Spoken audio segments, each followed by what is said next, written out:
you haven't got anything I can recycle, have you? How do you make money for nothing? Wow, look at that. The answer could be hiding in over 20 million tonnes of household waste thrown out by us every year. Well, don't get rid of it too quickly. This stuff looks amazing. That's why entrepreneur Sarah Moore wants to get her hands on things before they hit the skip.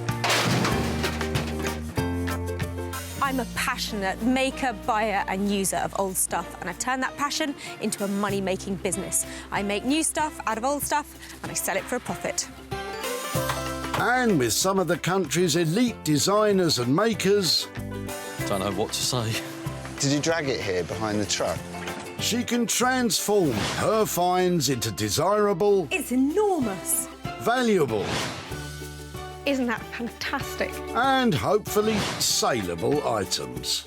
It's just giving me goosebumps. If Sarah is successful, then she can hand the profits back to the very people who had no idea there was cash to be made from their trash. Thank you very much. Marvellous.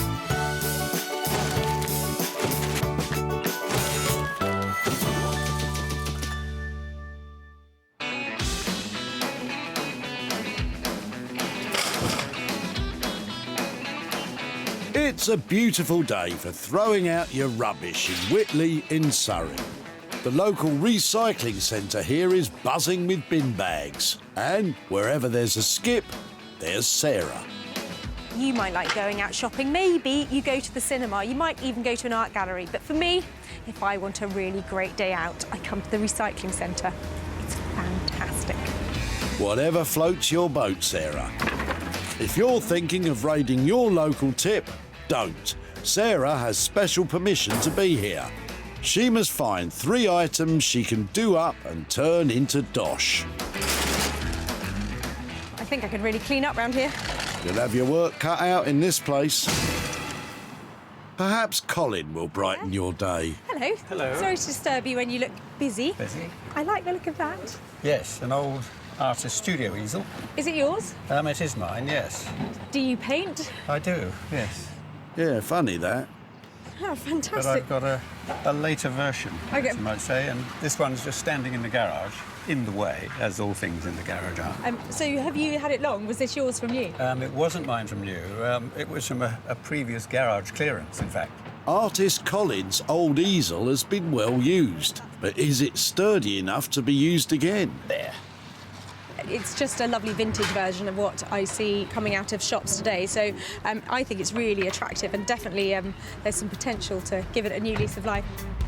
That's one fold-away find for Magpie Moore, and she's looking pretty chirpy. Excellent. the thing Well, going. I will There we say are. that is a lovely thing for me to find here, and thank you so much for letting me have it. Bye-bye then. But what will Sarah do with it? Any ideas, Colin? I can imagine it being, when it's clean and nice and oiled or whatever, making quite a nice lamp, perhaps, out of it. A lamp, not bad. So what is the master plan? I'd like to paint you a picture about exactly what I'm going to do with this. I have no idea, but I do know it's beautiful, it's handmade, it's beech, it's got some great vintage quality, and that normally means there's money to be made out of it. For Sarah, there's one designer with the vision to transform this easel. Say hello to Daniel Heath.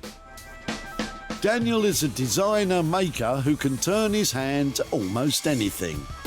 A wallpaper and textiles designer by trade, he produces everything from bespoke furniture to high-end furnishings.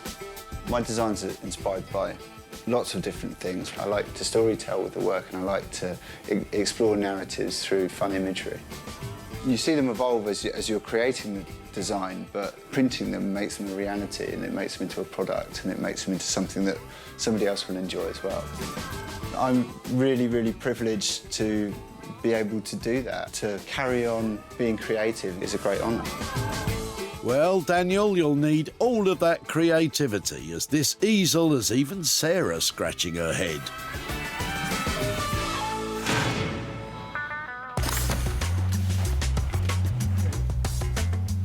One item down, 2 still to find.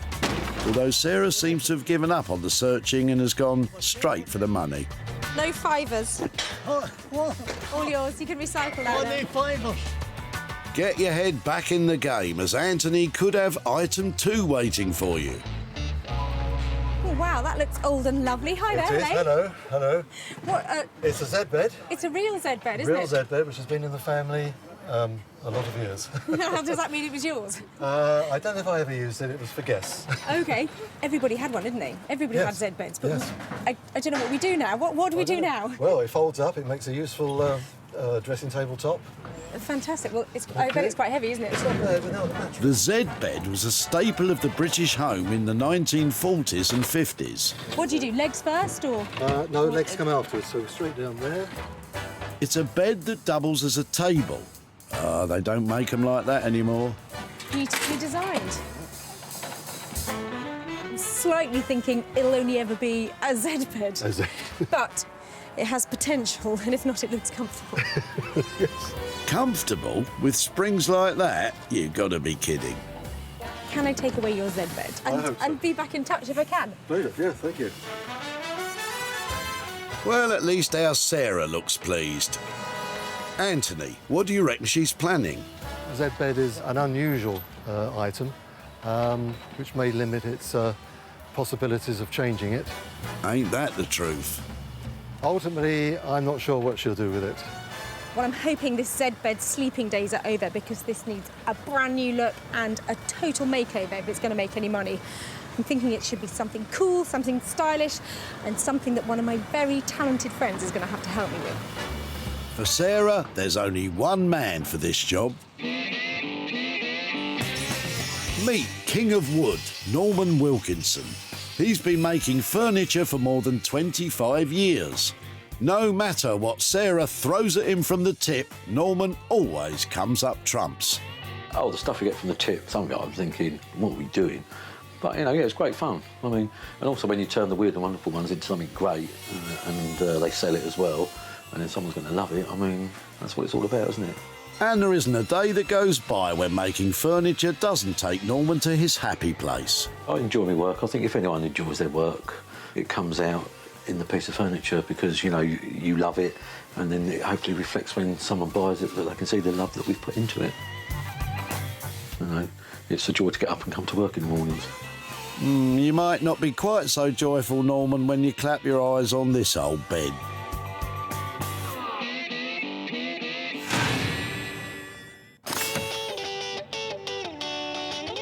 Two down, one to go. This time it's something Sarah can work on herself. Sort of tempting, aren't they? You never know what's going to be in one of those boots, do you? No, you never know. But Alex's boot has potential loot. That looks like a sweet chair. It is a great chair. Had it long? I have had about 7 years. My pride and joy. And you've fallen out of love with it? Yeah, and unfortunately the springs have broken, which makes it not okay. particularly comfortable anymore. And I tried to get somebody to repair it. Right. But unfortunately it was too much money to repair. Cheaper to buy a new one. Well, I'm really glad that you couldn't find anybody, because I'm looking for stuff like this. And you have a footstool as well And I that have goes with a it. lovely footstool that goes with it. If it'd be okay to take both those things away, shall I come and find you to show you what I've done with it? Yes, that would be great. I'd actually like that, thank you. Fantastic. Nice one, Sarah. Alex, what do you think Sarah's got planned for your saggy seated combo? I'm sure she's going to upcycle it and give it a new lovely home. That's the plan. Well, it might not be vintage, it might not even be antique, but it is definitely cute. It's got a style all of its own, and it is absolutely right for an update. Update. I think you might mean overhaul. Sarah's tracked down all three items. Daniel will be pondering on this artist's easel. Norman will be right out of his comfort zone with a 1940s Z bed. And Sarah will be earning her stripes fixing up a burst armchair and footstool. Well, I am loving the items that I found at the recycling centre today, but I'm going to love them even more when they turn a profit.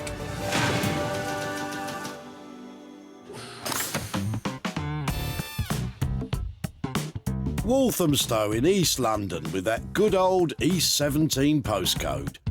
It's where Daniel dreams up his award-winning designs. But can he turn Sarah's old easel into some fine art?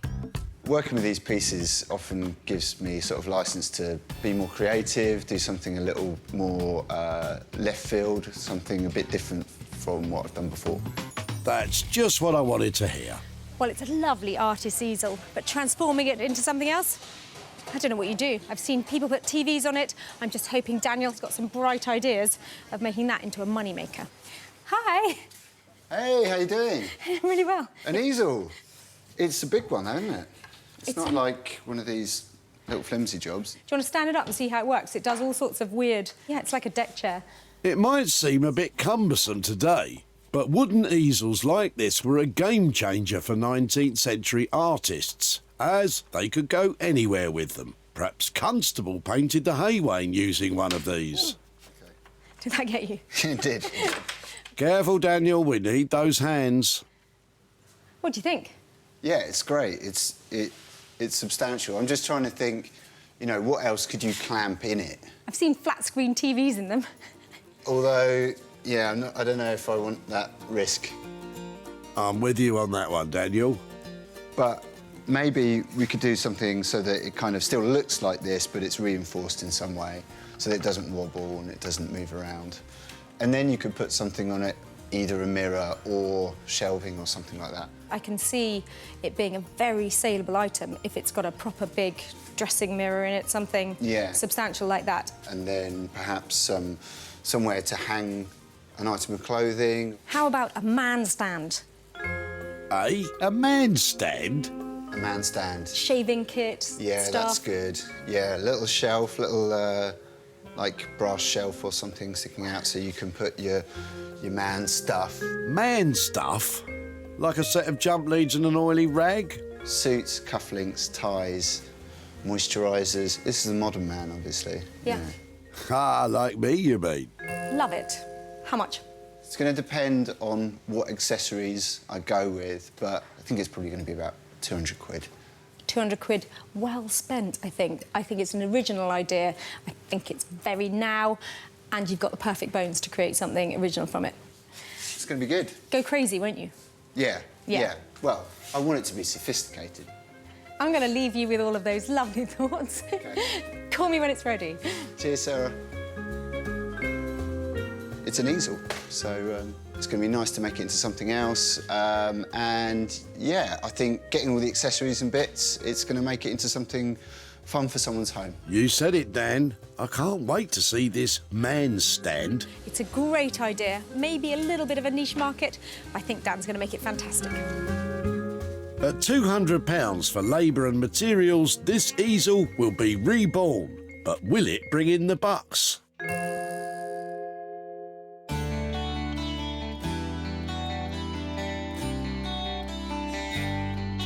For Sarah's next stop, she's come to the village of Hellingley in East Sussex.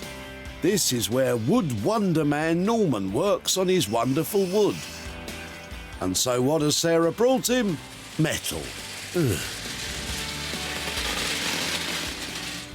Do you think Norman heard me coming?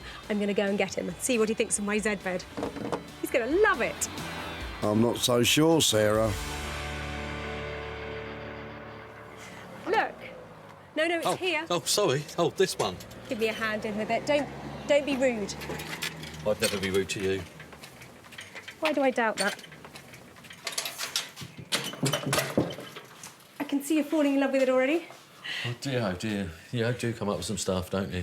I've had a couple of ideas. One of them was, like, turn it upside down and use the frame to make a fold-out table. Because you've got a 6-foot table on a frame with no legs. Oh, he's not liking that one.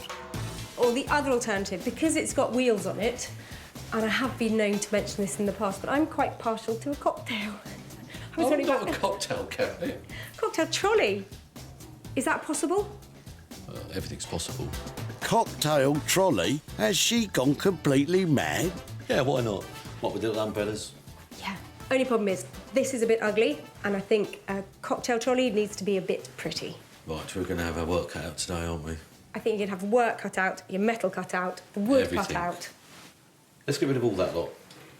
Right. Yeah, I think, good start. well, this lot's going to have to go as well, isn't it? Because it really isn't doing anything.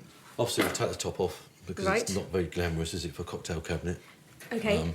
What about if we open this out, fix it, Right. put a back on it, and then we could make something, a box, and put a lining of some form, zinc tin, to hold it, fill it up with ice, champagne.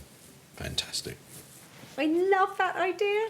We'll try and do posh but rustic as well. We'll clean it up and just keep it in that natural state. So I'm looking for a first-class drinks trolley. Is it a first-class price? Well, we'll give you a first-class job. We'll try and do it for £4.25. I think that's a genius interpretation of a simple trolley idea. 425 quid? I don't care if I make money on it or not. Go for it. Bit like me then. Well done, you. I'll see you soon. Yeah. Cocktails, dear. Yes. Looks like even the thought of champagne has made Sarah giddy, as she's agreed to really splash out. Every so often, you have to take a risk on something. £425 on a Z bed. I think that drinks trolley is going to be amazing. We're going to have to use some imagination to get it to where we need to. But I think this is going to be one of the most challenging projects we've done, really, trying to turn a Z bed into a champagne trolley that's going to be saleable. It's a risky £425 to reinvent the Z bed, but if anyone can make it saleable, it's Norman.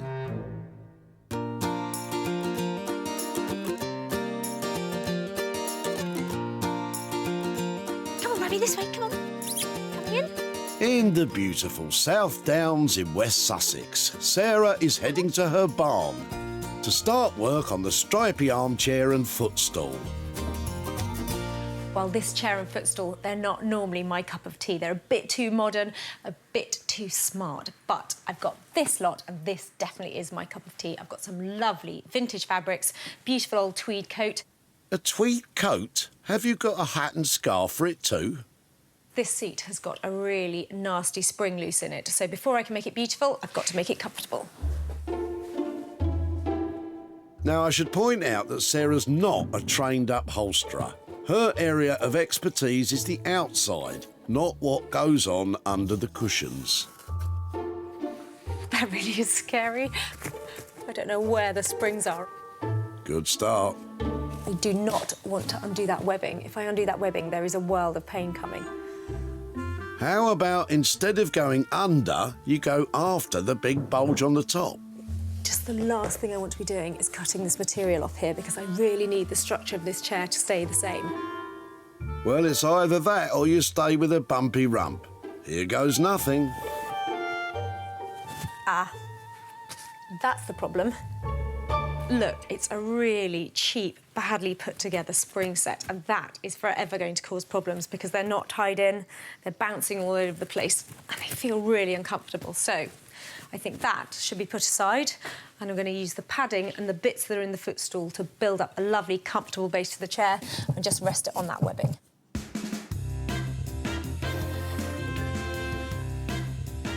Using the foam from the footstool makes for a really cosy, comfortable seat. But if it's longevity you're looking for, you can replace the springs with a new spring set for around £15.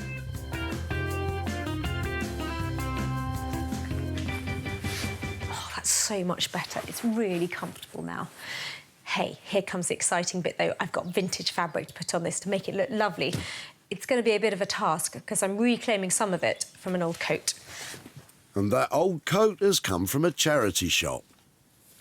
I absolutely love this Harris tweed. It's such a beautiful, old, well-made fabric. I want to keep a little bit of detail of the coat, but I don't want it to look like it's been draped over the chair. That's a good bit, though. To keep everything safe, Sarah has added a special fire-retardant cloth under the tweed.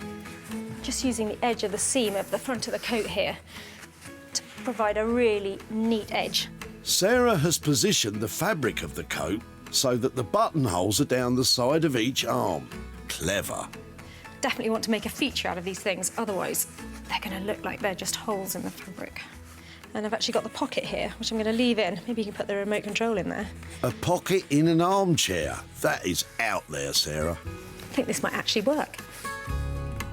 Sarah spent £50 in fabric for the chair. If she somehow makes this thing desirable, she could stand to make a fair bit of profit.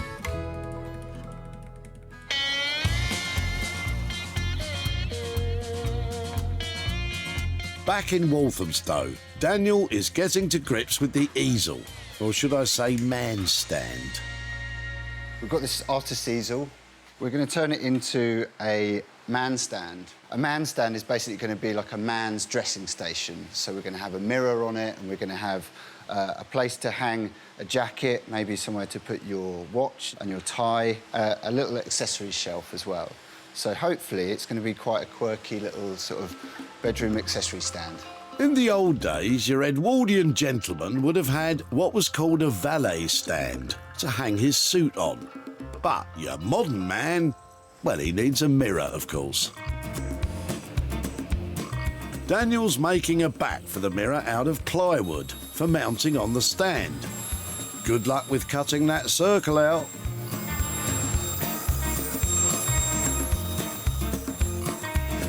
I have to get it roughly into a circle, and then I'm going to use a massive disc sander to bring it to a nice smooth edge all around the sides.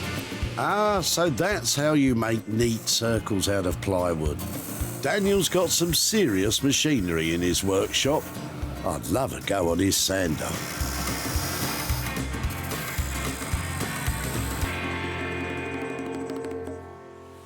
OK, so I've just cut this to size. I hope the mirror fits. Ah, spot on. This is going to go up on the easel here, somewhere. I imagine we might try and make it off-centre, or maybe central. Not entirely sure yet. While Daniel reflects on that, he's got to clean up that easel. Great, are we going back to the big sander? Oh, just a small sander this time, but good for doing fine detail. To get into all the corners means dismantling the whole thing.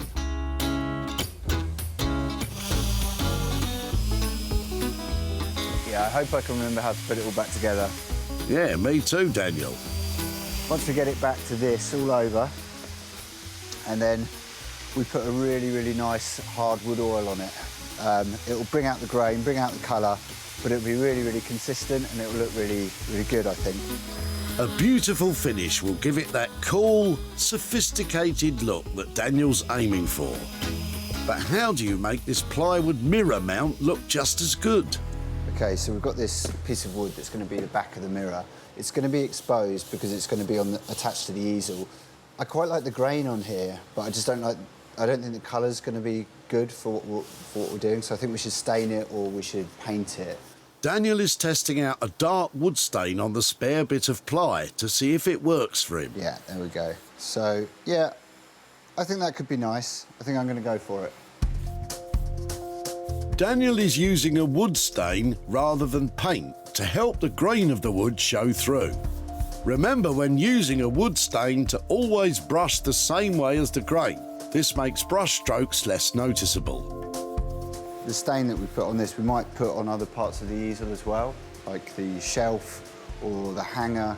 That might be in the same stain, so we have a bit of a mixture of different wood colours, but just keeping it quite sophisticated. Well, I'm not seeing sophisticated just yet, but Daniel's got a real vision of his concepts, right? I like to think that the man stand, trademark pending, could be a common thing in the bachelor pad, but, you know, I'm thinking it's more kind of James Bond. It's a bit more odd job than James Bond at the moment. Let's hope he can pull it off.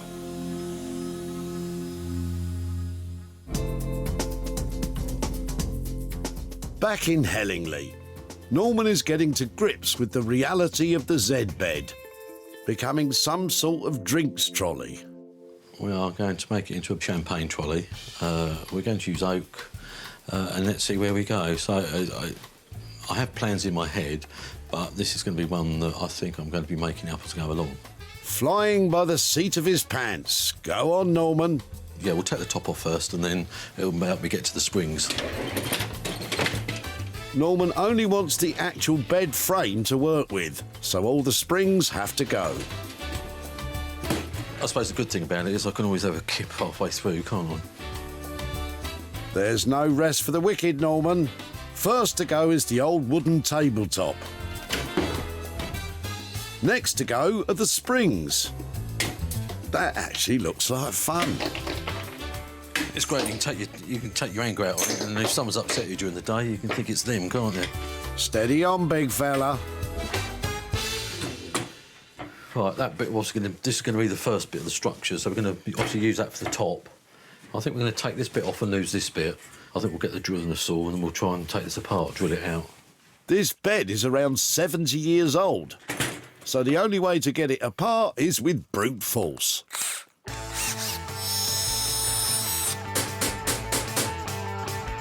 Bingo. Right, throw that bit away. Another bit. Next to be chucked are these little metal wheels. Oh, I can feel a drill or a hammer coming on. What's it going to be? It's the drill.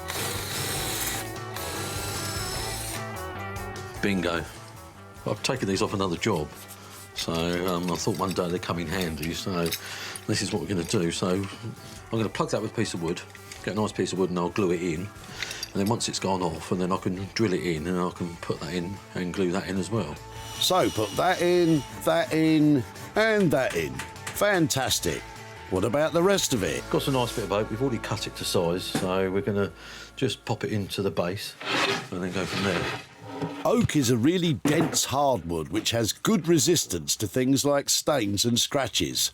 Great wood for a champagne trolley, I reckon. Bit of brute force nigglements always helps. That's one shelf well and truly in. Now for the tabletop. It's safety glasses and big powerful saw time. He makes that look easy.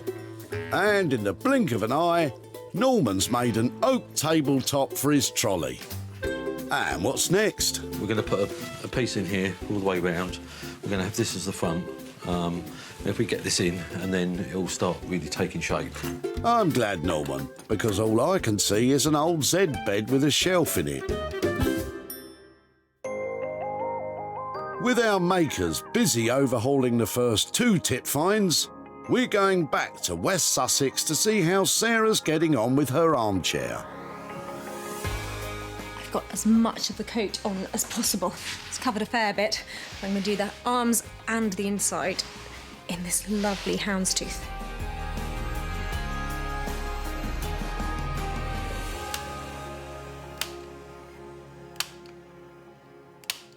Sarah started with a striped armchair and footstool. The fabric was frazzled and the seat was too lumpy to get comfy. But now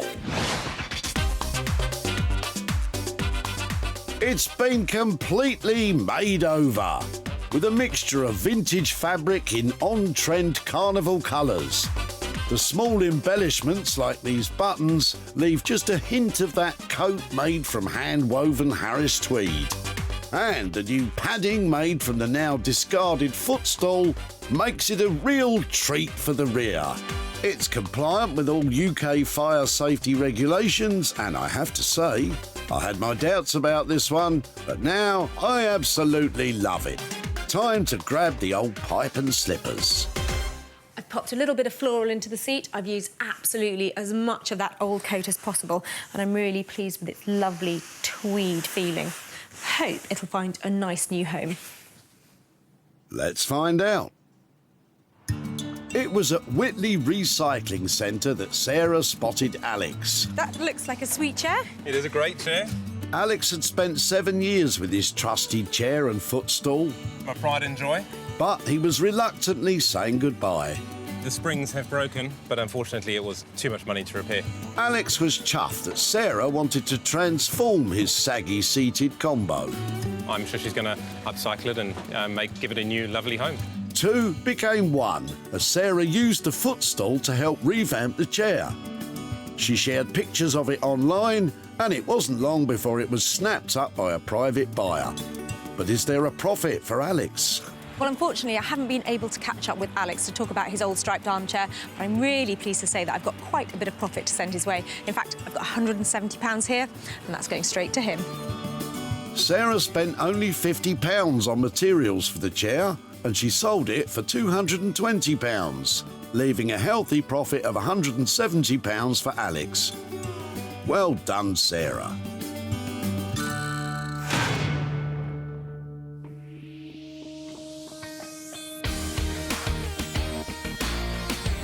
In East London, Sarah's come back to Walthamstow to see how Daniel's getting on with the artist's easel. So, the man stand is almost ready. Occasionally I'll go to just tighten a nut and I'll realise it's still wet. So we're pretty close to time on this one. Ready or not, here she comes. But will Sarah be impressed? I think she's really going to like it. I think all the materials have come together really well. So, yeah, can't wait for her to see it. Well, I'm here in a very busy Walthamstow, coming to pick up my easel tip find, and I'm hoping Dan has turned it into something super saleable. Daniel started off with an everyday wooden artist's easel.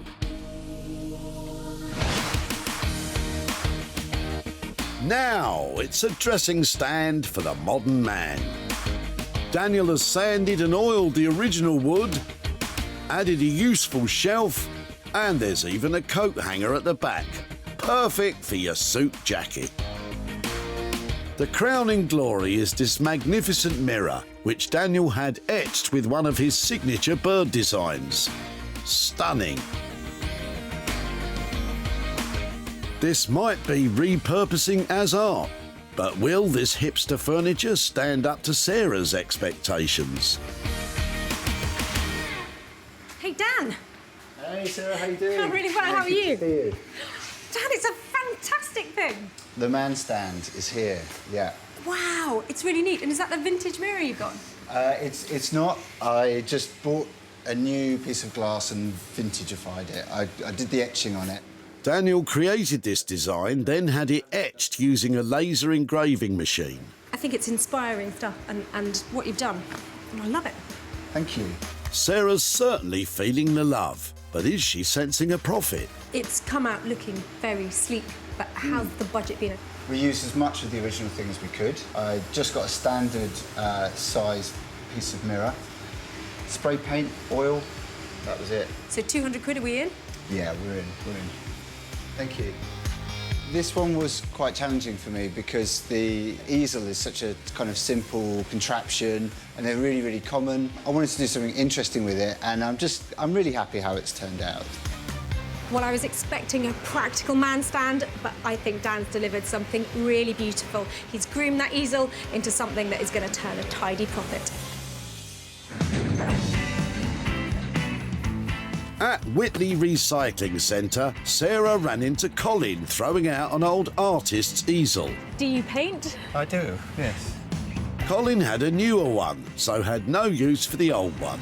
This one's just standing in the garage, in the way, as all things in the garage are. But he did have an inkling of how to reuse it. I can imagine it making quite a nice lamp, perhaps, out of it.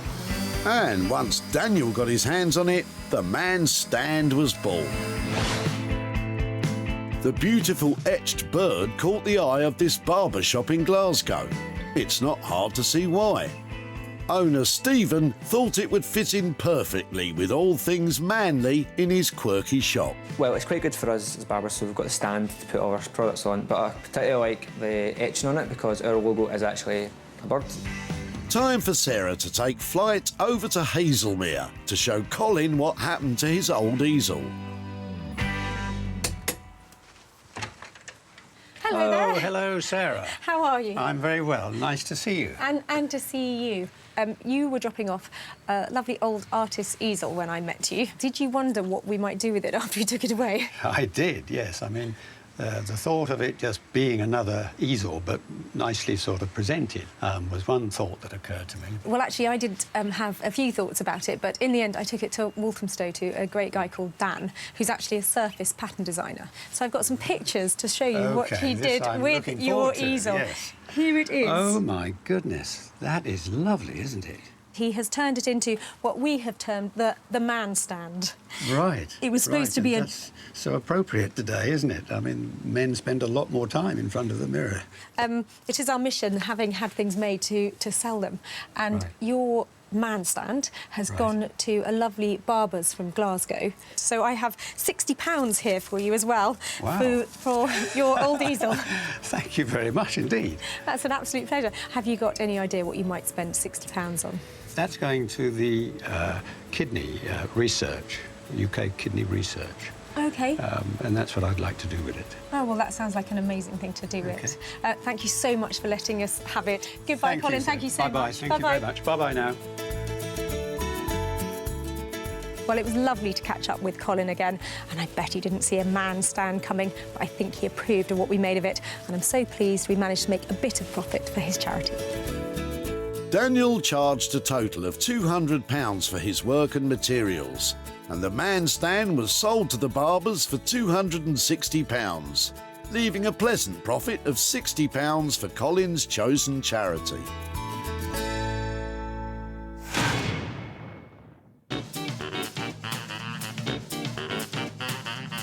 Over in East Sussex, Sarah's back to see the transformation of the Z-bed. And it looks like Norman's got something on ice for her.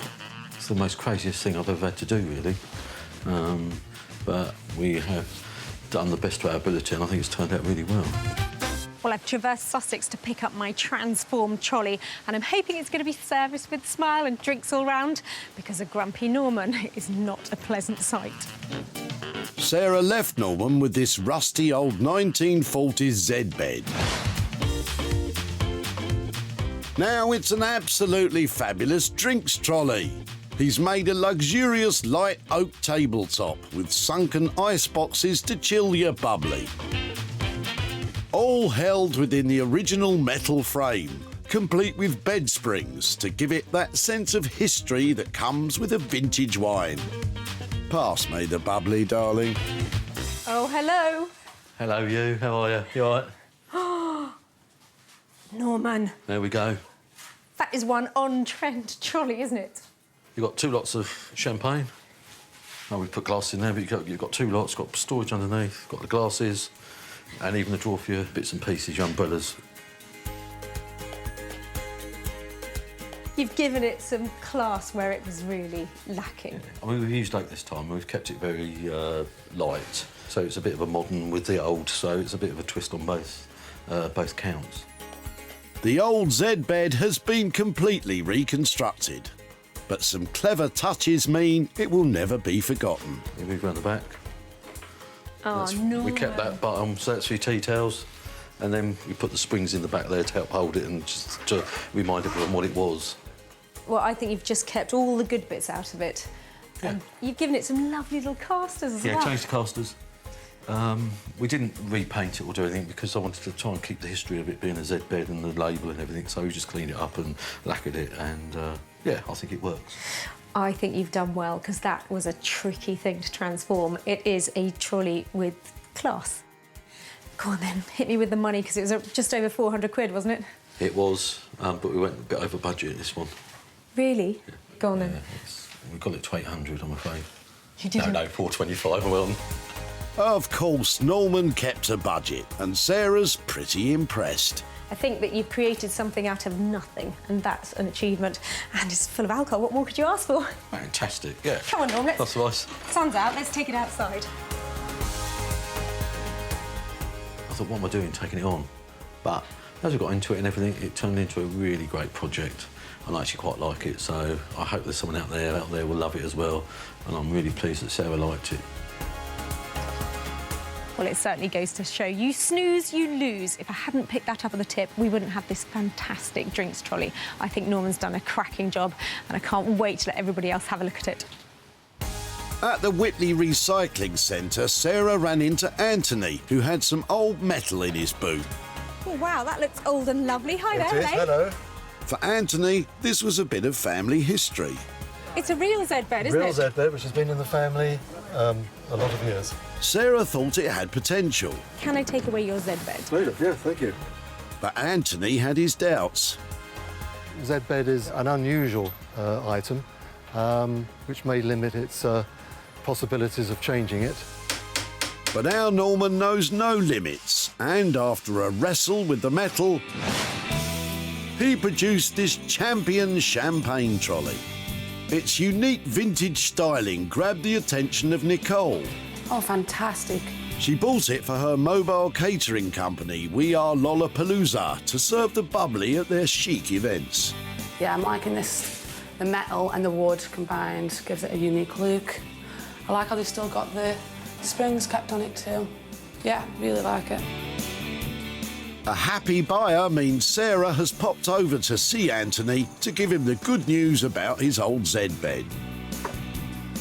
Oh, hi there. Hello, Sarah. You've been in the wars? Yes, hip operation. Came out yesterday. Oh, really? Oh, well, Yes. Thank you so much for seeing me. My pleasure. Well, I said I would be in contact with you about your Z bed. Did you wonder what might happen to it after you took it away? I did indeed. I expressed surprise, and because I know you've got your experts around the country, but I did wonder what on earth they could do with this one. Well, you'd be pleased to know, lovely Norman, who is a great, normally go-to guy for woodwork, said, I'd love a challenge. Let me have your Z bed. And I've got some pictures here to show you how it turned out. So here is your Z bed. It now looks like that. Ah, I see. With a top and drawer and, and a drinks cabinet. And, Drinks cabinet, yep, and he's got all sorts of little features in it to hold the glasses. I love it. I love the wood. The solid- choice of wood, yeah. Lovely solid oak on the top. Yeah. Well, it's definitely going places. In fact, it's going all the way up north to a catering company. And something to celebrate too, I've got a little £45 Wow, I mean, that's... windfall there for your Z bed. So that's for you. Are you happy to take that? Yes, thank you very much. Thank you. That's probably £45 more than I thought. So it's very good, thank you. As you weren't expecting that, can I put you on the spot and say what might you do with it? Probably go to charity, I think. Well, that sounds very generous. Thank you so much. I wish you happy convalescence. Thank you, Sarah. Bye-bye. Bye-bye. While the Z bed is still going places, and it sounds like the £45 is going somewhere very special too. The drinks trolley cost £425 for Norman's labour and materials, and the catering company bought it for £470, which left a profit of £45, which Anthony will be giving to charity. I'll drink to that. Sarah saved 3 items being discarded at the dump. Instead of going to waste, they were renovated, revolutionised and reinvented. Well, with the help of my friends, we've managed to save stuff from the skip and turn things into saleable, stylish items. And handing over a bit of money for nothing? Well, that is a real bonus.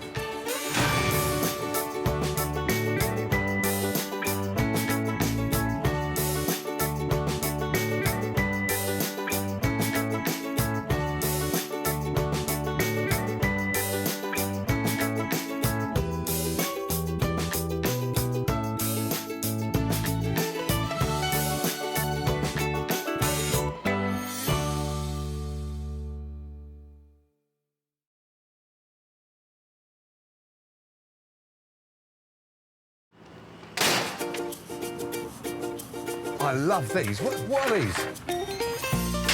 How do you make money for nothing? This is beautiful. Why are you getting rid of it? The answer could be hiding in over 20 million tonnes of household waste thrown out by us every year. It's a bit criminal to throw away stuff like this, isn't it? That's why reclamation expert Jay Blades wants to get his hands on things before they hit the skip. I've been a builder, I've been a philosophy student, and now I'm a furniture restorer. So I know more than most about transformations. I revamp the old and turn it into the new and sell it on for a profit. And with some of the country's elite designers and makers... So what do you think?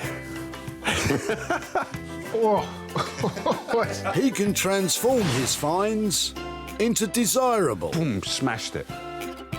Valuable... It's got real potential. And hopefully saleable items. You've just turned it into a work of art.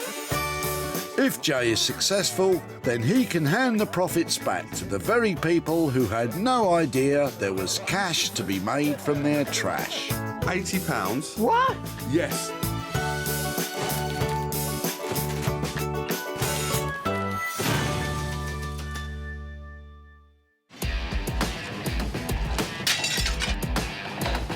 Today we're in the Black Country, in the former leather capital of the world, Walsaw.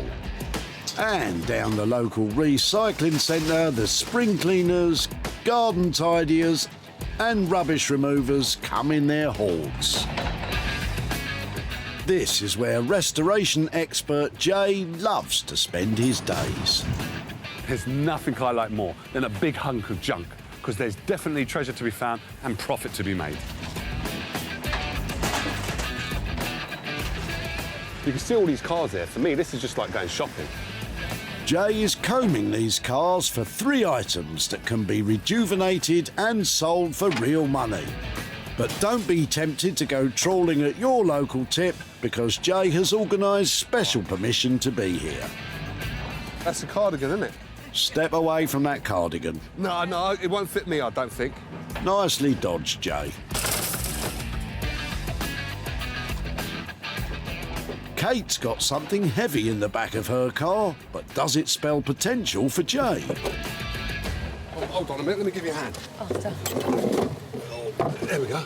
And I should introduce myself. I'm Jay. I'm Kate. All You right. okay? Yeah, so what are you up to with these doors? Well, I've just bought my own house. And, Oh, well done. I'm just gutting it at the moment. How old's the house? Because these doors look quite old. About 1950s. This isn't from inside, is it? It's the old bathroom door. Oh, is it? Yeah.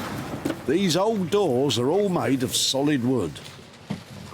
That's an internal door. Yeah. That's heavy, isn't it? Yeah. With renovation the name of the game for Kate, these doors have got to go. So you're going to open it all up? What, top and bottom? It's going to be No, open? just the bottom. Just the bottom. Just the bottom's going to be open plan. Yeah. So why don't you keep the doors that you got upstairs, man? No, I want new doors. I want like modern doors. I don't like But them. these are quite cool, man. It is. It's just having the time to restore it. If it's all right with you, I'll take these and I'll stay in contact. And if we transform it into something nice, I'll come along and show you. Yeah, Is that all right? great, yeah. Brilliant. Thank you. No, thank you. Oh, cool. Blimey, these are heavy, aren't they? It's an open and shut case for item number 1. But is Kate happy to see her doors being nabbed? I think it's exciting, the fact that you can try and restore them and try and reuse them again. But reuse them as what? Not sure, really. I couldn't think of anything to do with them, but maybe just repaint them. Maybe, but I bet Jay's got bigger ideas. They don't make them like these anymore. These are solid doors. So this is an internal door from the 1950s, another internal one, and then a little baby one. Really, really cute. Turning the internal doors into something has been done. It's kind of boring. But to turn a toilet door into something new and different, now come on, I can't resist that. Jay's pretty keen on his toilet door, but who's he lined up to turn it from lavvy to lavish? Say hello to Daniel Heath. Daniel is a designer who can turn his hand to just about anything. A wallpaper and textiles designer by trade, he produces everything from bespoke furniture to high-end furnishings. For me, the creative process is in stages, really. So you try and work around an idea and you try and come up with a theme that you want to work around for your imagery. And then you might be trying to find solutions to problems. And then you'll sort of get this moment, this sort of eureka moment where you find that something's suddenly working and you feel a lot happier about the time that you put in then. So, yeah, the process is quite up and down, really. Daniel loves that eureka moment. But will this old loo door be a real stinker?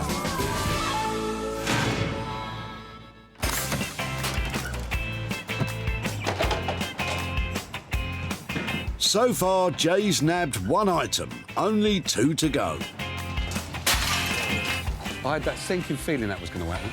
Very funny. Get back to work, Jay. What's all this in John's boot?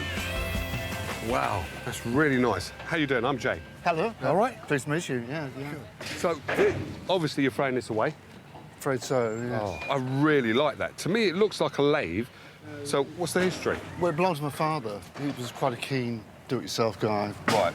Back in the day. Yeah. And it's a multi-purpose woodworking tool, basically. Right. It's got a planer. That's a saw table. Oh, wow, yeah, it is, look. All right. And that's the lathe bit? That's the lathe bit, yeah. A lathe like this, used for smoothing and shaping wood, was built small enough for your DIY enthusiast to use at home. Well, I remember it as a child, right back when I was a little toddler. So how many, I don't mean to pry about your age, but how old do you think this is then? Well, it's got to be over 50 years old. Wow. It's got to be. Well, it still looks in good condition. John's dad really looked after his lathe, and that's made it even harder for John to part with this bit of family history. I was feeling really guilty coming down with this because it's still quite good. So well, you shouldn't feel guilty, because hopefully we should be able to transform this and turn it into something really nice. That is such a better end for this than to end up over there. Over there in the metal bin, in the metal bin. I can go home now a lot happier now than I came down, with the view of throwing it away. That's a weight off John's shoulders. With a little help, Jay's taking away the rather heavy lathe. But does John have any thoughts on what could be done with it? Well, it could be restored to what it was, or possibly the components could be taken off. I'd be really intrigued as to what actually ends up happening to it. Yeah, me too, John. And Jay certainly has lathe love. Everything is in working order. It's been really well looked after. But can you actually turn a profit on it? This reminds me of a programme I used to watch when I was growing up, Metal Mickey. Now, this is definitely Mickey gone wrong. But now it's up to us to turn this family heirloom into a modern-day gem. Well, if you want a modern-day gem, there's only one man for the job. If it's old and rusty, you better believe that Guy Trench has tried to stick a bulb in it. Together with his band of happy helpers, Guy creates one-of-a-kind lighting that is guaranteed to brighten up any home. I enjoy my work so much. Every day is different. I just can't sit still for a second. My mind is always buzzing and I'm looking around everywhere, whether it's a scrapyard, whether it's a skip. Oh, that'll do. Have that out of it. And then clean it up and turn it into something of really great use. Every day I'm creating something. I don't think no banker, no insurance person, no car salesman who's got a better job than I've got. It is a great thrill to turn something for nothing into something. Guy gets a real kick out of his creations, but how will he feel about this old lathe?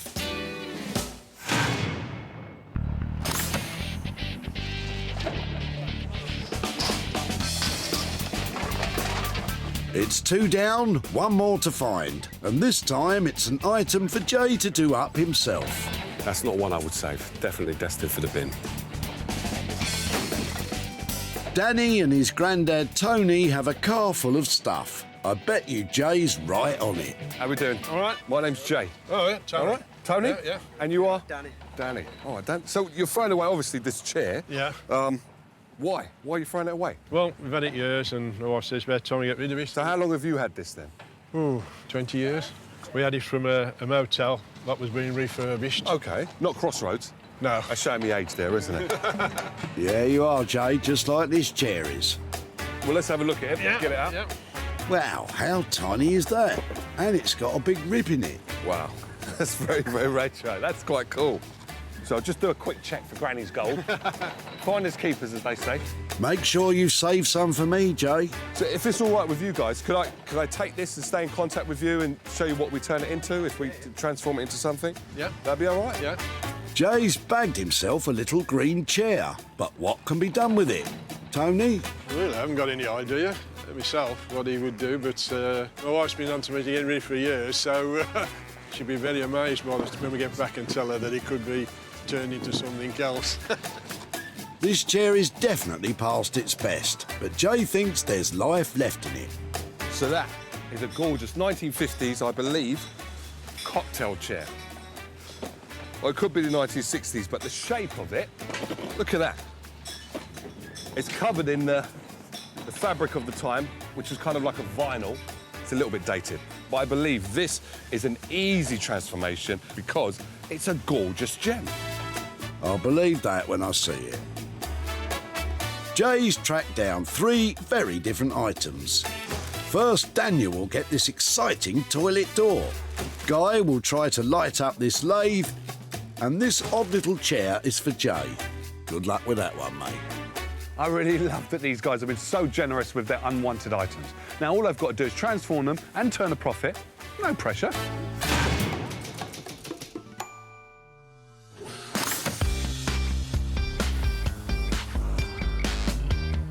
In Stratford, East London, Daniel is waiting for Jay to turn up with a weird and wonderful tip find. Jay's on his way over. I hope he can bring me something that I can screen print onto. Be nice if it was something flat, not too much chopping things up and unscrewing things or welding this time. So, let's see. Now, that's a workout. This old toilet door is going to have the transformation of its life. But first things first, Daniel needs to give me a hand with this. Hey, Daniel, how you doing, mate? How you doing? Good.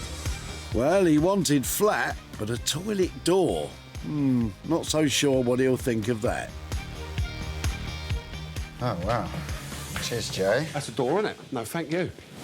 It's quite heavy, this is. It's very sturdy, reassuringly heavy, I suppose. Yeah. So this is the side that I believe has all of the character. Yeah, very nice. But that'd be quite hard to print on, do you think? Yeah. It's got this kind of cladding on it, hasn't it? Yeah. Yeah, once that's off, you're going to have the same amount of character, printable, obviously on the plank fronts, but without the brace. And without the toilet roll holder. I quite like that. If we could potentially turn this into a table.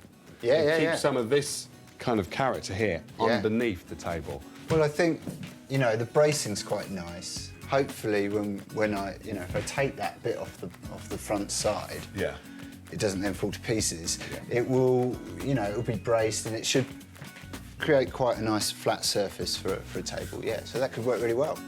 Daniel's going to remove the front panel, sand it down, and then screen print his designs onto one side of the door to make a very unusual tabletop. But it's going to take hours, and as we all know, time is money. So how much would all that cost? It is a big piece. It's going to need a good couple of large screens to put the print onto it. Yeah, I think we're talking about 340.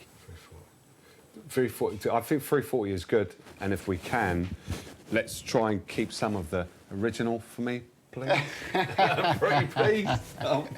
For a dining table, really? Let's just see how that's going to pan out. It's going to look really cool. Look. Shall we just see? See, look, now that's a deal. Well, just in case any spillages on the dinner table. That's all right. I've got some tissue here. Yeah. Jay's getting a little bogged down with that toilet roll holder. What does Daniel really think about the toilet door? It's flat. Brilliant. Thanks, Jay. He had some pretty out there suggestions, I'm not going to lie. The only problem that I can see with this is that when I've taken the front piece off, I hope that there's not too many surprises behind there. I'm really pleased that Daniel's accepted the challenge of turning that old toilet door into a cool contemporary table. With his fantastic designs, I know we're going to be serving up a profit. It's £340 for Daniel to create a unique table, as long as it doesn't all fall apart when that front panel's removed.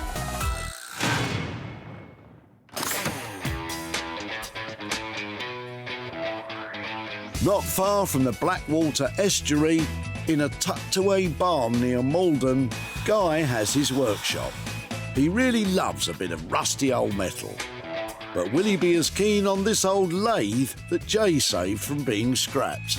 Jay's probably a bit like a sort of scavenger. You know, he's at the coalface and he's digging around, he's looking for all different sort of things. Got a last bit left in the boot, brought it to my main man, Guy. Now, Guy is the man that I believe will know what to do with this stuff. I love working with metals, old metals that has got lots of rust and dents and knocks and bocks in it. I'm going to look forward to whatever he brings, because it's always a test for me. What can I actually do? Guy. Hi, Jay. How are you? How you nice doing? to see you. All right? Good to see you again. I've got something here for you. Ah. What do you think? This is a great lathe, probably a wood. It is a wood-turning lathe. Yeah. I'm thinking light is what I'm thinking, but this is quite a lot to deal with. There's lots of component parts on this that, yeah, we could turn that into a lamp, no problem at all.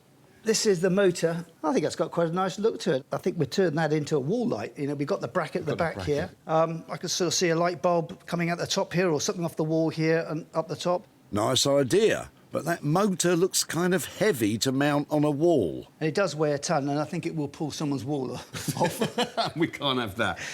No, so I think what we'll do is we'll undo it here, and inspect inside, remove the guts. Nobody's ever going to see that as a wall light. No. And we should make it a lot lighter. Guy's going to rip the motor's stuffing out to make it a wall-mountable light. But what about the rest of the lathe? For me, there's something about this that I really, really love. Is it possible that we can use that as the switch? I definitely think so. We could somehow fix this into the bottom here. It looks part of the unit. Yeah. And it looks like you're going to turn it on and off from here. Yeah. But I think for simplicity's sake, we'll just have a little drawstring here. And we can just click it on, click it off. And I think that'll just make it look a bit different, a bit special, and it'll be the only one in the world like this. That's what I like to hear, because that means we can charge more. We can definitely, you could definitely charge more.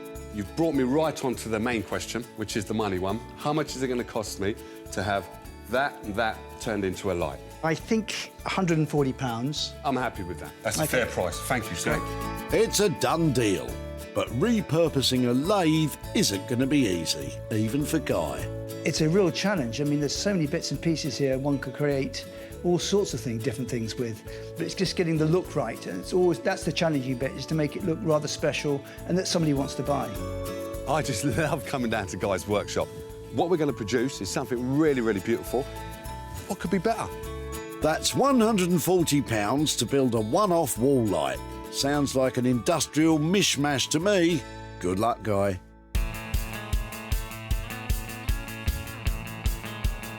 Just northwest of Birmingham is Wolverhampton, home of 70s rock and Jay's workshop. As a captain of colour, he's got to come up with a plan to restyle this plasticky old chair into an appealing pew. How are you going to do that, Jay? This mid-century cocktail chair has definitely seen its heyday, but now a bit worse for wear. She's come to the right place to get this spruce up, a new dress, and also a lick of paint. Oh, I didn't know chairs were female. This new upholstery dress will come from some of Jay's favourite fabrics, and he loves a bright colour. That colour with that is going to be the main body. So, already you can see that's working. So this, for me, is the deal clincher. And instead of just being a normal button, this is going to be a pom-pom. But then, another element of surprise is what we'll put on the back. Hang on, did he just say pom-pom? Oh, that's mustard. In Jay speak, mustard means hot. That's hot as in a shocking pink pom-pom sewn into a chair as a button. I definitely need to see this. After sanding down the chair legs, Jay's going to get them painted. Better to be safe than sorry. Put a dust mask on. Very good shape. Jay's plan is to spray one leg shocking pink to go with the pom-pom, and the rest of them he'll paint black. That is out there, Jay. Now that's pretty in pink, isn't it? If you say so, mate. Back in his studio, Jay's finishing painting the rest of the legs. So now, I'm waiting for that to dry. Can crack on with the pom-pom. I've been waiting for this bit. He's actually got a special pom-pom maker. At primary school, didn't we just use a bit of cardboard? So you just wrap it around. Jay winds the wool tightly round the plastic arches on the pom-pom maker. So you really just go for it, wrap it all on. After some intense winding, he just has to snip that wool all the way round. Check out that pom-pom. And he's adding a string. String goes in the middle. Oh, I can hardly wait. And there you have it. It's a pink pom-pom. So, with the pom-pom over there and the pink leg there, that's a pretty popping pink. And to give the chair a professionally upholstered finish, Jay is taking it to his mate Linford. Afternoon, Jay. How we nice to see doing? you again. How You you good? keeping? Where you picked this up from, Jay? Walsaw. Walsaw. Walsaw tip. What's underneath it? Is it webbed? Oh, Yeah. terrible. Yeah. Linford will have to replace all the old padding to meet British fire safety standards. And to meet Jay's cool and trendy standard, he's going to cover the front of the chair with blue material and the back will be floral. And then there's the pom-pom. Enough said. Altogether on upholstery, material and paint, Jay's spending £210. Let's hope this isn't a multicoloured fabric fiasco.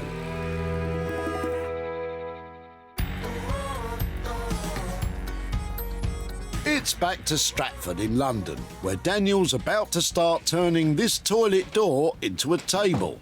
First to go is the bog roll holder.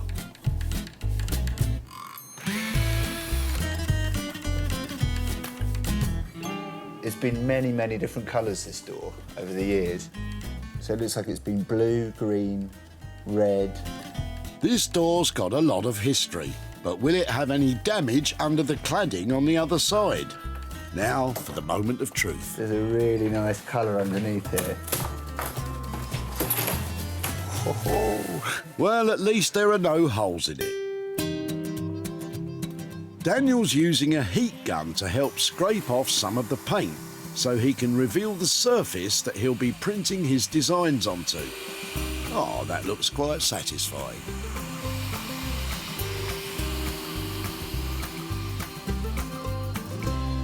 I really like this pink. I might use this pink as the base colour. Next thing for me to do is work out a design to go onto this as well. Influenced by a bit of Art Deco architecture, Daniel's going for a geometric design. You know, this is a rough approximation at the moment, but pink is going to be more peachy and dusty. Dusty pink. Lovely, Daniel. Once Daniel's decided on the pattern, he has to make a silk screen of the design and print it onto the wood. I'm really going to get one hit at this. If I misprint it or print it wrong, then I'm going to have to sand the whole thing back again, and I'll lose some of those qualities that I really like in the piece. So, fingers crossed, I'll get it right first time. No pressure. The pressure is most definitely on Daniel, because at this moment this is more dog's dinner than dinner table.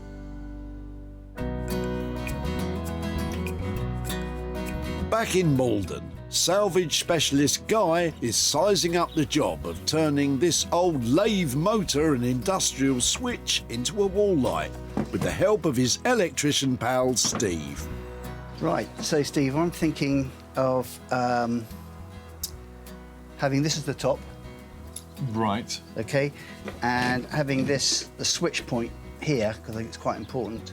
It's part of it, so it will... right, and the whole go thing up is a with- wall light. Yeah, right, exactly. Okay. I'm with you boys. Top plan. There's a big sort of magnet in here, Steve, is there? Yeah. A motor, and there's a lot of weight Lots in of there. copper and Yeah, we need to get that out magnets in there, yeah. to make it lighter. Otherwise, it's going to be a strong wall to put it on. Jay's done as well. He's trying to test me, I think. While Steve is off getting the electrical parts together, Guy gets on with the graft, cleaning the metal with wire wool. I don't like taking too much off of the old character. You know, we just want to just shine up some of those little nuts and bolts. So now we're going to use a bit of our colour restorer. This stuff takes off the top layer of paint, and so any scratches with it. Here we can see the colours starting to come up a bit. Lovely. Next to be cleaned up is this switch. I'm just going to give this a tiny bit of beeswax. This is just going to liven this up a bit. I thought beeswax was a wood polish. Who knew it does a great job on metal? Right, you know, I think that's come up quite well. Sparky Steve's up next to get the guts out of that motor.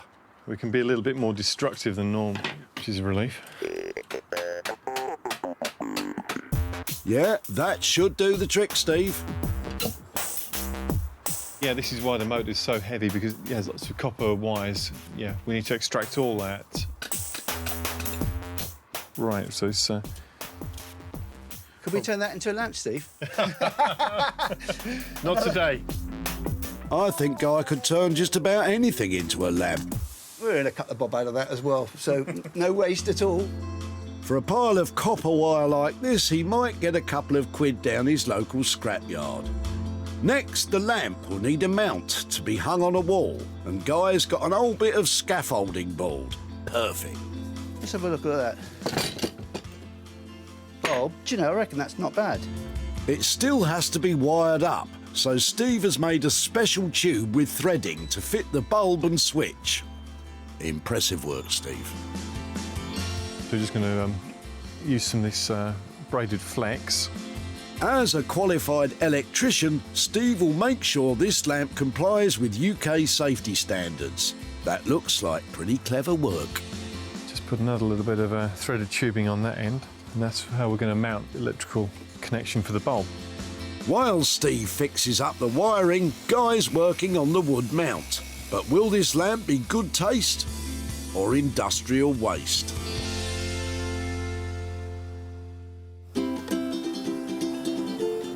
While work on the other two items is well underway, in Wolverhampton, Jay is in his studio putting the final coat of paint on the chair legs. The old chair is back from upholsterer Linford with a brand new seat and cover. But for perfectionist Jay, the paint finish has to be immaculate.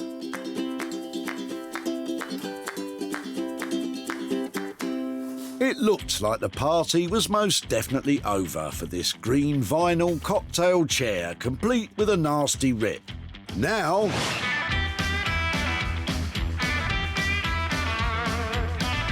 it's been re-upholstered in striking modern fabric. Tactile blue velvet for the front and this lush flowery design on the back.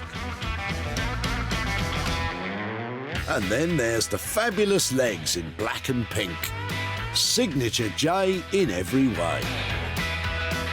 Finally, you cannot miss this pom-pom. It might have seemed like primary school fancy, but looking at it now, it looks gorgeous. Linford's done a cracking job on this little cocktail chair. The chair, the fabric, it just works. The pom-pom has made it back into the mix, so this chair is definitely ready for a party. And I'm as happy as a bumblebee in the summer. And what do bumblebees love? Flowers. Look at that. Now that is just too much. And then there's more. Goes underneath the chair as well. All that's left to do with this one, take some pictures, get it online and get it sold. That's what's got to be done. So let's get cracking.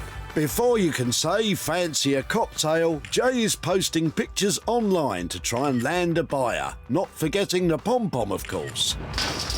When Jay met Tony in Walsaw, he was throwing out a burst chair. I've had it years and my wife says it's about time to get rid of it. He'd been given it for free 20 years ago. We had it from a motel that was being refurbished. OK, not Crossroads. No. Jay was a sucker for that kitsch quality. That's very, very retro. That's quite cool. After swapping green vinyl for some velvet and a pom-pom, Jay's pictures of the chair enticed a private buyer online. Now Jay's in Birmingham to tell Tony about the transformation of his chair. There he is. Hello, Jay. How are we doing, Tony? You all right? Hi, thanks, yeah. Nice to see Good you on again. you. So, do you remember the chair that we picked up off of you at the Walsaw dump? I do, yeah. All right, well, we've managed to transform it. So I've got some pictures to show you. I think it's quite amazing what we've turned it into. So there's your green chair. Brilliant.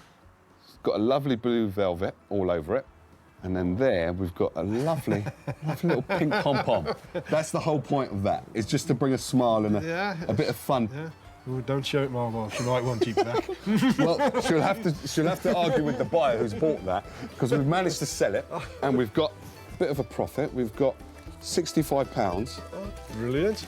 to give to you. Well, right. Thank you very much. Any ideas of what you might do with the money? Well, yeah, I used to have 2 topiary teddy bears, which I'd nurtured for years. Right, yeah. And they diseased. So that will buy me a couple of bushes, I think, to That you're going to grow and start again. And you're going to make new teddy bears, is that right? I hope so. All right, well, I'll be around to see that. When they're finished, let me know. I will do. All right, Tony. Thanks very much, You Joe. take care now. Yeah, all right? nice to see you again. Likewise.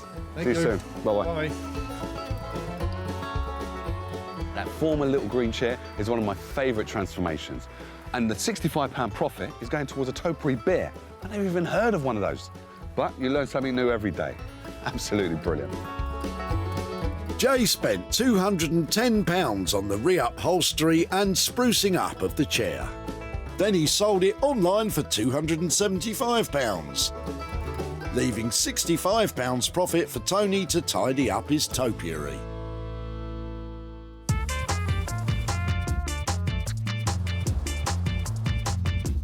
Over in East London, Daniel's in his Stratford studio, where he's been silk screen printing onto an old door. And Jay's on his way over to see the results. Jay bought me a really standard door. It was great to work with, a really, really flat piece. But I know that Jay was really concerned about the pattern that I had in mind to put onto it. I think I've done something that's subtle, but the scale is still striking. I think it's a contemporary piece that he's going to like. I'm here to see Daniel to pick up that old toilet door. Hopefully he's turned it into a cool table. Let's have a look. This bog-standard old door was covered in decades of gloss paint. It even still had its loo roll holder.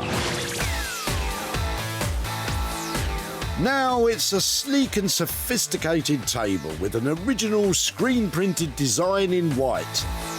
Daniel's bold, clean shapes are inspired by modern architecture and carefully finished to show off the original wood grain underneath. Supported by thin white metal legs that clinch the geometric feel, this table looks so good you could eat your dinner off it. How we doing, sir? How you doing? Oh, look what you've done. You like? More than like. That's... You know, like when you're little and you ask for something, you don't think you're going to get it, really, but then you do get it and you got it, and it's like, you just want to go, you want to pop. It turns out that underneath there were all sorts of colours of gloss paint, and it was really, really thick, but it all came off in one like cheese. Cool. And once we scraped it back, there was a sort of a pinky tone to the wood underneath, which was perfect, really. So I thought, well, let's take that back and do a white print on that to go with the legs. And yeah, it came up really nicely. It's come up more than really... You're very modest, didn't you? Mate, come up more than really nicely. Look at it, man. That's, to me, that's a work of art. And this... Oh. It's beautiful, but was it costly? Next question is, did we come in on budget? Yeah. We did? Yeah, this was fine. We printed this half, and then we turned the screen around and print the other half. So the printing and the sanding back was the main time, really, on that. It used to be a toilet door. Now it's so much more. Could be an outdoor table, indoor office table, dinner table, homework table, inspirational table. Come, it's endless. I've got to be off. I've got to sell this before it ends up in my ass. Brilliant. Thank you, sir. Cheers, Jay. You take care. Take care. Jay's reaction to the table was absolutely amazing. So, yeah, I'm very pleased indeed. Wow, now that is what I call a transformation. From an old toilet door, any doubts that I had of the geometric patterns that Daniel was going to put on there, he's blown them out of the water. I can definitely say I 100% love it.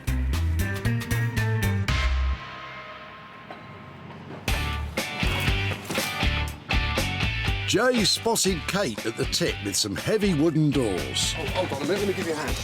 Jay was drawn to one door in particular. It's the old bathroom door. Oh, is it? Yeah, yeah. For Kate, it was out with the old and in with the new. There's a white block modern door. I don't like But these are quite cool, man.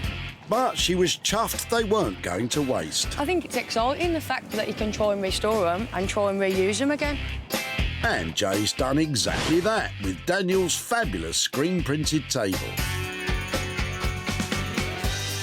Jay shared pictures of the table online and it sold to Sixth Link, a vintage and retro store in Shropshire. And the owner, River, is pretty impressed. I absolutely love what Daniel's done with this toilet door. I can't believe he's created a fantastic table out of it. I absolutely love the geometric pattern he's created and the layers too. Such a great piece. Jay is in Birmingham to catch up with Kate and to reveal what happened to her old toilet door. Hello, Kate. Oh, Jay, how's things? How you doing? You all right? All right, yeah. Yeah, I'm very good. How's the house coming along? Oh, don't ask. Is it slow? Yeah, well, no, I'm getting there, You're getting there, Making yeah? progress. Oh, bless you. Well, you remember the doors that you brought to the... Yeah, I did. How can I forget? And one of them was a toilet door, if I'm not mistaken, but you said it wasn't. No, well, it wasn't, but it was used as a normal door inside the house, but... OK. Yeah. Well, what I've done is I was able to transform it into... Oh, wow. Oh, that looks really effective, doesn't it? Yeah. That looks really good, doesn't it?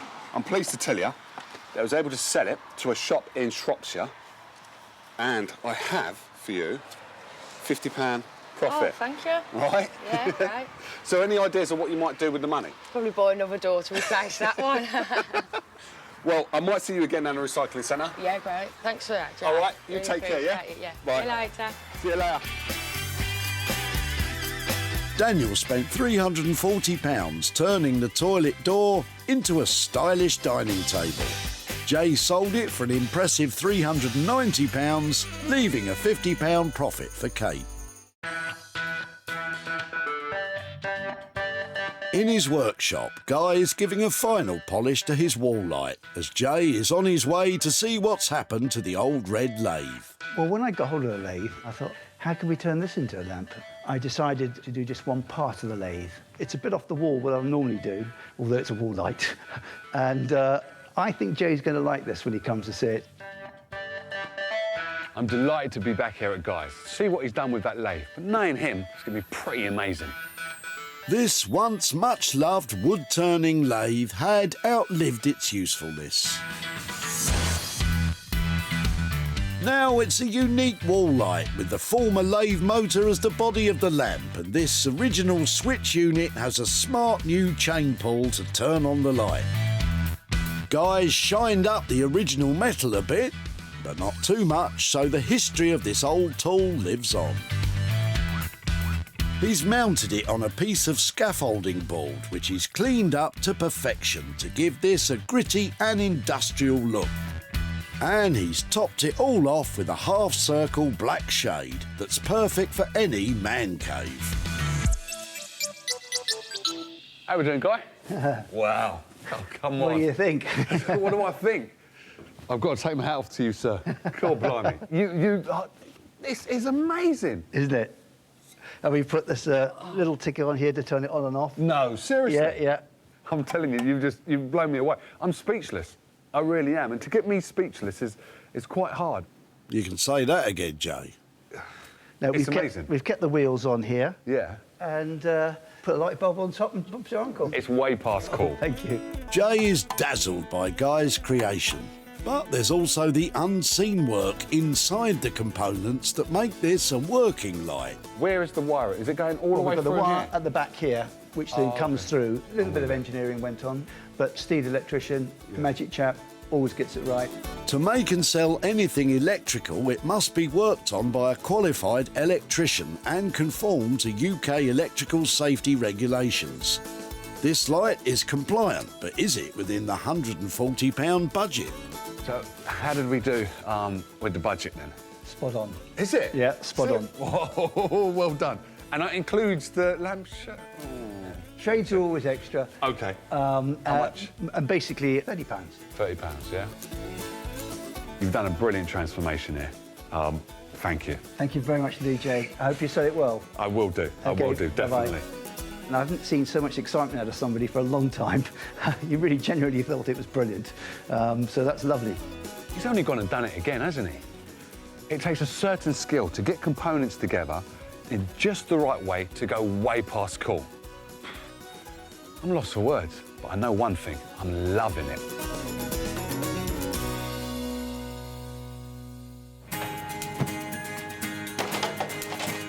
Back at the recycling centre, Jay met John, who was clearing out an old lathe. Well, it belonged to my father. He was quite a keen do-it-yourself guy. Right. Back in the day. Yeah. John was finding it hard to chuck his dad's beloved tools. I was feeling really guilty coming down with this because it's still quite good. So Wait, you shouldn't feel guilty. But Jay's offer to reuse it cheered John right up. I can go home now a lot happier now that I came down with the view of throwing it away. And happy you should be, as Guy's wall light is a beauty. Better still, it's sold to interiors specialists Museum Context in Edinburgh, and shop owner Andrew couldn't be happier.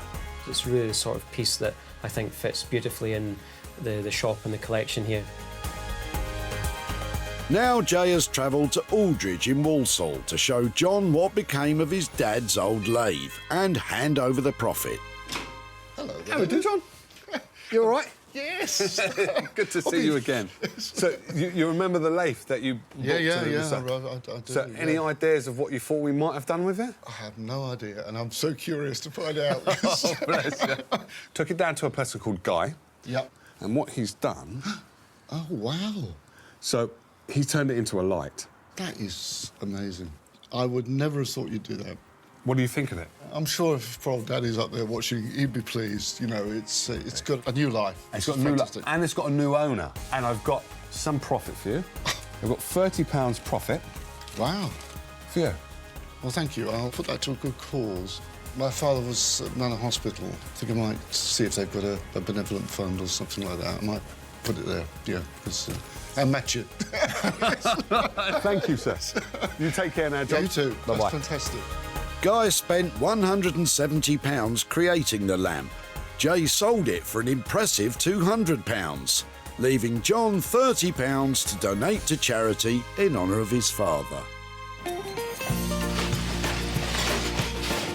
At Walsall Recycling Centre, Jay saved 3 items from the skip, transforming the ordinary to the extraordinary, the redundant into resplendent, and the unloved into lovable.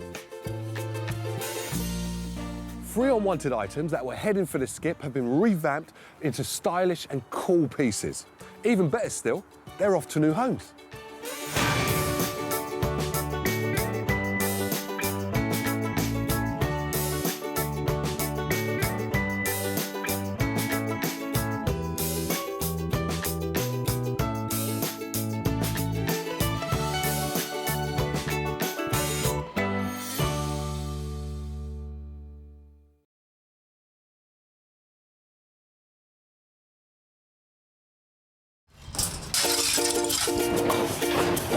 That's not going in there, is it?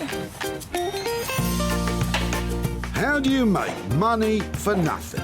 Ooh, that's got lovely legs. The answer could be hiding in over 20 million tonnes of household waste thrown out by us every year. I'm now going to swan off. That's why entrepreneur Sarah Moore wants to get her hands on things before they hit the skip. I'm a passionate maker, buyer and user of old stuff, and I've turned that passion into a money-making business. I make new stuff out of old stuff and I sell it for a profit.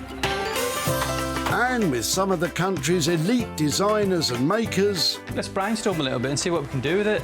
It is absolutely gorgeous. She can transform her finds into desirable... I'm speechless. Valuable...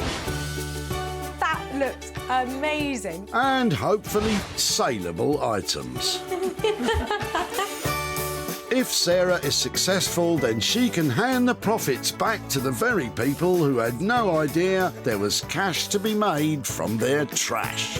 That's lovely. It's a lovely ending.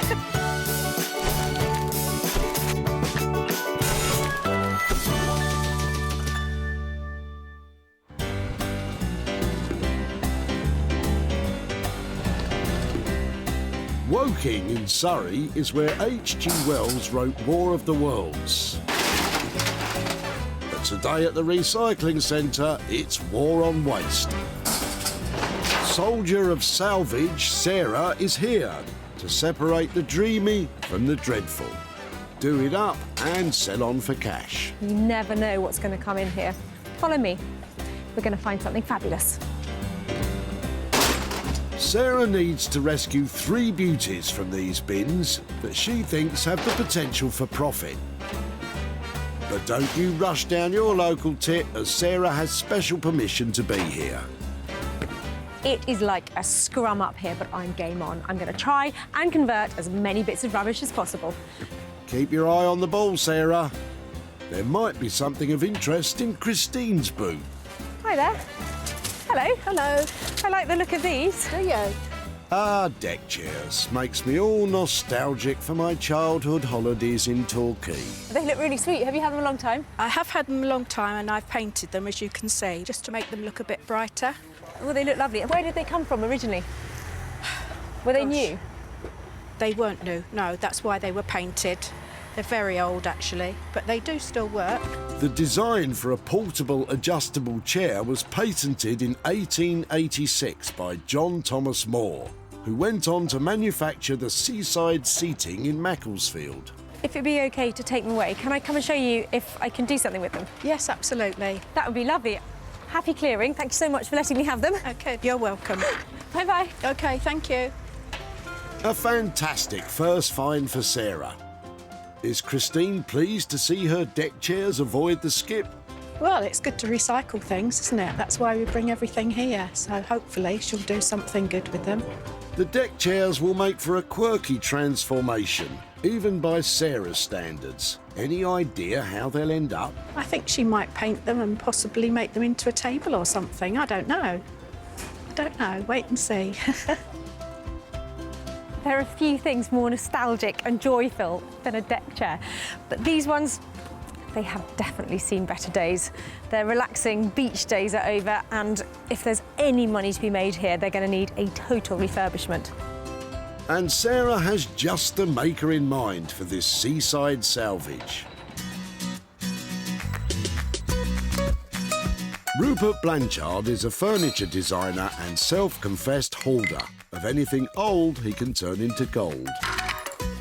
I work mostly with reclaimed materials. These are found materials that other people have given up on, and I benefit from what other people throw away. But it's more than that. I spend a lot of time and a lot of energy and a lot of love in restoring things and somehow working people's rubbish back into their home as something brand new. Well, you might have your work cut out making something for the home, because these things, I wouldn't even put them in the garden, frankly.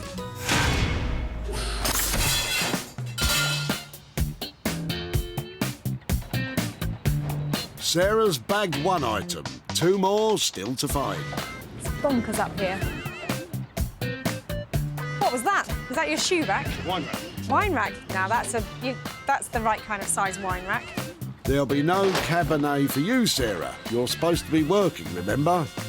Luckily, you've spotted Delia, who's having a clear-out. Might she have something transformation-worthy? Hello there. Oh, hello. What are you dropping off? Oh, all the stuff out the shed and all the garage, just getting rid of it all. Oh, well, don't get rid of it too quickly. This stuff looks amazing. How long have you had it? Oh, it was my father's, and he used to keep all his tools and things in there. I think that looks beautiful. Now Well, that's amazing. You Now like have a look at that. Yeah, let me just pop that down there. That was his from a bench. Oh, I know. It's the vice, isn't it? Delia's father was a carpenter. He used this wooden vice from the 1930s in his workshop. That's a beautiful piece of wood, isn't it? We'll have it if you want it. If it would be possible, maybe to make a little group of the things that you're throwing away, if that's all right. Yes, delighted. And take them to some of my talented friends and see if there's something to be made out of them, because... Well, I like to find a good home for things. I'm sure that something could be done with it. Please, may I come and find you and show you what happens to it? Yes. Would that be all right? Beautiful, thank you. Yes, that would be interesting. Sarah's got herself the contents of Delia's shed.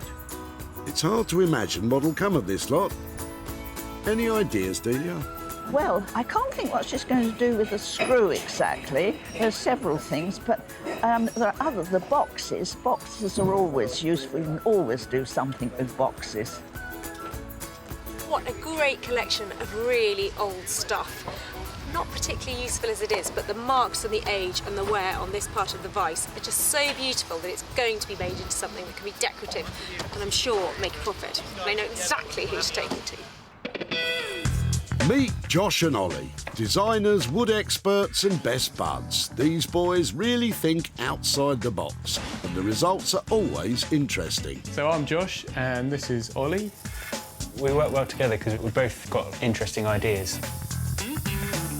When Sarah turns up with whatever she's managed to find at the tip, it's like problem solving. So you're faced with a problem and you've got to then turn that into a product. And it's really good. It's difficult and challenging, but it's a good process, isn't it? Yeah, makes us think of new ideas that we wouldn't have otherwise thought of. Well, these boys will certainly need to rely on their imagination for this project.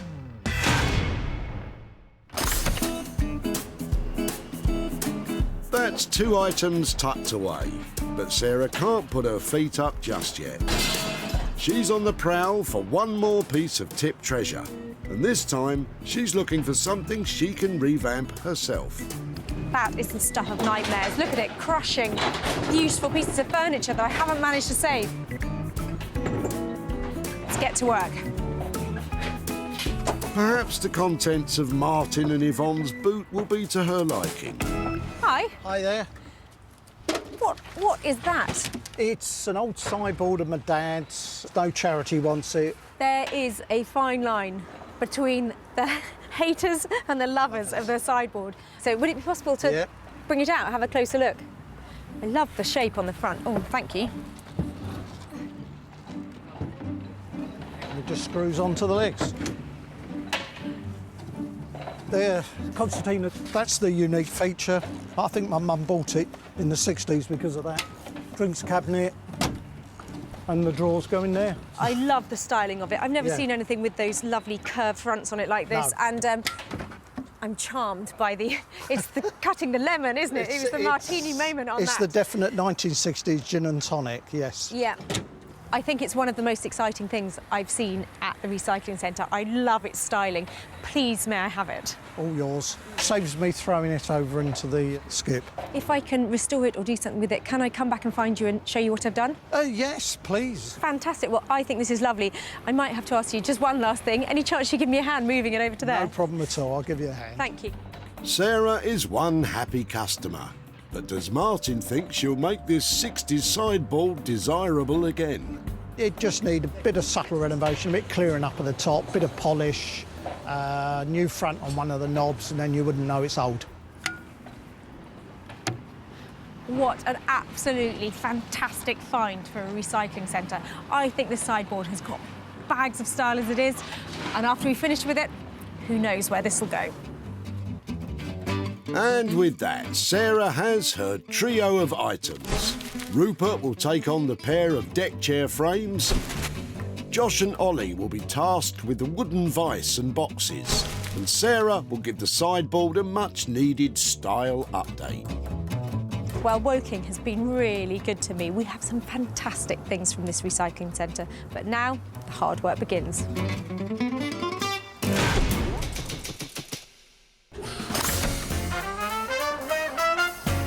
Sarah's first stop is Margate on the southeast coast. A much-loved holiday destination, Margate was the first place to offer donkey rides on the beach. It even holds the prestigious title of Britain's best seaside town. Sarah's dropping off her dilapidated deck chairs to Rupert. Don't worry, Sarah, you can hire some new ones on the promenade for about £2 each, I think. Sarah's on her way. I don't know what she's going to bring, but I'm hoping it's going to be a bit of a challenge, something new to me, something that I've never seen before, never worked on before. They're the best ones because you learn something new. Well, where else do you bring a pair of bright yellow deck chairs but to beside the seaside? And Rupert. Rupert? Hey, Sarah. Hey, how are you? What have you done? You've brought deck chairs to the seaside. Where else? We got loads of these here. I bet they're in better nick than these, though, aren't they? Oh, these are great, though. These are yellow. But how are you going to sit on them? Over to you, I thought, on that one. Right, OK. They're quite good. They're luxury versions because they had arms. Do you want to put one up? Right, OK. Well, I'll leave that to you because I don't know how to put a deck chair up. Oh, it's really easy. It's, hold on, arms first. And that goes down there, and then that goes in there like that. Hold on. OK. You certainly don't make it look very easy, Sarah. There you are. There Arms you up there. go. They're easier when they've got the seat cover on. Wow. That's kind of great, but it's so twisted. It's not great, is it? I did think maybe you could sort of stretch them out to make a pair of benches out of them as deck chairs. They're pretty much obsolete, aren't they? They're past their best. So anything you can do with them is better than where they're going. I'm kind of thinking it would make some other kind of framework, maybe for a pair of bedside tables, just using the framework, not as seating anymore. It sounds fantastic. A pair of Rupert bedside cabinets. Yeah, I think you brought them back to the right place, back to the seaside, and let's see if we can get them back in someone's home. Now you're talking, Rupert. We want those deck chairs to go from beachside to bedside. How much is it going to cost? I don't know. This is quite a lot of work. I'm thinking about £200. I'm really happy with that. 200 quid, 2 cabinets. I must be able to make a profit on that. Fantastic. Thank you. Can't wait. Great. Well, it's not really an obvious transition, is it? They've come to Margate as deck chairs. They're certainly not going to leave that way. I'm looking forward to this one, but they're really rickety and really warped and bent timber, so what I've got to play with, I've yet to find out. It's going to cost £200 for Rupert to turn those old yellow frames into bedroom furniture. Sarah could be onto a winner here. That is, if Rupert has enough wood to work with.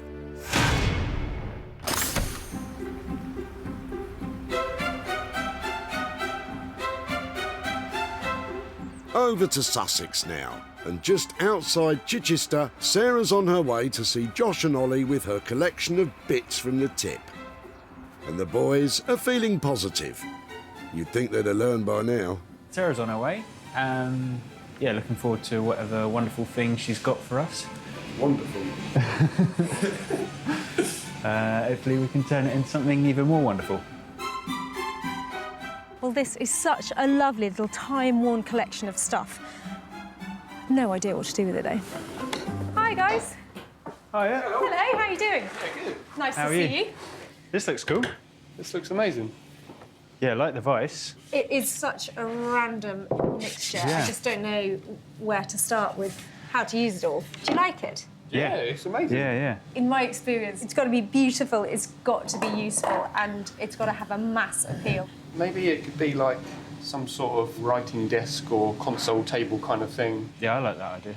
And maybe like use this. We could make a little like stool leg to go with the desk. So why don't we go for desk, Yep, stool, yep. and hopefully some kind of little desk lamp as well. Beautiful. Sounds great. The boys have a sweet plan to utilise as much of the collection as possible. What's the budget? I'm thinking 650. Any chance you kind of screw it down to about the 600 mark? Okay. Very well done. Yeah. Well, yeah, for that pun, we could come down to 625, maybe. OK, I'm out of here. Good luck. Thank you very much. Give us a call when my exciting collection's ready. Well, that was a lot of stuff to drop off, lots of great ideas, and heaps of potential to turn a profit. This is really cool. There's a lot of just good bits. Hope we don't screw it up. I hope you don't either.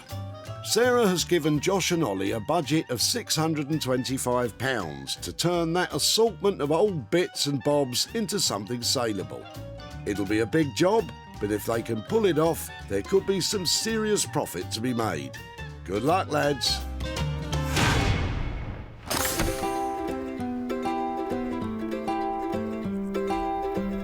With 2 items successfully dropped off to our trusty artisans, Sarah is back home in West Sussex. She's ready to renovate her 60s sideboard. Well, love it or hate it, to find a piece of furniture like this, well, that's amazing. Personally, I'm a lover. Teak sideboards like this were all the rage in the 60s, often taking pride of place in a dining room.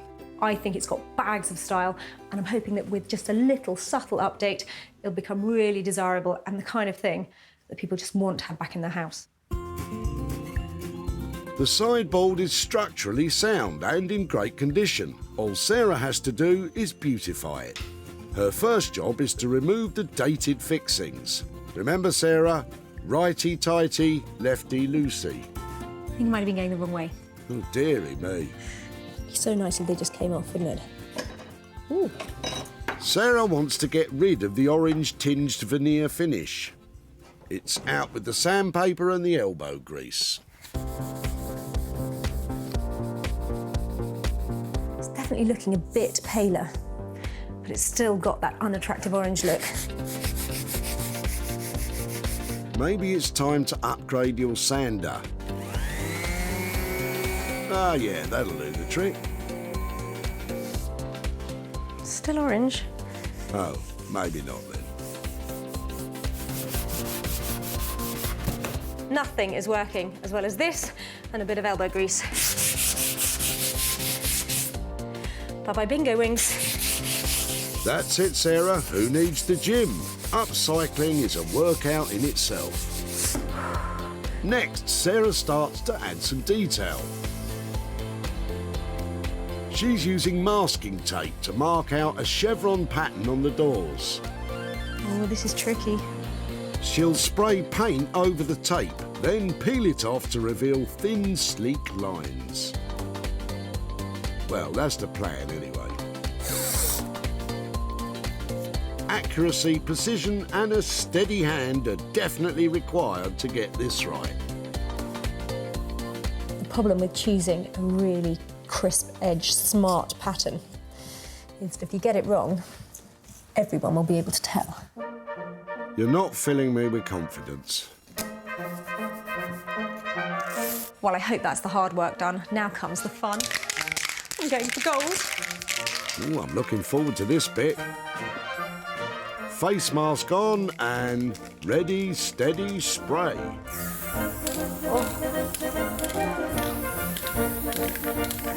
That's not good, it's splodged everywhere. Look at it.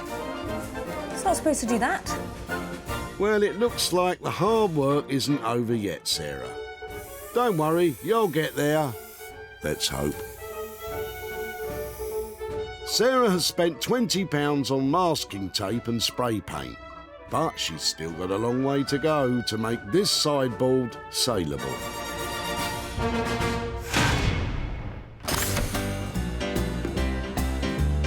Back to the seaside, Margate in Kent. It's all hands on deck for Rupert. He's getting to work on the yellow deck chair frames dropped off by Sarah. What a beautiful pair of deck chairs they are not. Rupert's promised Sarah a pair of bedside cabinets. How's he planning to do that? Now that I look at them, I have no idea how I'm going to do that. Well, off to a great start then. I'm going to start cutting these out. Goggles on. Rupert gets cracking by dismantling the deck chairs. The frames are held together with metal rivets. These are horrible things to remove because the bolt heads and the backs have been riveted together inside the wood, so I can't sort of dig it out. I can't gouge it out without damaging the wood. The frames are over 35 years old, so Rupert will need to be careful to make sure they come apart in one piece. He'll need to save as much of the timber from the frames as he can if he's got any chance of making 2 cabinets. Oh, don't like the look of that. I heard some cracking and it's just split a little bit on the end. Those flimsy frames, they don't seem to be coming apart as easily as he'd hoped. I'm sure deck chairs used to break as soon as you sat on them. And now this one doesn't want to come apart at all. Wow, surprisingly tough. Oh, it looks like he's finally getting somewhere. There you go, Rupert. You're cooking with gas. This is a pretty scary part of the project because all I've got left now is a big pile of sticks. And I did promise Sarah furniture, so Somehow I've got to turn this pile of firewood into something great. No pressure then. I've cut enough pieces to make one of these tables now. Hopefully this will make the skeleton framework for one piece. This is one big jigsaw puzzle, but I haven't got a picture, so not as easy. Well, no one said it was going to be easy, though that does look like it's starting to take shape.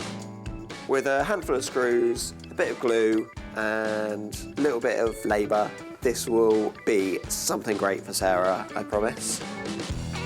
I certainly hope so. After some fixing, measuring and a lot of assembling, it's coming together nicely. That's the rough idea of the framework, and it's not terrible. It's along the lines, definitely, of what I imagined. I've still got a long way to go. I've got to glaze the sides, put a base in, somehow make a top, and then I've got to do it all again for the second one. No time to waste, Rupert.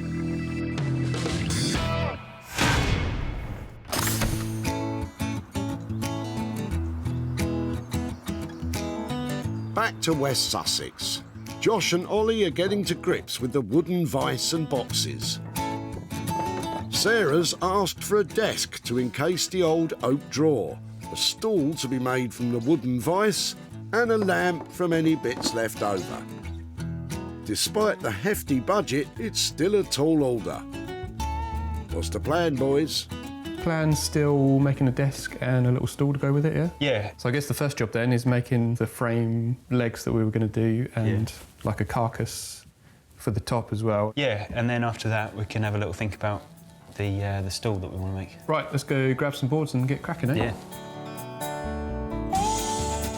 The boys are using planks of locally sourced English oak to be cut to size to make the frame and the legs of the desk. I reckon we get most of what we need out of these two bits. Ollie is using a table saw. That will give him precise cuts and minimise wastage. Once the wood is cut, it's put through the planer to smooth both sides of the oak. This creates a nice flat surface. With the desk frame underway, Josh moves on to the stool. So we're gonna use this as the top of the stool and try and use this little guy as one of the legs. And then it's gonna be a four-legged stool, so I'll get the other three legs out of this oak dowel. Josh begins by preparing the seat of the stool. He's using a Japanese handsaw to remove excess wood from the old vice. Unlike typical saws, it works by cutting on the pull rather than on the push. Very energy efficient, I should think.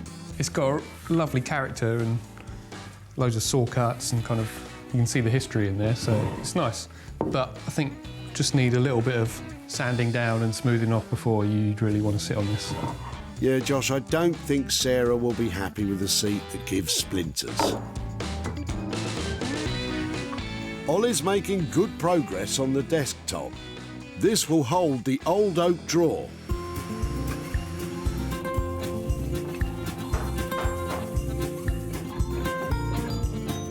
With the wooden frame clamped to allow the glue to set, Josh now takes on the legs of the stool.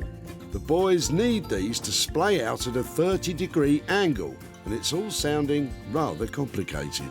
Just making extra doubly sure that this is all working out right, because you've got like two angles coming in here, and then also you've got the swivel of the bed of the pillar drill as well, so there's three factors that change everything. So if you don't get it right, all of these legs are just going to be all over the place.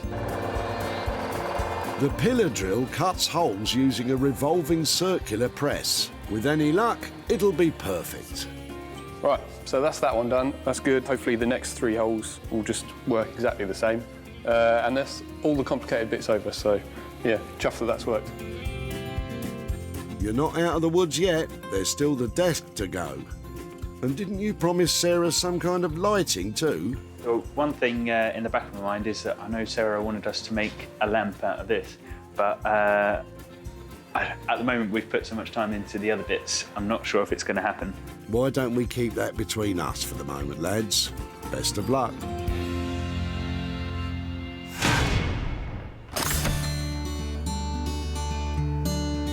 Back we go to Sarah's. She's about to find out if spray painting the sideboard has worked out. Very satisfying. I think the chevrons might be working. I always had faith in you, Sarah. When Sarah found the old sideboard, it was stylish but needed a serious update. But now... boy, oh boy, has Sarah delivered. This classic mid-century piece has undergone a very trendy transformation indeed. Sarah's stripped the orange finish to reveal smart teak underneath. The addition of black and gold chevrons adds a contemporary twist, making this 60s piece swing. The painted black base contrasts with the body of the unit, while simple handles along with the gold feet bring it all together. Beautiful and functional.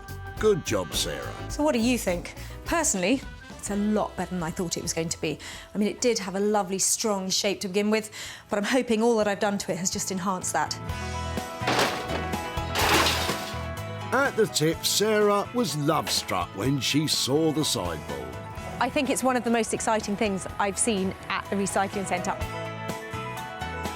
Martin hoped she could give it a facelift. It just needs a bit of subtle renovation, a bit clearing up at the top, bit of polish, new front on one of the knobs, and then you wouldn't know it's old. Sarah took to social media to post pictures of the sideboard in the hope of finding a buyer. But did she secure a sale? Now she's back in Woking to show Martin and Yvonne the transformation of their 60s sideboard. Hello, Sarah. Nice to meet you again. Do you remember Yvonne? Oh, yes, I do. Hello, Yvonne. Come on out. How are you doing? So I was so excited when I saw you turning up at the tip with your sideboard. Did you wonder what I might do with it or anything you didn't want me to do with it? Ideally, I wouldn't want it sprayed gold or silver, but on the other hand, if somebody's done something to it and it's improved it, then what can I say? OK, well, it was actually something I worked on, and there's bad news, because... There is a bit of metallic, is there? Tiny bit of gold. Okay, tiny bit of gold. OK, I've got some pictures here to show you. I hope you're not offended. Your sideboard now looks like that. I like that. So it has just a few tiny gold lines. No. Oh, that's all right. I like that, actually. Really? Oh, thank goodness for that. Yeah. Well, I've managed to sell it, and I've got the money here for you. Oh. I've got you 355 quid. £55. Well, I'll tell you what I'm going to do with this. This is actually going to charity. All of that, you're amazing. All of that, because it was my mum's, and therefore I think maybe somebody else should now benefit from it. I'm so pleased I made that money for you, and to give that to charity is a wonderful thing. Thank you so much. Really good to catch up. Thanks very much for doing it. Oh, my pleasure. Any more sideboards you got, I'll be at the recycling centre soon. And don't spray them silver or gold. I won't. Thanks very much. Bye. Thank you. Bye. Thank you. Bye. Sarah spent just £20 revamping the retro sideboard. She sold it to a private buyer for an impressive £375, giving Martin and Yvonne a cracking profit of £355, which they'll donate to Macmillan Cancer Support. Back in Margate, Sarah's on her way to Rupert. She left him with 2 warped deck chair frames. But did he have enough timber to make the pair of bedside cabinets he promised her? This one was pretty fun. I had a few things go wrong during the making, but resolved them. I'm happy with what I've made, and I made her a little something extra as well. Ooh, I do like a surprise. Well, it's a bit breezy for deck chairs today, so I hope that Rupert has come up with another use for them and transform them into something I can sell. When Sarah spotted these retro rickety frames, their deck chair days were over. But now... Rupert has repurposed the warped wood into a stunning pair of bedside cabinets. He's used every inch of timber from the yellow frames. And he's added extra wood salvaged from the beach right here in Margate. How's that for staying true to the seaside theme? Rupert even chose sky blue paint to complement the sunny yellow of the deck chairs. I love them, but what will Sarah think? Hello. Oh, glad you're here. Come in. Oh, don't they look like fun? How are you doing? I am good. These were a little bit of a trial to start with, but I'm glad your initial reaction, you seem to like them. Fab. Fun, exciting, really cool little things. And if they were inspired by those ropey old deck chairs, then, you know, I think you've done really well there. Aren't Excellent. they sweet? The thing is, I had a little bit of material left over, surprisingly, because it didn't look like much was left, but I made you something a little bit extra. A Rupert bonus? Yeah, okay. Go on then, where Show is you it? this. Okay, so I have also made for you Wow. a lamp. Okay, so this are all the bits I had left from the deck chair. I bolted them together. I've used a lampshade that I found in a skip. I've had a professional do the wiring for it. I don't normally make lamps. I really like this, and if you don't, I will happily keep it. I hate to tell you this, but there's no way you're having that. That is the icing on the cake for this lot. What a joyful thing. The lamp complies with all UK safety standards.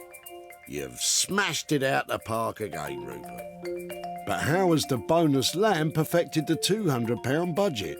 It was actually quite a bit extra. Brace yourself, Sarah. I'm going to have to charge you $260 for all of this. I'm walking away with a profit all day long on that. Congratulations, you've stormed it. Thank you. See that? That's somebody who's just picked up the first ever Rupert table lamp. Oh, and 2 fantastic cabinets as well.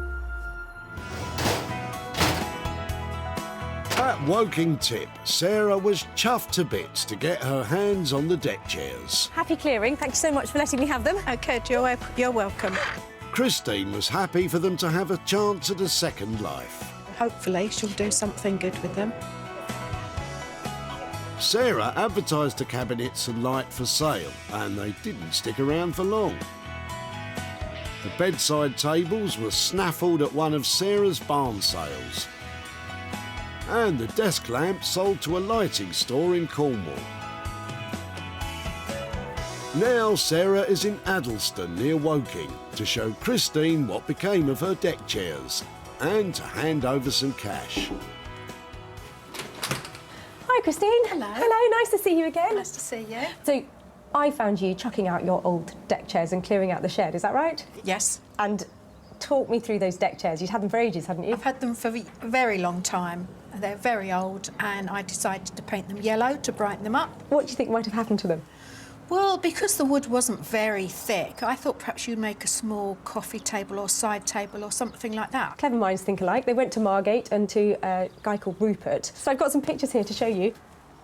Oh, Made you them into a kept them pair of yellow. side tables. What do you think? Brilliant. Well, it's good that they were something out of nothing, isn't it? Yeah. Actually, there's a bonus as well, because he made the tables, but he had a little bit of wood left over, so he thought he'd make a light as well. Oh, wow. So what do you think of that lot? That's brilliant. And I managed to sell them at a profit. Did you? Yeah. So for your deck chair, I have got £190. Wow. That's amazing. Well, thank you. What might you do with that? Well, maybe a new deck chair. Oh, fantastic. Lovely to see you. Thank you so much. Really lovely to catch up. Bye-bye. Thank you. Bye-bye.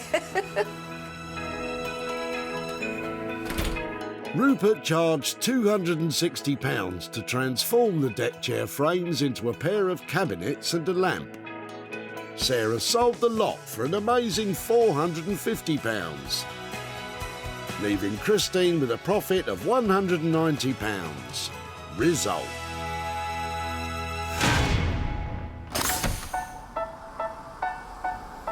With the revamped sideboard and the repurposed deck chairs off to new homes, Sarah is in West Sussex. Can Josh and Ollie make it a clean sweep with their transformation? The boys are confident they can. I think we're happy with the result, aren't we? I think it's turned out really nicely, yeah. Well, I left Josh and Ollie with a real mixed bag of stuff to make things out of. I'm hoping they managed to make a desk and a chair, maybe even a light. When Sarah spotted this collection of wooden bits at the tip, she was stumped as to how Josh and Ollie could make them useful again.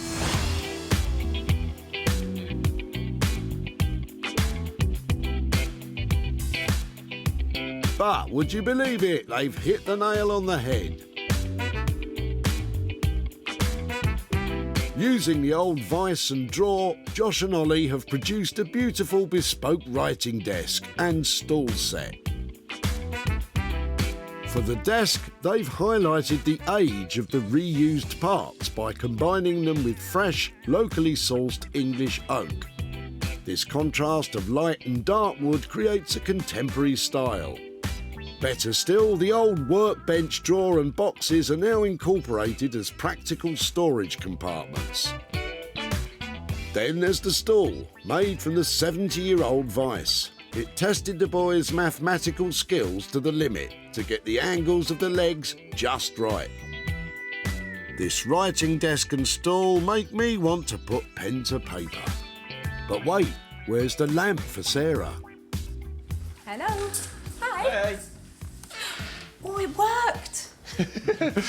Oh, fantastic. Look at that. Wow, what's it made out of? Well, it's all oak. What happens over there? That's the other little Oh, how sweet. compartment thing that you gave us.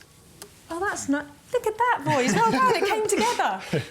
Yeah, we're really pleased with it, actually. I bet you are. I didn't expect it to look like that. That's a much more generous desk, isn't it? Very clever, sharp piece of design, isn't it? We aim to please. Yeah. No lamp? Unfortunately not. No, sorry about that. What did you do with it? Oh, my goodness. Is that it? I can't believe it. You naughty boys. Cheeky. They've turned it into a mallet for their workshop. Let's talk money. 625 quid was the ballpark budget we left for it. It was a lot of work, but, you know, we always want to try and keep to the budget. I think you've done that for 625. I'll say thank you so much. Thank you. And I'll tell you Thank where you. it goes. Thank you. Cool. Bye. All right. See ya. They're naughty boys, aren't they? Look what they did with my light. But I forgive them because the desk and the little stool, well, that's a lovely, sharp, crisp piece of design. Just what I've come to expect from these lads. It's nice to hear her say, in her mind, she thought she was going to see like a tiny little desk, and it obviously wasn't. Oh, that mallet! Oh, did you hear the power of it? Unstoppable. Whoa, that would have made a pretty powerful lamp.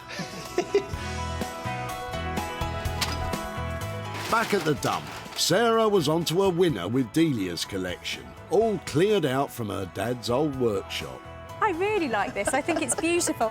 And Delia was delighted she didn't have to throw it all in the wood skip. I like to find a good home for things. Sarah wasted no time in sharing pictures of the desk and stool online. And it was bought by boutique hotel Monacle Moor in Perthshire in Scotland. Owner Tom absolutely loves his purchase. Absolutely love it. It's great, you know. It's just a very pretty thing.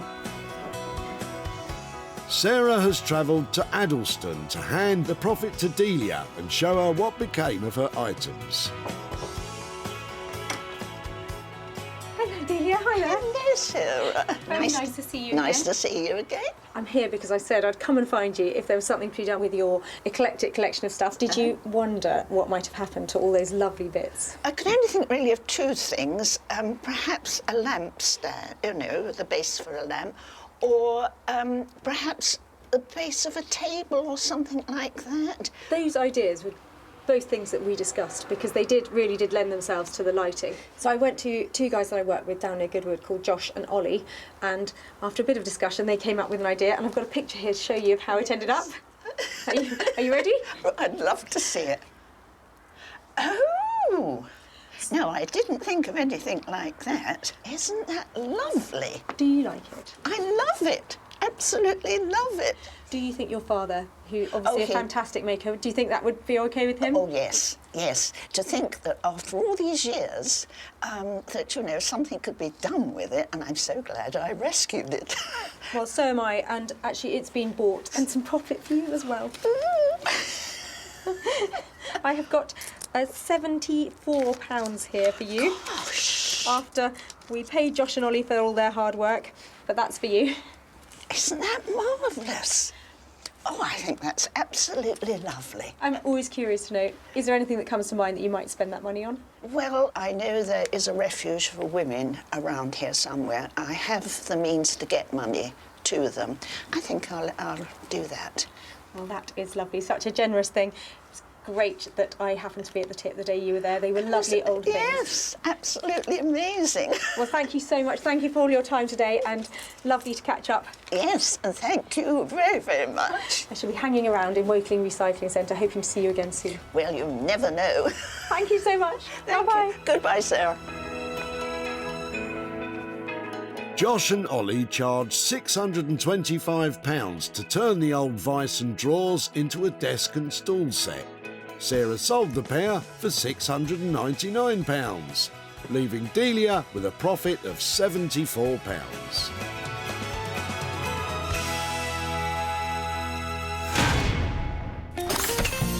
Sarah salvaged 3 items that were destined for the dump. Rupert made the sun shine again for the deck chairs. Josh and Ollie worked wonders for Delia's vice and bits. And Sarah's transformation of the 60s sideboard brought it into the 21st century. Wow, well, 3 amazing items to find at the recycling centre and 3 fantastic transformations. And finding them new homes, well, that's just the icing on the cake.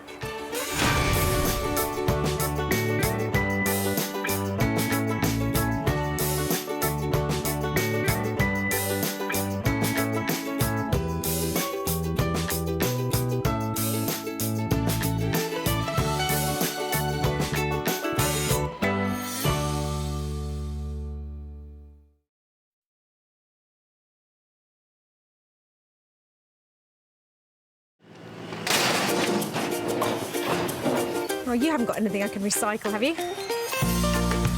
How do you make money for nothing? Wow, look at that. The answer could be hiding in over 20 million tonnes of household waste thrown out by us every year. Well, don't get rid of it too quickly. This stuff looks amazing. That's why entrepreneur Sarah Moore wants to get her hands on things before they hit the skip. I'm a passionate maker, buyer and user of old stuff, and I've turned that passion into a money-making business. I make new stuff out of old stuff and I sell it for a profit. And with some of the country's elite designers and makers... Don't know what to say. Did you drag it here behind the truck? She can transform her finds into desirable... It's enormous. Valuable... Isn't that fantastic? And hopefully saleable items. It's just giving me goosebumps. If Sarah is successful, then she can hand the profits back to the very people who had no idea there was cash to be made from their trash. Thank you very much. Marvellous.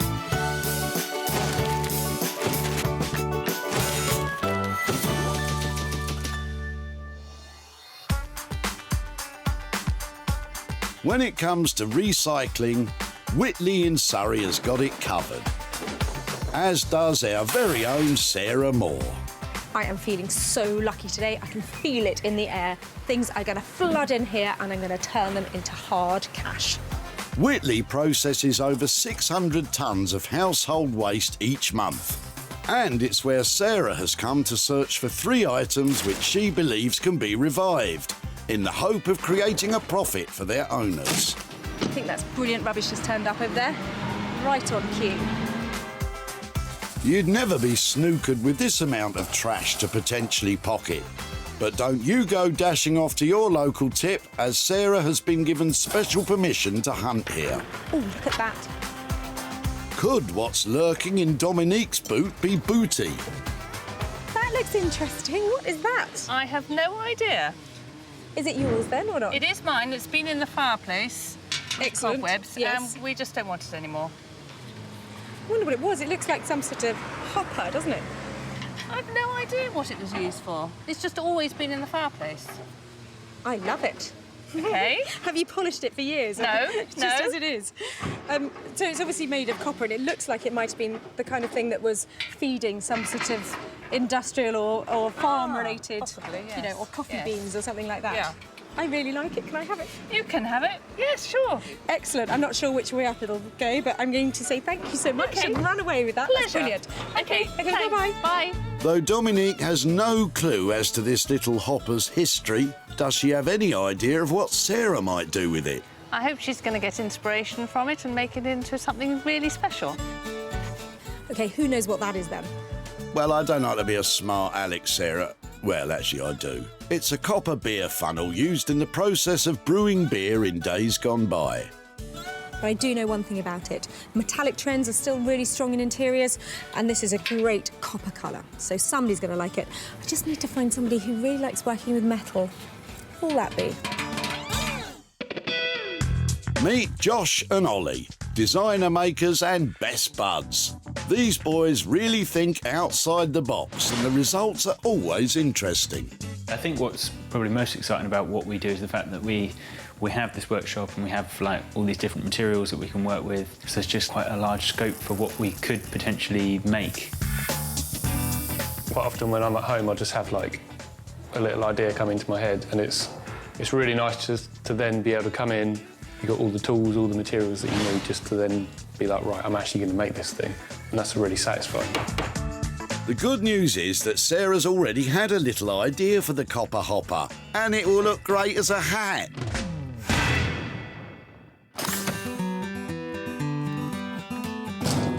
With one item found, Sarah's still on the hunt for two further finds. I think it might be bad luck to throw a gnome away. You need to give a gnome a home. I agree, Sarah. And he's a treasure, as is Clive. Is there something special in the back of his car? Not so sure. Hi there.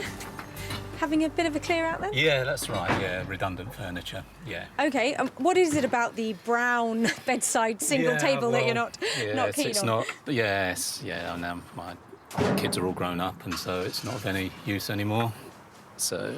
And how long have you had that then? Oh, goodness pop it knows, down? I don't know. But you didn't buy that new. That's No, old, no. isn't it? That's old. Exactly, Yeah. What do you reckon? 1950 something? Probably something like that. I like it. I think with pieces like this, does it open? Oh, it does. Rather than you putting it in the wood skip, could I take Okay. it away and Of see course what I you can do with it? Of course you can. Sure. That's brilliant. Thank you so much. Thank you. Clive's had it with this bedside cabinet, but what does he think Sarah's got in store for it? I would think she's going to strip it down and perhaps use it for a child's bedside table or something. I really don't know. What do you reckon? I reckon that was harvest gold and painted in about 1972. But it has got some redeeming features of pretty little legs, and I know somebody who loves this kind of thing, and they are going to make it into something absolutely awesome. Fingers crossed.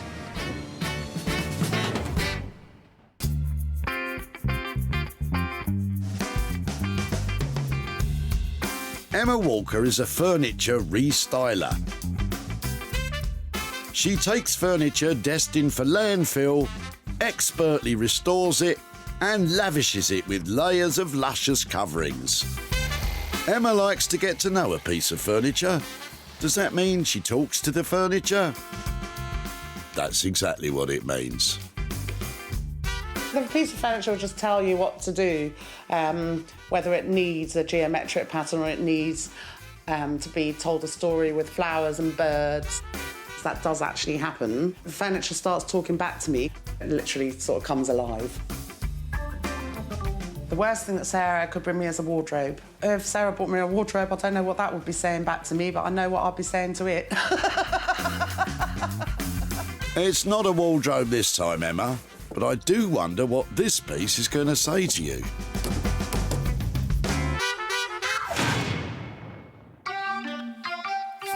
Two items taken, leaving Sarah with just one to find. An item which she can work wonders with herself. An item which suits her to a T. This is the one I like. Yep. This is my favourite one. How much use did that? Oh, it looks like you might have. I use that extensively. Leave the golf to the professionals, Sarah, and get back to it. I recognise these two. Sarah's met David and Vanessa here before. Have they something else in their car which might reflect a profit? A looking glass. That looks fantastic. Well, I think it was my grandmother's, and we don't have a place for it. Okay. And it's kind of big and heavy, and someone's painted it, which clearly they shouldn't have done. It's really cool. What else have you got? What are you dropping off today? So we've got this, and we've got a sort of pot cupboard over here. Oh, wow. Which must have been in the old days when they had no plumbing, I guess. There's not a lot of use for the washstand anymore, is it? It is a derelict piece of furniture, isn't it? I think people put plant pots in them, do they, or something? Yeah. Or, I don't know. Fantastic. There's something about the pair of them that probably they're both bedroom related. Yes, It I might be guess. nice to keep them together and see if we can put them as one piece or something, but they are all you could hope for turning up at a tip. Good, well, absolutely. Well, I don't want them, so I'm delighted. Let me take that one away first. Right. Well, that's good. Job well done. More space in the shed. And you can never have enough space in a shed. Sarah seems to think these two very disparate objects might be a marriage made in heaven. I can't see how, but she's obviously cleverer than me, and so let's see what she comes up with. I'll be very interested to see the end result. Look at these two. That is a pot stand, and that is a beautiful Victorian mirror. So I'm hoping the pair of them might be able to be married together to make one thing, or perhaps we just concentrate on this lovely mirror and turn that into a profit. Sarah has her 3 sets of items from the tip. Josh and Ollie will work on the copper hopper, Emma will transform the tan bedside table, and Sarah will see what can be done to the washstand and mirror. It's been hard work today, but well worth it. I am so pleased with what's turned up here, and I think there's potential to make lots of money. In the tranquil countryside of West Sussex lies the workshop of Josh and Ollie. Their speciality is creating handcrafted items with a contemporary style. What's not a speciality of theirs is synchronised mallet juggling. But to be fair, what better way to pass the time awaiting the arrival of Sarah? We're looking forward to Sarah turning up here with some weird thing, aren't we? Some random bit of junk. She's found a tip somewhere.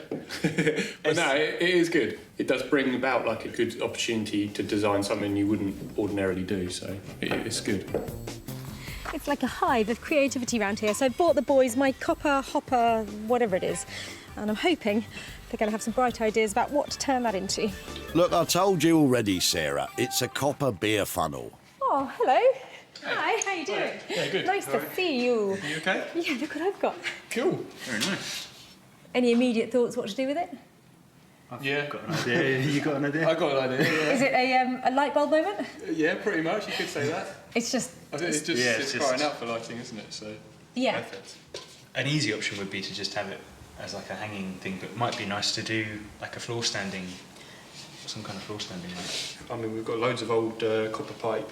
We could use that as the kind of, you know, its stand and then make a big old base for it or something like that. Like one of those big old bow lamps that you get. Maybe we could do a concrete base for it. We've could use a bit of black concrete dye or something. Yeah, that'd be smart with copper. That sounds amazing.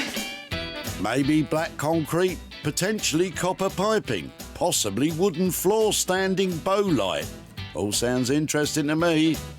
But how much is this going to cost? For us, like the idea that we've got for a bow lamp, there's a lot of work in that just to produce one lamp. What about somewhere in the region of £300? I think that sounds fine. 300 quid, floor lamp, statement piece. That should be all right, shouldn't it? Yeah. Sounds great. Okay. Looking forward to seeing how it turns out. Yeah. I love the surprise. Well, that little copper dish wasn't the biggest thing to arrive with. The boys have got massive ideas for it.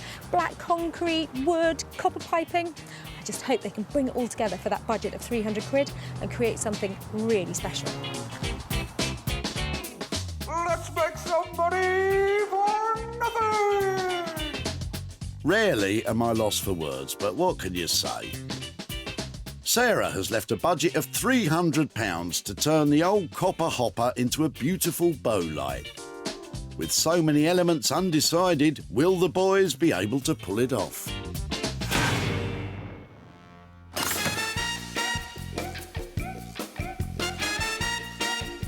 I've got my trousers rolled up and my hanky on my head, as I do like to be beside the seaside. Which is just as well, as Sarah has arrived in Brighton to deliver the tan bedside drawers to Emma. I'll do my best with whatever she brings me. I will do. I'm sure it's going to be fine. I know it's going to be fine. Well, I bought my bedside cabinet to Brighton. It's in a sorry state at the moment, and I'm hoping Emma is going to take on the challenge to make it beautiful again. Beautiful again? Sounds like a big arse to me. Hello? Hello? Hi, how are you doing? I'm fine, how are you? I'm all right. I bought something little and in need of help. Ah, I love those sweet little atomic legs. It's one little cupboard that was going to be crushed that I just thought needed to be given a new lease of life. What kind of thing have you done with this before? What ideas do you have? I am thinking ordnance survey map with a coastline on it somewhere, hopefully so it travels all around.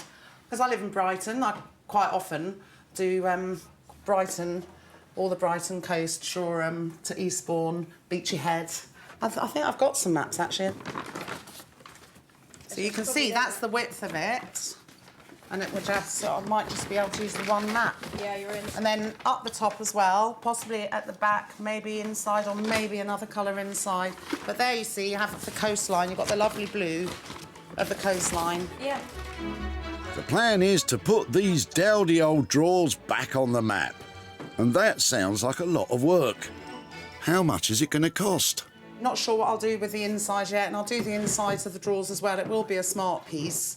But for you, oh gosh, I can do it for £100. £100, I'm going to see a profit. And more importantly, the brown is going to be banished and we're going to end up with The something. brown will definitely be, you won't recognise it. Well, you will, but you won't. It's that I'd like one of them myself. Lovely. Well, I think that you won't be alone, so I'm going to say thank you so much. You're very welcome, thank you. Good luck with getting that nice, onto there. tidy piece to be getting on with. Oh, that seemed to go well. Nice. I think, I can see that that's just going to turn out quite the ticket. Happy with that. Well, who'd have thought you'd get such a passionate response about a small brown side cabinet? Emma's got the idea nailed, and I think she's going to make it look fantastic. £100 will map out a fabulous new future for those drab little drawers. But will Brighton mark the spot when it comes to a profit? Mirror, mirror on the wall, who's the most creative of them all?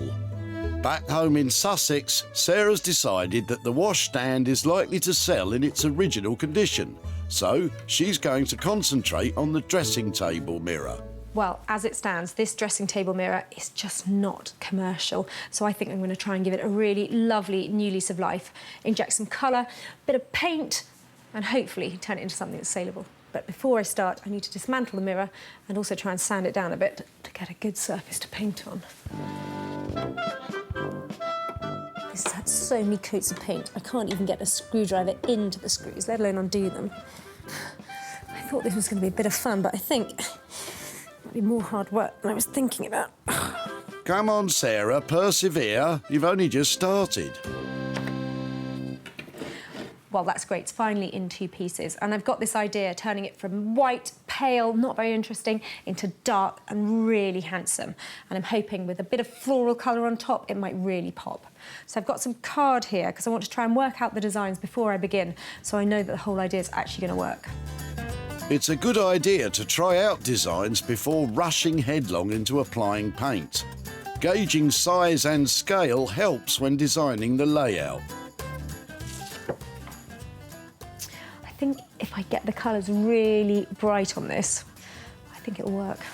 Let's give it a go. Black first. Bit of sanding down to do though. Sarah's using wire wool to sand down the mirror. I just want to really soften up all these knocks and dings on here. You certainly don't want to be breathing in this paint because you can pretty much guarantee it's not the kind of thing you really want to be breathing in. Up until the 1960s, lead was widely used when making paint, and lead is, of course, a toxin if inhaled. The easiest and safest way to deal with lead-based paint, if it's in good condition, is to seal it with an overcoating of modern paint. But if it does need to be removed, it's vital to wear a good quality breathing filter. This is multi-surface paint. That's what it says on the tin, and that's what it does. And it provides this fantastic cover-all effect that means that you can make something really scruffy look really cool. I hate painting. I'm useless at painting. It takes consistency, patience, diligence. With Sarah deciding that the washstand will sell without work, it's only the paint for the mirror to pay for. And at just £5, that could mean a potential profit.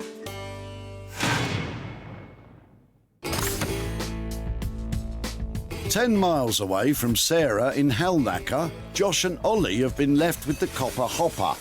And the boys are well underway with the design process.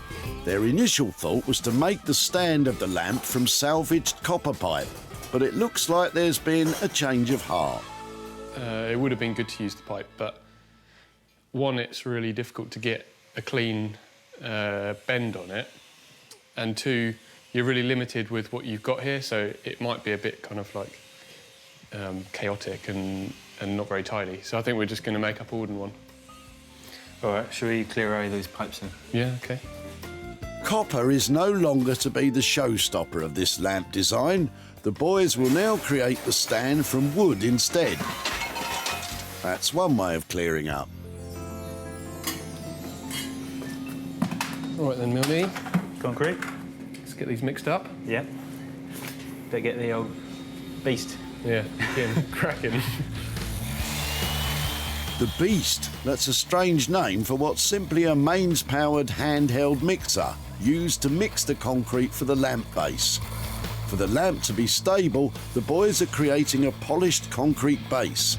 They will colour it black using concrete dye added to the mixture. And yes, probably best to avoid the head banging. That's an age-old technique handed down through generations for getting bubbles out of concrete. If you say so, Josh. With a dustbin being used as the mould, the time the concrete takes to set allows the boys to attack the wooden stand, and they have an ambitious plan. This process is going to be called laminating, so we'll make up loads of strips like this out of our oak, and then we're going to plot out the shape on this board.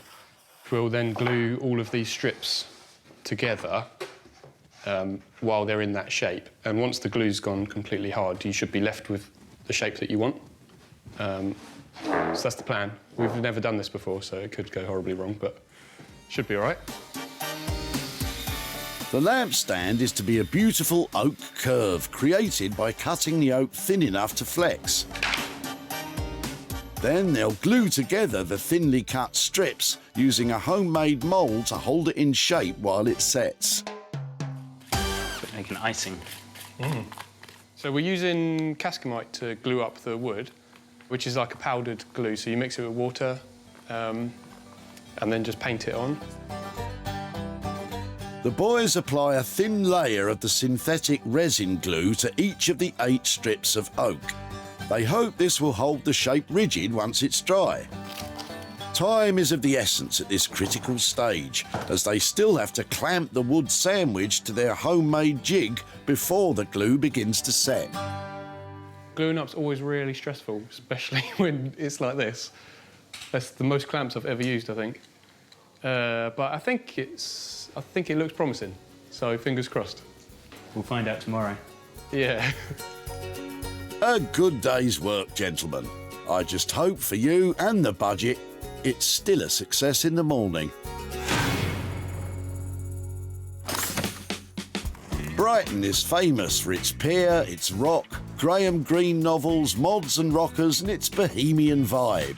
It's also where Emma is considering how to transform the bedside drawers Sarah left into an attraction all of their own. First thing I'm going to do is give it all a cursory sand. So quickly hand sand outside and clean it, ready for the white primer to go on, which will also show up anything that I might have missed. I've learnt to love this part. I used to hate all this part.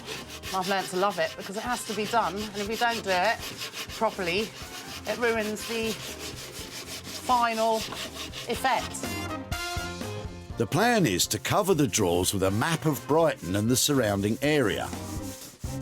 But before Emma can navigate down that route, the drawers have to be sanded back. The old gloss paint needs to be removed, and then they need primed with a white undercoat to prevent colour showing through.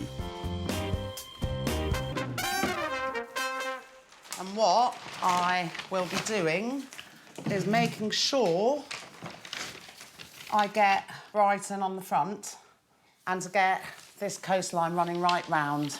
That'd be nice. I'm going to start by just checking it out from the end of the map here, the bottom of the bedside or little unit there. Portslade, we've got Hove and Brighton on the front. That is good. So Brighton will sit just there. And Hove just there. Making sure that Brighton ends up on the front of your drawers rather than your drawers ending up on Brighton front involves careful measurement, pinpoint cutting and accurate gluing. You don't need a lot of wallpaper paste using these maps. I've tried using just PVA, just wallpaper paste. Now I use a mixture of both. Roller it on. You want an even layer. With paper this thin, you're in danger of tearing it if you move it about too much or if you stretch it. My heart's in my mouth every time I do this with a map. Really it is. But I seem to be coping all right. And I think I've just realised it's not the end of the world if the map does tear. What I'm doing is I'm placing it in the right place and then I'm going to smooth it carefully.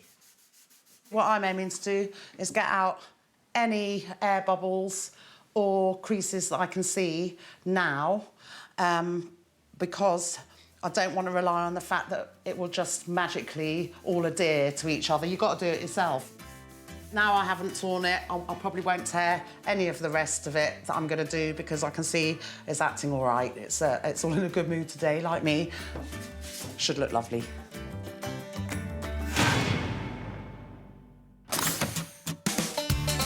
In West Sussex, Sarah's back home at Reclamation HQ. She set aside the washstand to sell as is. She's also putting the finishing touches to the mirror, and it's been a painstaking process. This is taking forever. It's really good fun. I feel like it's coming on, and it's looking quite pretty.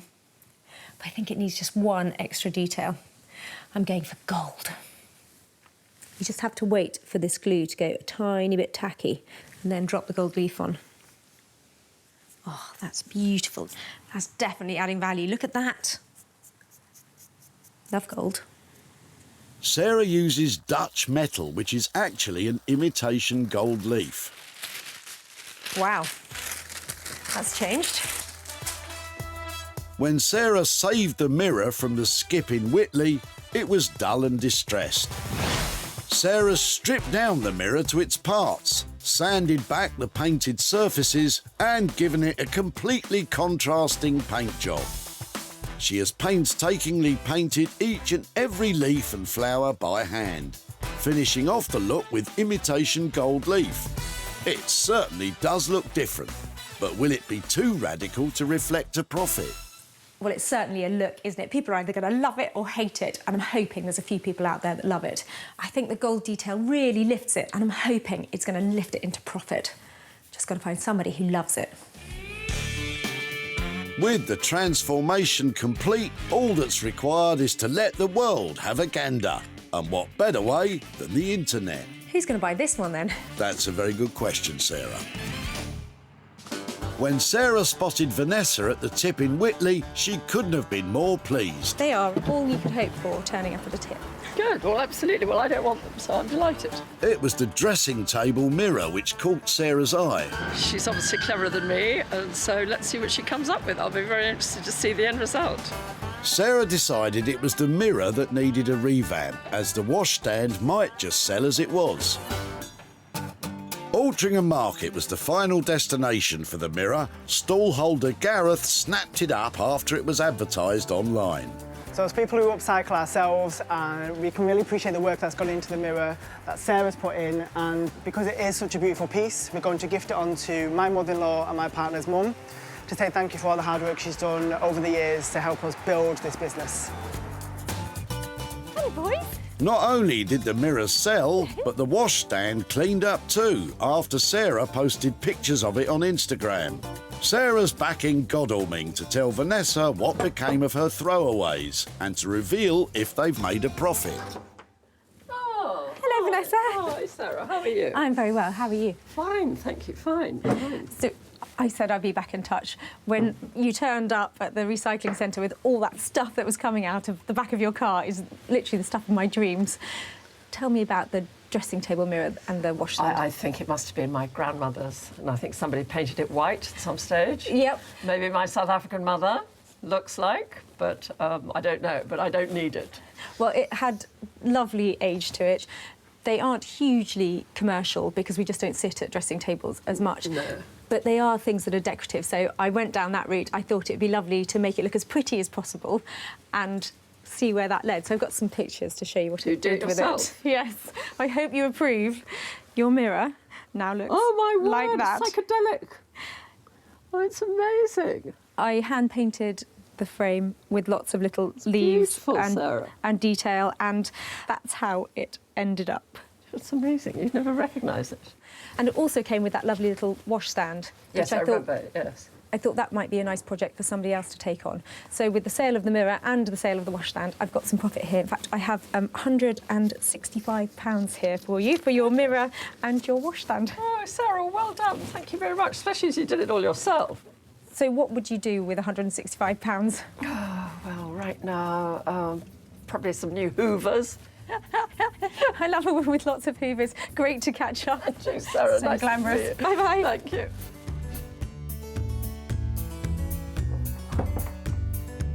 Sarah spent just £5 on materials revamping the mirror, and with the washstand selling without being worked on, £170 was generated in combined sales, leaving Vanessa £165 to put towards a new vacuum cleaner.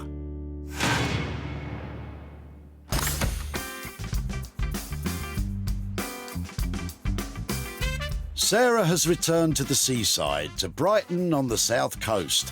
Not for ice cream or deck chairs, but to catch up with Emma, who's been remapping the future of the old brown bedside drawers. Can never be sure, but I think that Sarah will quite like a bit of Brighton map and coastline on this dinky little piece of furniture. I've gone the extra mile with this one as well, just for Sarah, just for her approval. We need her approval. Well, I'm here to pick up my small, sad side table that I left Emma with. I'm hoping that she's given it a total makeover, put it back on the map. This small chest of drawers was saved from certain destruction and was brought to Brighton for a transformation. And what a transformation it is! Emma's provided a fresh, contemporary new look by sanding, priming and covering it with a map of the local area. Emma has revived it completely, adding a glass top for durability. The legs and the interior of the drawers have been painted complementary colours of green, white and red. Let's hope Sarah will appreciate the route Emma has taken. Hi! Hi. Ooh. Let's see it. See the front of it, all the way around. Looks really cool. Yeah, well, it's a really neat shape. This right on trend. This shaped furniture and the inset handles here and what have you, all nice and streamlined. It was brown, glossy. I mean, personally, it wasn't my cup of tea at all. Now it looks lovely, and you've managed to get some glass on the top. Yeah, put some glass on the top. Don't often do that, but sort of smartens it up, makes it a more complete piece of furniture as well. Wow. Little pop of colour. That's fantastic. I love that. That's what they say, isn't it? Look, And here. okay. So I think we were hoping for around 100 quid to convert it to make it look, you know, lovely again. How are we doing on that? Well, still 100 for the work, and I used an extra map as well. But if I could put £10 on top for the glass that I didn't factor in, would that be okay? Yeah, that's great. That's Excellent. no problem. Yeah. So 110. We're going to make some money on that, aren't we? I think so, yeah. I think you've done a very good job on it. I hope so. I think, yeah, someone will want this, whether they're in Brighton or not. Yeah. Yeah. People like Brighton, don't they? They've got a soft spot for it. I'm going to take that away and get that sold. That's brilliant. Thank you so much. You're I'll welcome. be in touch. It's lovely to see you. And you. Thank you. Bye. Bye. Well, before it was dowdy, dull, and a little bit depressing. Look at it now. Bright and beautiful. Yeah, I'm happy with that. I have done a few map pieces before, but this one was just went a little bit more slick with the glass and boxing in, so I learnt a couple of things on it, and I think it turned out well. When Sarah met Clive at the tip, his chest of drawers were done. Having a bit of a clear out then? Yeah, that's right, yeah, redundant furniture. Having had it for years, the appearance was wearing thin. So you keen on that nice brown colour? Not in particular, no. He did have some original ideas as to what Sarah might do with it. Perhaps use it for a child's bedside table or something, I really don't know. That's very considerate, Clive, but Emma had other ideas. Sarah advertised the chest online, and it was Chris who spotted its potential. It now has pride of place in his reclaimed furniture shop, Modish Living, in Haywards Heath. We absolutely love this bedside table. I think it's beautiful what she's done, and the quality of the finish is just amazing. And for us, being just outside Brighton and Hove, the locality of the map is just perfect. Sarah is at the vicarage in Milford, where Clive is the local vicar. But does Sarah have a profit for him? Hello there. Oh, good morning. Hi, Clive. How are you doing? Good, thanks. Yeah, how are you? Yeah, very well, very well. Good. So just remind me, we took a bedside cabinet from you. Yes. It wasn't yours, but you've been helping and storing it for a while, is that right? A couple of years, and it's redundant. Yeah, yeah. It was a Yeah. fantastic brown colour, wasn't it? It was, yeah. What did you think was going to happen to it after we took it away? Any thoughts at all? Haven't got a clue. Emma was the person who refurbished your cabinet. Right. She's down in Brighton, and Okay. she does something really special with furniture, and I've got some pictures here to show you of what she's done. Oh, excellent. She has done this to your bedside cabinet. My word. That's incredible. She has covered it all with a map of Brighton, because that's where she lives. Yeah. She's painted it inside and outside. She has really refreshed it and, well, made it look quite different to that. How hasn't it? lovely. That's really good. Beyond imagination. Oh, well done her. Well, she's very good at it. Yeah. It was a sweet little cabinet, but because it's so small, it's quite difficult to make money on something that's that small. Sure, money's not the object of it. I mean, it's fine. There is money, though. There's Oh, a little. There's a £25 little windfall for your brilliant. bedside cabinet. Oh, thank you. Well, that's great, because as a church, we support lots of things, yeah. Fantastic. Yeah. If that goes into those coffers, I'm Yeah, delighted. thank you. Thank you so much for your time today and You're for catching welcome. up again. Well, good to see you. Bye-bye. Thank you. Bye.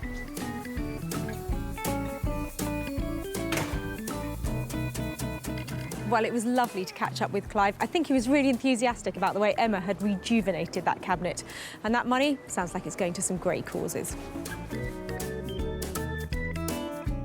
With Emma's costs totalling £110, Sarah was able to sell the revamped bedside drawers for £135, which meant a £25 profit for Clive.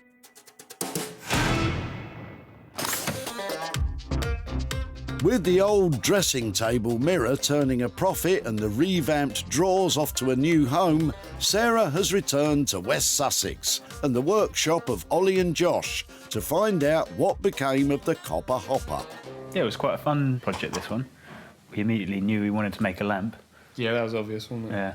Yeah, no, I think Sarah's going to, although she knows it's a lamp, I think she's still going to be surprised as to what we've done with it and how we've actually used these materials. So, yeah, no, I think she will be pleased. Our tip find flower holding copper hopper has hopefully undergone a total transformation. I'm hoping Josh and Ollie have given it a style injection and it'll now have a place in the limelight. When Sarah dropped off the copper hopper, it had a certain charm but lacked a purpose. Now it's full of purpose, acting as the shade on a beautiful floor-standing lamp.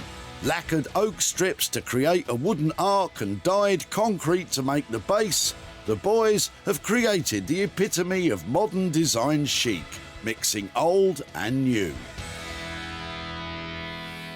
Hello. Hello. Hey!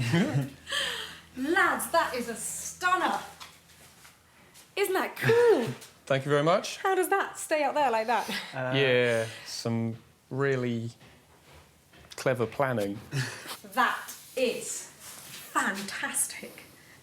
Genius. I thought it'd be really clunky or, you know, not clunky. I thought it might be a struggle to get this into the right kind of scale. Well, we did think about building it out of copper pipes, but we decided it'd be much sleeker if we did something with like a nice oak.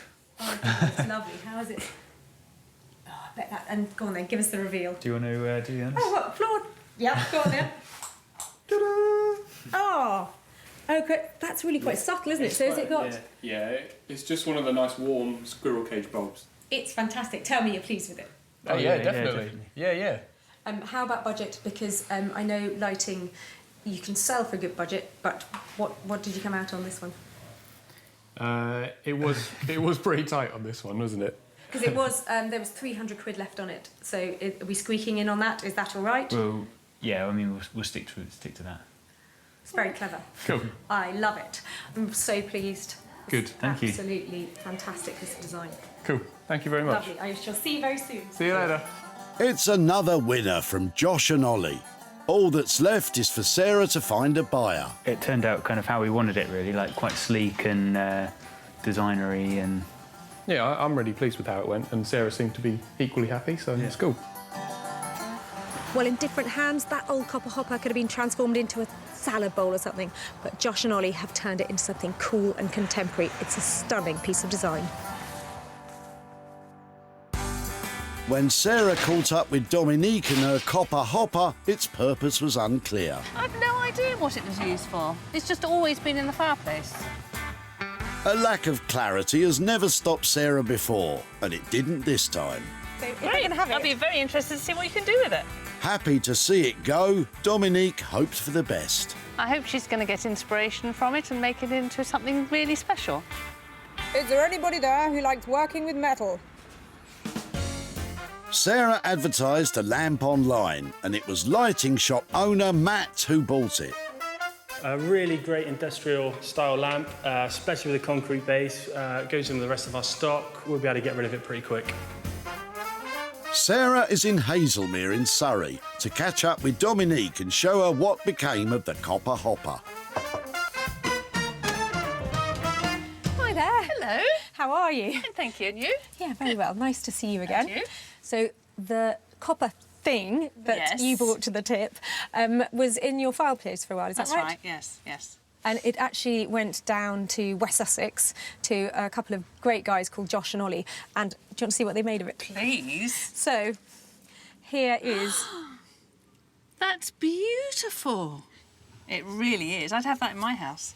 I'm really pleased to hear you say that, but you're not the only one who has admired it, because there's a company called Arc Lighting who make lighting but also buy bespoke lighting, and they snapped it up. So I did sell it, and I've got a little profit here for you.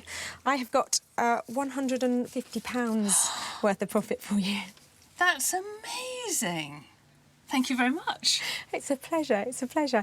So I'm pleased to be able to hand that over, but what might you do with it? I'd like to give it to the Monte San Martino Trust, which is a charity close to my heart. I loved that hopper the moment it turned up at the tip, so thank you so much for letting us have it. Pleasure. Thank you very much. Bye-bye. Thanks, bye. It turns out Dominique's chosen charity provides bursaries for Italian students who come to the UK to study English. Well, I'm happy that Dominique's happy because I knew the moment I saw that copper hopper that it had money-making potential. And it sounds like there's a little charity who's going to get a very generous gift. Josh and Ollie charged £300 to turn the old copper funnel into a stylish standing lamp. Sarah was able to sell it for £450. That left a profit of £150 to hand over to Dominique.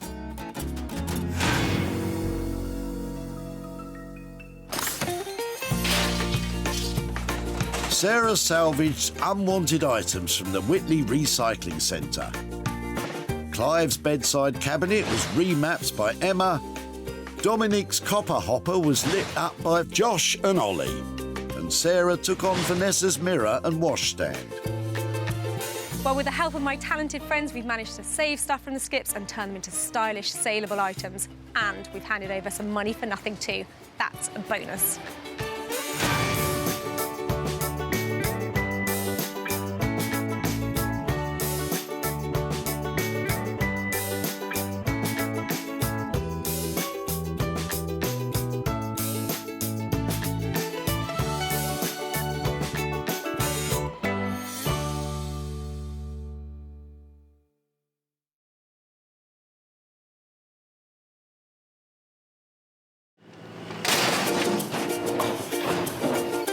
Out the whole three-piece suite, are you? How do you make money for nothing? What have you been smashing up? The answer could be hiding in over 20 million tonnes of household waste thrown out by us every year. Can I have them? You're welcome to them. They're only going in the skip. That's why entrepreneur Sarah Moore wants to get her hands on things before they hit the skip. I'm a passionate maker, buyer and user of old stuff, and I've turned that passion into a money-making business. I make new stuff out of old stuff and I sell it for a profit. And with some of the country's elite designers and makers... I think we can really be quite playful with this. I could make several mankinis out of this, couldn't I? She can transform her finds into desirable... That's such a relief. Valuable... It looks all shiny. and hopefully saleable items. I love them. You are a gem. If Sarah is successful, then she can hand the profits back to the very people who had no idea there was cash to be made from their trash. Really can't believe that. That's amazing.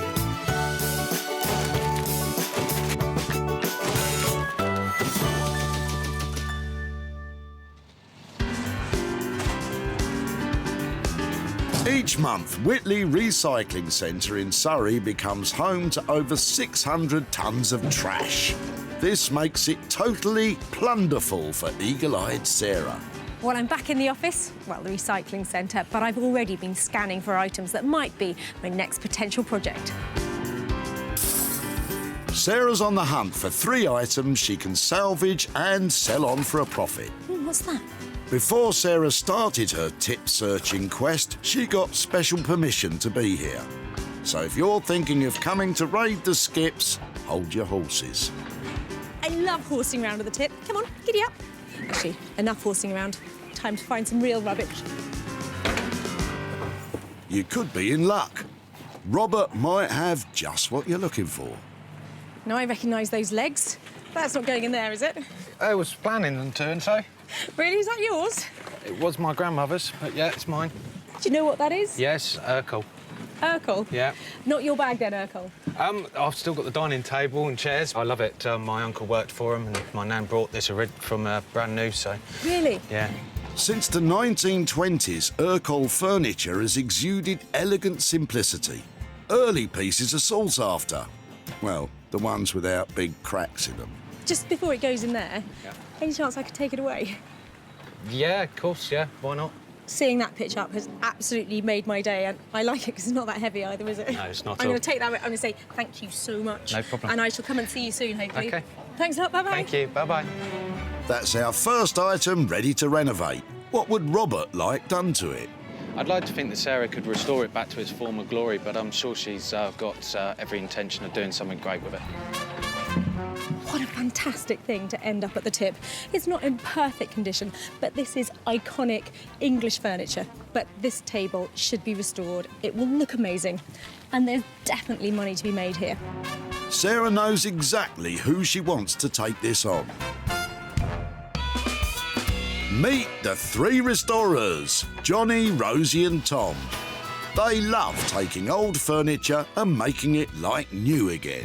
A lot of the antique stuff is nice because it's, you know, it's got a nice history to it. And most of them are family heirlooms, so, you know, they've been throughout people's families for centuries, and it's just nice to give something back to someone who can then enjoy it again for a lot longer. Even when it's broken, these three can make stuff beautiful. I really love it when we get a project in that needs so much work. So from like literally from being in bits, like a chair in bits, you know, strip it right back to the start, maybe like take it apart, build it back together again. Basically a full-on restoration. They're game for a challenge, but is this cracked coffee table a challenge too far?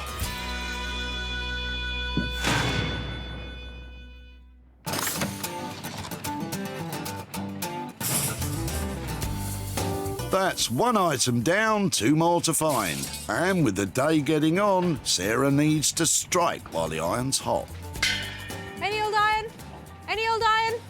Time to press ahead. There's plenty to choose from out of Julian's trailer. Sarah's picked from Julian in the past. What's in store this time? There's a lot going on around here. Whose is that? That apparently was my dad's. I don't know from what decade, but it certainly hasn't seen the light of day for quite a few. Julian is helping his mum clear her house after the death of his dad. Would it be right to have a quick look at it? Off, yeah. The bike belonged to Julian's dad. He used it to commute to the train station as part of his journey to work. I think it's got a bit of style. I mean, I'd have loved to have seen that when it was... yeah, in its day, I can see it must have been probably quite a nice bike. It's got all the got a nice lamp on the front. I think it's all pretty furred up now, isn't it? But is that leather? Maybe even no, that's probably not leather. It's probably plastic. But yeah, I should have had a look to it in its day. I really like the fact that it's a bit tatty. Yeah, that's lucky. Yeah. It's amazing what I find appealing, but I think there's something about it that's got a bit of style. I'd love to see if there's something to be done with it, but I'm not sure what it will be. Well, you know, it looks like it could... it's got a bit of nice colour on it, hasn't it, underneath the paintwork's quite a nice colour, so I don't know, maybe you can turn it into something. If I can take it away, please do something with it. If it saves me lifting into a skip, that's absolutely fine by me. I'm going to come and find you, and I don't think I'll be riding to see you, but I will keep in touch if that's all right, to see if there's something that I can make out of it. Yeah, I'd be fascinated to see if you can manage to turn that into something useful. It's a challenge, isn't it? It certainly is a challenge, yeah. Oh, brilliant. Well, thank you very much for letting me have it, and I'll keep in touch. Yeah, no worries. Good luck with it. Thanks. Cheers. Just when you think you've seen it all, Sarah takes a rusty, seized old bike. What could she possibly do with that? Julian? I'm having a real struggle to see anything that's going to be salvaged worthwhile off that, but I mean, you know, there's some nice red paintwork on it, and hopefully she's got a good team of magicians who are going to turn it into something interesting. Well, it's a sweet old bike, isn't it? But it is in terrible condition. I was hoping that the frame on closer inspection might be a bit better than it is. But it's got a solid frame, it's got a sweet light on the front, it's got a bit of a bell on it, and a basket on the back. I'm sure there's something can be made out of it, but at the moment, I'm not quite sure what that might be. If you think a bike is a surprising save, just wait till you see who Sarah's picked to take it on. Are you looking for luggage made from thrown-away threads? Then Neil Ragg is your man. Neil's had just about everything beneath his sewing machine needle as he takes rugged materials destined for the dump and turns them into bespoke bags and high-end holdalls, each one lasting a lifetime. I've sewn out of necessity to begin with. I've sewn to repair, and then you end up just keep sewing until somebody says, you should sell those. I love the creative side to it, the fact that you can take a fabric and then work from there. So instead of working from a template, a design, you actually get the fabric and you start from there and then decide, actually, what can this be made into? Well, Neil, what if I was to tell you there is no fabric and that it's actually a bike?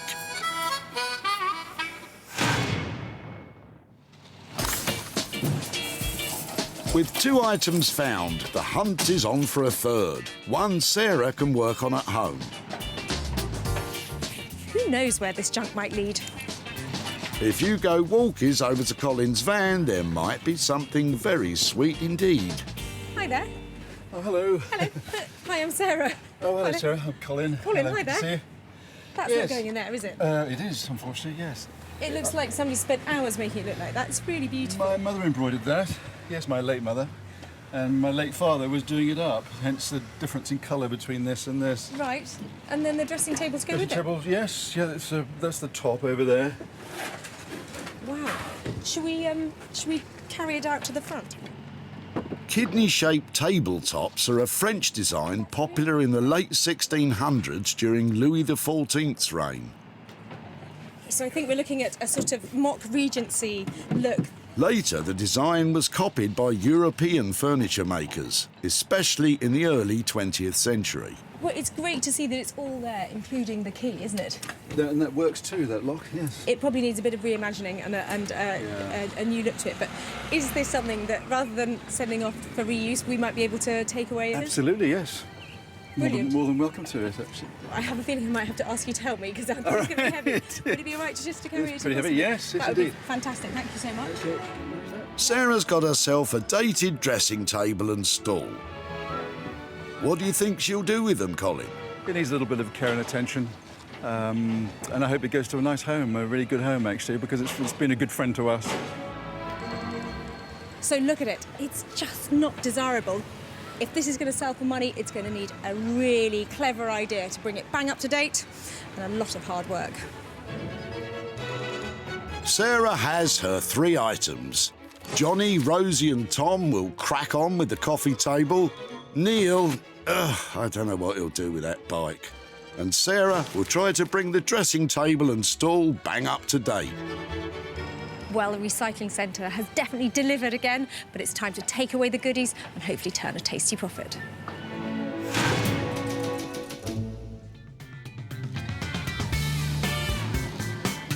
Deep in London's Crystal Palace, love is in the air. And Sarah's hoping her cracked coffee table will be a labour of love for restorers Johnny, Rosie and Tom. We're really looking forward to Sarah arriving, really hoping that she brings us something kind of classic in its design. We don't have to add anything or embellish it too much. Well, I'm here in South London with my fantastic bit of Urkel tip-find furniture. I bought it to Tom, Johnny and Rosie, and I'm hoping they're going to love its style, but I think they're going to hate its condition. Really, Sarah? I can't imagine why. Hiya. Oh, hey. Oh, you're going to take that in. Thank you. Look what I've got for you. Urkel, what do you think? Something you can work on? Because at the moment it's got cracks all the way through it.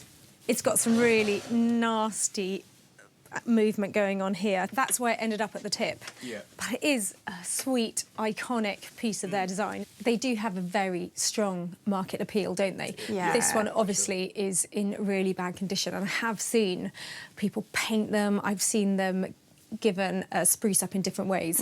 But I was wondering if you fancied doing something more sympathetic with this one. Yeah, definitely. I think being solid, we can really sort of take off all this old finish, get it sanded and make the top, look like new again. Obviously, once we've repaired the cracks. Brilliant. Well, I think it's got some value to it once restored. So can you give me a rough idea about how much it's going to cost to make it saleable at a high price? So I think it's probably going to be sort of 120 to 160. Around that sort of price. Well, it really depends on whether these joins want to go back Yeah. properly. Because if they don't, then we might have to think of doing something slightly different. Yeah, but it sounds like you've got a fair bit of work to do. I think on that basis, if we're sort of around the 150, maybe a bit lower, that's perfect. There's money to be made on that. I don't envy you trying to sort these out because I know wood can have a mind of its own. So thanks very much. Come and tell me when it's done. I'll come and get it. Cheers. Cool. Bye. This is exactly the sort of thing we wanted to see today. It's like solid wood, solid elm. Maybe a bit of a challenge, but that's what we like with these splits. But yeah, really excited about it. Well, isn't it great to see so much enthusiasm for what might just be a simple restoration? But with that table, it's all about the condition. If that crack gives them a problem, then we are not going to come in on budget. And I won't make any money. With a cost between £120 and £160 to restore this table to its former glory, Rosie, Johnny and Tom have their work cut out.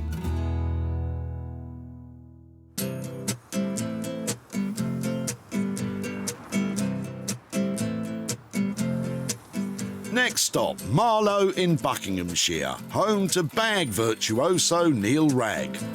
Neil makes bags from just about anything. Old leather couches, tents. Well, maybe not just about anything. Honestly, what is Sarah thinking? A bike into a bag. This is going to be interesting. Well, if Neil was just an ordinary, amazing bag maker, I'd be worried about bringing this old bike to him. But I know something about Neil that you don't. He is a scout leader, so I'm hoping he'll be prepared to take on the bike challenge. Sarah's coming. It's always a challenge and always a pleasure. I think you might change your tune in a minute.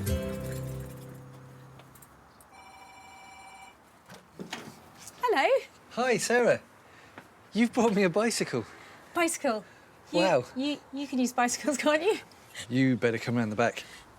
Oh dear, not good. Definitely seen better days. Do you work with bikes often? I ride them, Right. but I haven't made a bag from one. Before you say no, let me talk you through the idea I've had, OK? You ready? Ready. This was being dropped off by a guy whose father passed away last year. And in the panniers here are his train tickets. So I think it says 1982. So this was his old commuter bike. And I thought, how about using some really cool bits of the bike to turn it into some kind of commuter luggage? Commuter luggage. OK, we can make some really nice, exquisite designer panniers for the bike. Does that mean you're going to take it on? Of course he'll do it, Sarah. Neil's idea of bicycle panniers, bags you attach to your bike, aren't as out there as you might think, as almost 1 million of us now cycle to work. But just how a bike can be turned into bags is beyond me. Neil, over to you, mate. We could try and incorporate some of the bike into the bags so that the bike carries on cycling. I thought some of these bits of the bike, like here, the lovely logos, there's a great badge on the front. I was just hoping that you could get a little bit of that essence out of it. Well, I was just thinking of using the reflector. You want more than that? You want more? I always want more. You want more? This all sounds lovely. 2 bike panniers made from bits of the bike. But Neil still has to source the bulk of the material to make them. So does all this come at a big cost? Maybe you're looking at maybe £100 for each one, so something like a couple of £100 for the pair. So when you're talking about it, £100 a bag was pretty much what I had in mind, so 200 quid for the 2? Always a pleasure. Oh dear. Well, that is definitely one of the more obscure projects that I've come up with, but I love the idea that Neil is going to recycle the cycle and it's definitely going to go on another journey. This wasn't what I expected. It's going to be tricky, but let's see what I can come up with. Going to need my thinking cap on for this one. Sarah's left Neil with £200 to create 2 upmarket bike panniers. Neil's staying positive, but this could be hell on wheels.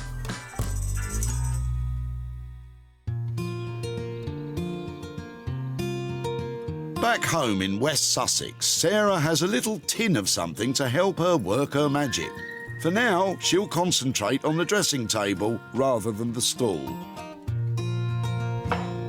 Well, this sweet old dressing table ended up at the recycling centre for a reason. It's really dated, it's got a sad white coat on it that really needs refreshing, and it just doesn't look appealing.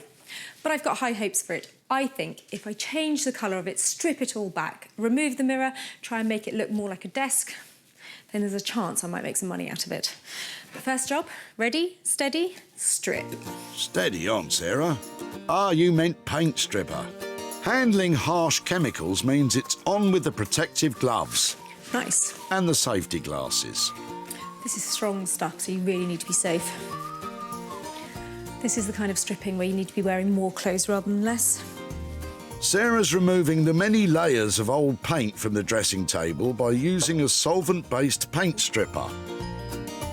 She's working in a well-ventilated area. However, with any paint thinner or stripper, always read the product guidelines, as it may advise that a respiratory mask should be worn at all times or for prolonged use. This is going to be a real challenge to turn into something that is saleable because it's just so dated. I quite like a challenge. It's the moment of truth. What will Sarah find under that paint? Oh, great. Layers of paint. Oh, more paint. Well, no exciting reveal of wood yet because there's another layer of paint under here. Well, there's a little peak of wood down there, and I think it might be beech, and that's good because it would be pale and interesting and quite hard wearing, so fingers crossed. It's all made of that. There are layers and layers of paint on this where people have updated it and changed their room schemes. But I'm really committed. I want it to look lovely, and I want to strip it. I've got a feeling this could take forever. Sarah spent just £19.99 on the paint stripper, although at this rate she might need to go back to the shop to get another tin.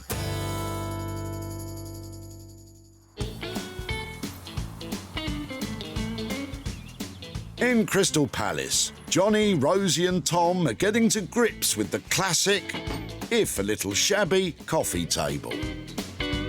Look at that.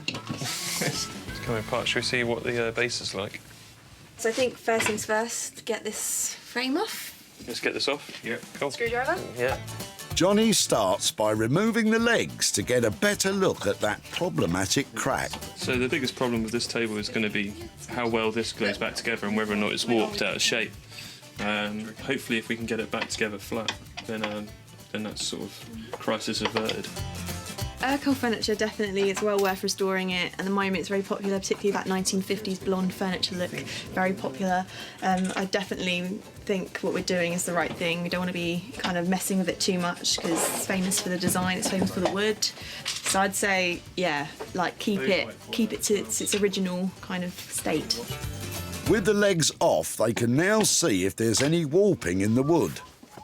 So, is it warped? It's warped quite a lot, hasn't it? It's warped. Where it's just been detached for a while, it's kind of just gone like that. Over time, one side of the tabletop has curled up at the end, making the surface difficult to join back together. So this looked like it was going to be really straightforward to begin with, just a case of squashing it back together. But we need to make sure that everything's really flat, otherwise it'll either come apart or it won't be a clean join. So we have to figure out how to get it really nicely together.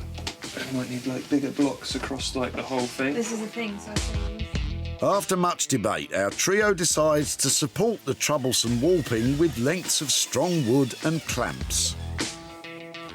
These will level the two sides of the split and help to create a smooth join. We're just putting these battens on here to try and counter the way that the wood is trying to move. Once we've got everything looking pretty flat, then we can worry about pressure this way to close up the gap. Right, should we turn it back round again? Yeah, and stick the Urkel has been making furniture since 1920. The beauty of their design is simplicity. Not a word that springs to mind when looking at that support structure. And the more complex it becomes, the more confusing it gets.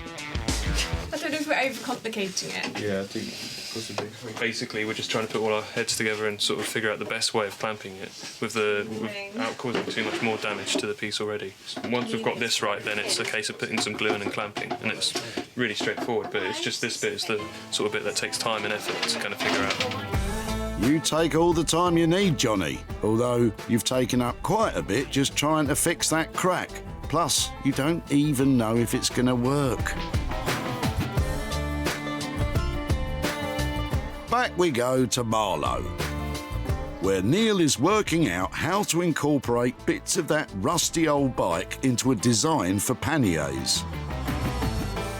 OK, so I locked myself in the local brewery overnight to give me time to think, and the ideas I've come up with will be 2 leather bags, leather for the outside, and possibly see if the inner tubes are from the bike are usable.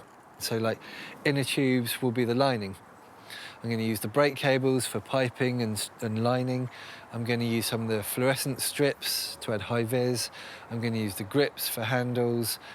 Anything else I can find from the bike that is going to help to make the cycle luggage quite unique. I don't think you have to worry about it being unique. Neil starts by removing the brake cables, followed by the wheel spokes. He hopes to use these to make the bags more rigid. So far so good. I think I've got possibly enough spokes. I'm not sure how many I'm going to need to reinforce the bag, but not many. The main body of the bags will be made up of leather from an old couch. For the lining, though, there's another part of the bike he can reuse. Tyres are obviously no good at all. They're completely perished and gone, but I'm hoping the inner tubes have some use in them. Oh yeah, no, they're good. Yeah, they will be fine. Rubber inner tubes are an ideal lining as they're strong, bendy and waterproof, a bit like myself. Next, Neil breaks out the angle grinder, and yes, those are swimming goggles. If you're trying this at home, please use proper safety goggles. Neil's cutting off the straight lengths of tubing. These, he hopes, will also work as part of the design. So far, this is what I've reclaimed from the bike. So the outside of the bag is going to be leather, some black leather from an old sofa, and then for the lining for the bag, I'm now going to cut the inner tubes up and get them into as flat a piece as I can.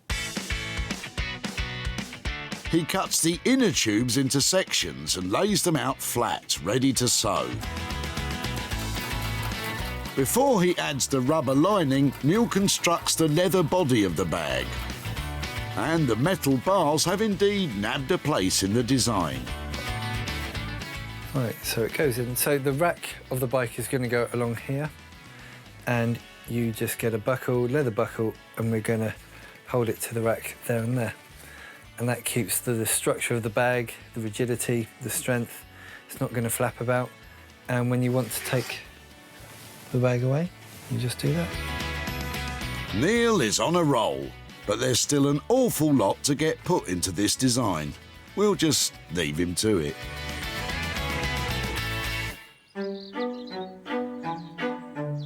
In Sussex, Sarah's finally got the layers of paint off the dressing table. As time is ticking on, she's leaving the stall out of the makeover and sticking to the job in hand. What time is it, Sarah? Time to lime. But I've never limed before. Can't be that hard, can it? Oh, that's quite white. God, I hope it comes off. So the theory behind the liming is that you brush on this lovely white wax and it soaks into some of the grain of the wood, and then you buff it off, but you still get all that lovely wood pattern coming through. I know what you're thinking. Just spent hours stripping it and now she's painting it white again. But I'm hoping it should buff off, should be beautiful, waxed, slightly limed, and well worth the effort. When Sarah spotted the dressing table, it was dated and out of favour. Now, it's totally transformed. Gone are the old-fashioned mirror and fixings, as are the layers of white gloss. Sarah's hard work reveals a beautiful beech finish. She's applied a subtle lime wax to give the wood a delicate whitewash effect. On the top, a contrasting chestnut paint creates a stunning leather inlay look. Overall, the feel is no longer fussy, but simple and elegant. Stripped back, it's gone from wedding cake to wonderful shabby chic make. Well, I think I've certainly achieved what I set out to do, which is reposition that dated-looking dressing table into a piece of furniture that can go into any room in the house. I've given it a lovely, scruffy-looking top, hopefully so it looks like it's been made years ago rather than just finished. And I think it should make a bit of money. Do you like the desk? What do you think? Your cup of tea? She's my biggest fan. Do you like it? Well, Bramble certainly likes the smell of it. All that's left is for Sarah to grab some snaps to show off online. When Sarah saw Colin with his dressing table at the tip, There was certainly a sentimental attachment. My mother embroidered that. Yes, my late mother. And my late father was doing it up, hence the difference in colour. And Sarah was happy to see that it was still in one piece. Well, it's great to see that it's all there, including the key, isn't it? And that works too, that lock. Yeah. The table was bought by an interiors shop in Marlow, run by a different Sarah. Sarah's done a fantastic job with this, and she's stripped it back, and look at the grain on here. It feels lovely, and I think once we've dressed it up and put a mirror on it, it would be lovely as a dressing table, or it could even be a little writing desk. Meanwhile, our Sarah has returned to Hazelmere to show Colin how his old dressing table has changed. Hi there. Hello, Sarah. Nice to see you again. Yes, and you too. I said I'd come and find you. Absolutely. Yeah, I'm very excited about that, actually. What have you done? What did you think I would do? Because it was a lovely old dressing table and a sweet stall, but what did you think? Lovely would piece of happen to it? furniture. I don't know, perhaps strip it down, take the white paint off, or maybe paint it white again, I don't know. But certainly it needed some refreshment, that's for sure. I have some pictures here to show you. So Okay. here is your dressing table, and it has been... Hey, my goodness, look at that. That's totally transformed, isn't it? I love the distressed look, actually. It's a favourite style of mine, actually. It's really lovely. Really? You think that's all right, Yes, can I have it back? You can, but you'll have to travel to a shop to get it. So I have managed to sell it. I've got some money here for you, actually. Oh, wonderful. I have got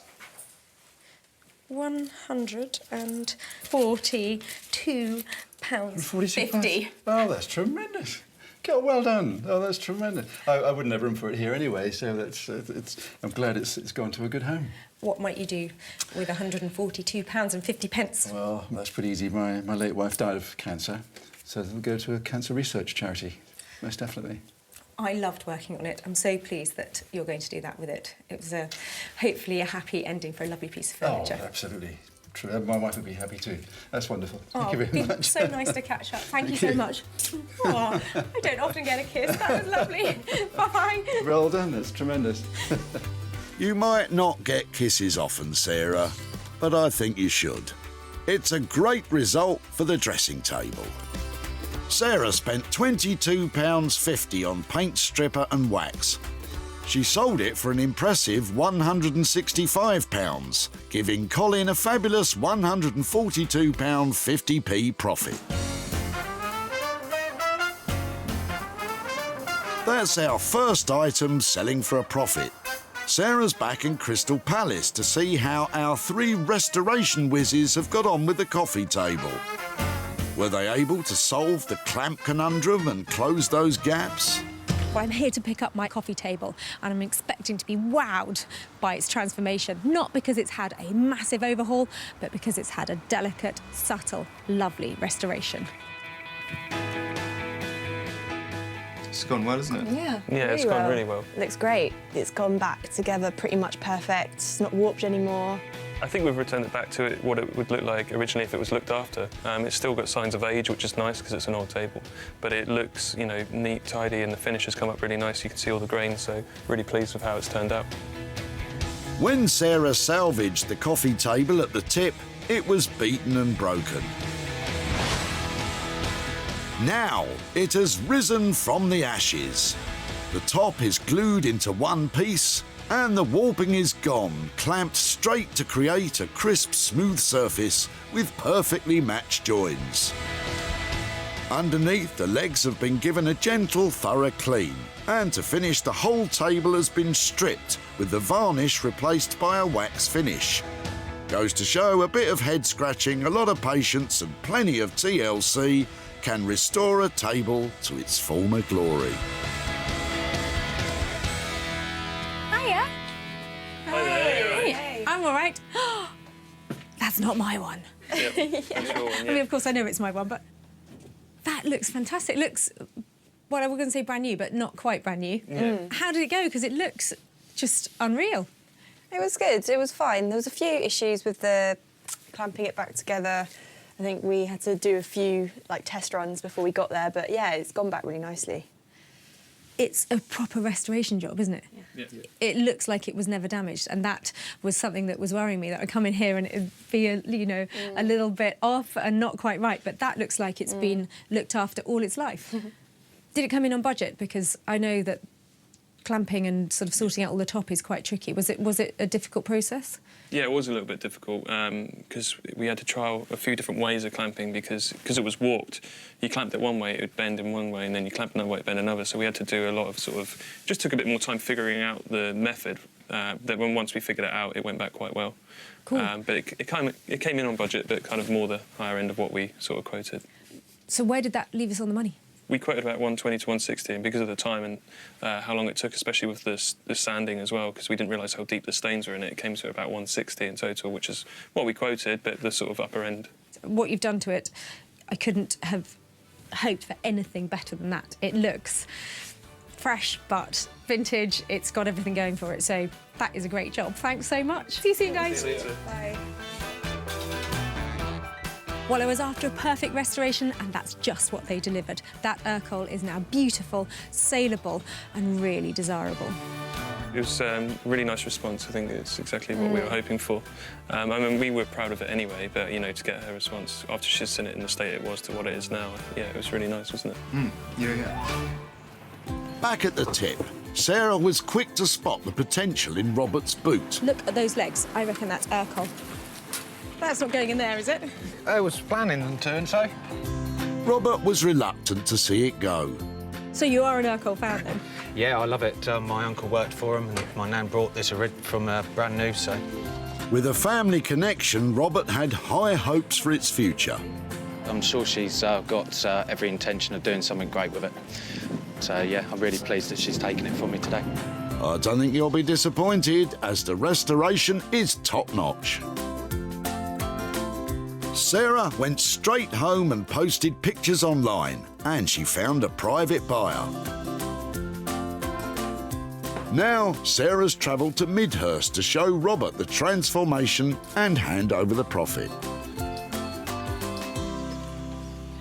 Hi there. Hi, Robert. How are you doing? Not too bad, yourself? Yeah, very well, thank you. Nice to see you again. Yeah, you too. So you were dropping off an Urkel table at the tip. It used to be your grandmother's, is that right? It was, yeah. So your uncle used to work for Urkel, is that right? Yeah, done a brief apprenticeship there, yeah. OK.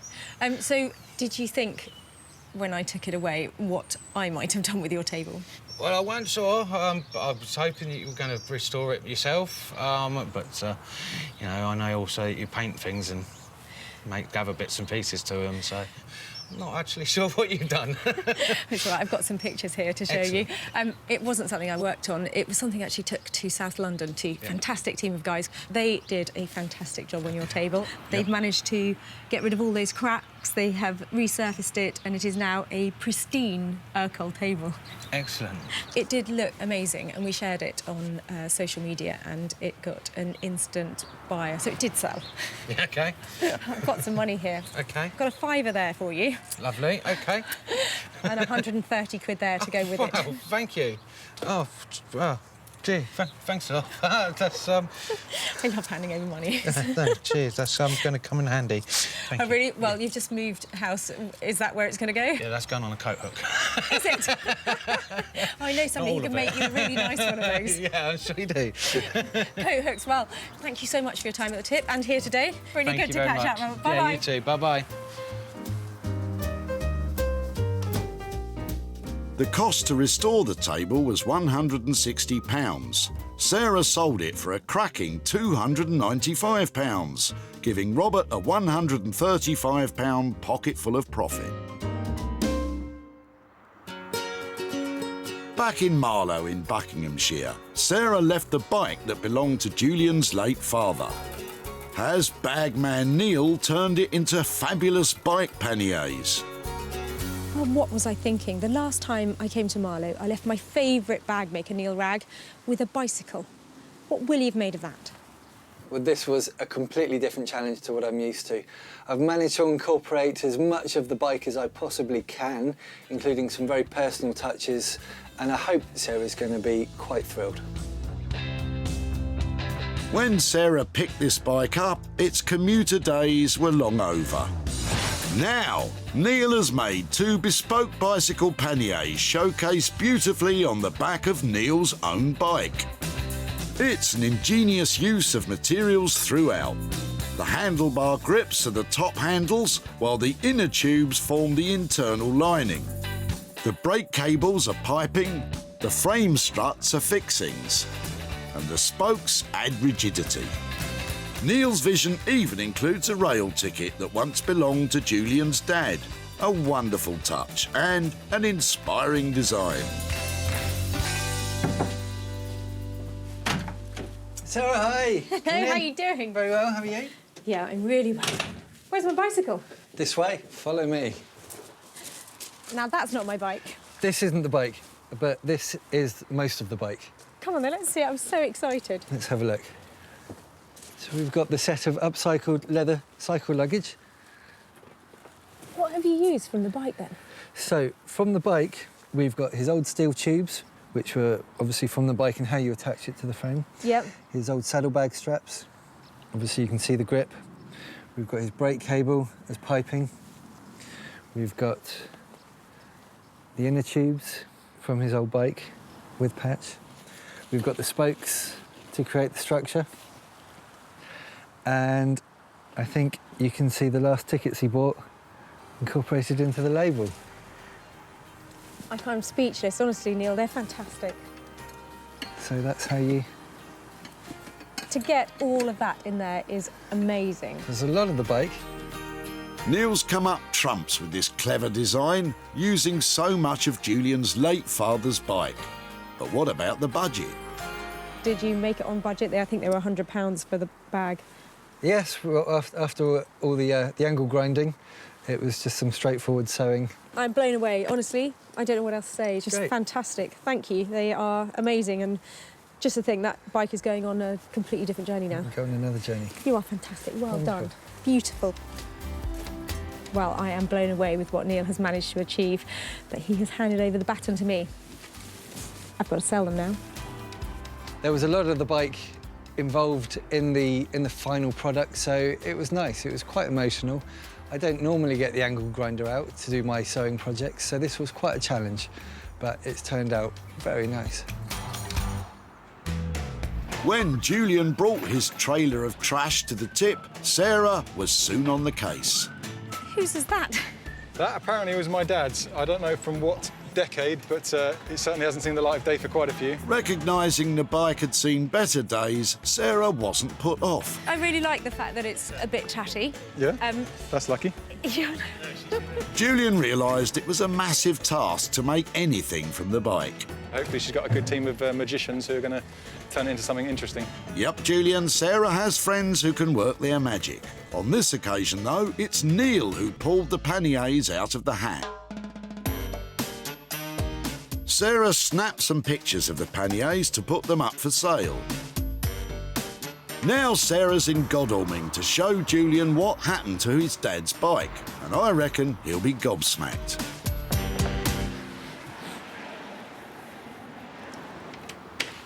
Hi there. Hiya, how Hey, you doing, all right? nice to see you again. Yeah, good to see you again. How you doing? I'm really well. Now, I said I'd pop back and see you if there was something to be done with that old bike. Yeah, yeah. Did you think, what on earth are you going to do with that? I couldn't really imagine seeing it turn into anything decent, no. So I'd be impressed if you've transformed it into something. I have, not personally. I took it to Neil Ragg, who's a fantastic bag maker over in Marlow, and he saw the bike, wasn't that impressed to begin with. Understandably, yeah. But he likes a challenge, and I've got some pictures here to show you what he did with it. Great, yeah, that's it, yeah. Your bike has been recycled into bike panniers. Oh, right, OK. So what he did is he used some of the frame to make the structure for the panniers. Yeah. He used the brake cables to make the piping of the bags, and he's even used some little train tickets that were in the back to make the Nice labels. touch. Oh, yeah, that's all right. Well, I wouldn't have seen the bike in there unless you pointed it out, but I can see now all the little elements of it, yeah. So what do you think of that? Yeah, amazing. I'm absolutely astounded that he's managed to turn it into something quite so attractive and useful looking, because it was basically a pile of scrap, wasn't it? So, yeah. I haven't sold them yet. I haven't had them for very long, but I think they should sell well and give you some profit. Thank you so much, especially for your time. I know you're very busy, so lovely to catch up with you. Pleasure, thanks Thanks a lot. ever so much. Take care. Bye-bye. Cheers. Neil charged £200 to transform the bike into panniers. With Sarah still to sell them though, it could mean a potential loss of £200. But I'm sure it won't be long before Julian is pedalling away with a profit.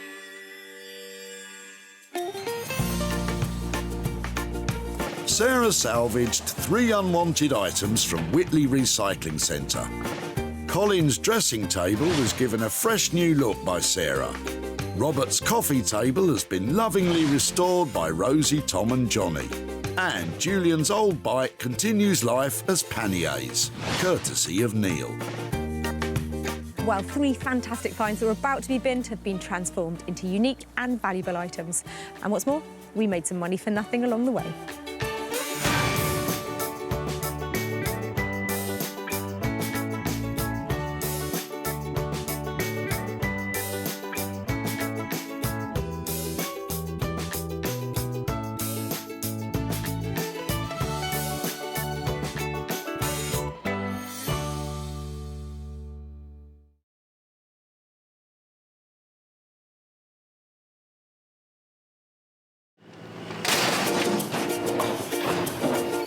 Out the whole 3-piece suite, are you?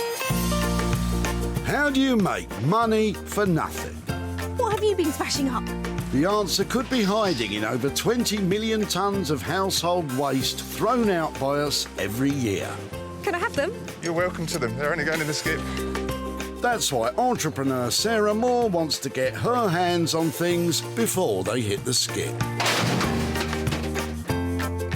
I'm a passionate maker, buyer and user of old stuff, and I've turned that passion into a money-making business. I make new stuff out of old stuff and I sell it for a profit. And with some of the country's elite designers and makers... I think we can really be quite playful with this. I could make several mankinis out of this, couldn't I? She can transform her finds into desirable... That's such a relief. Valuable... It looks all shiny. and hopefully saleable items. I love them. You are a gem. If Sarah is successful, then she can hand the profits back to the very people who had no idea there was cash to be made from their trash. Really can't believe that. That's amazing.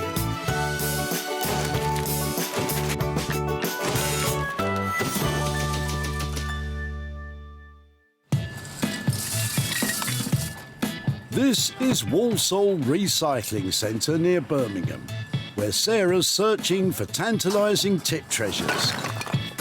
And there's plenty to pick through. There's truckloads of rubbish coming in here, and I know there'll be some beautiful finds amongst it. Beautiful to you, maybe.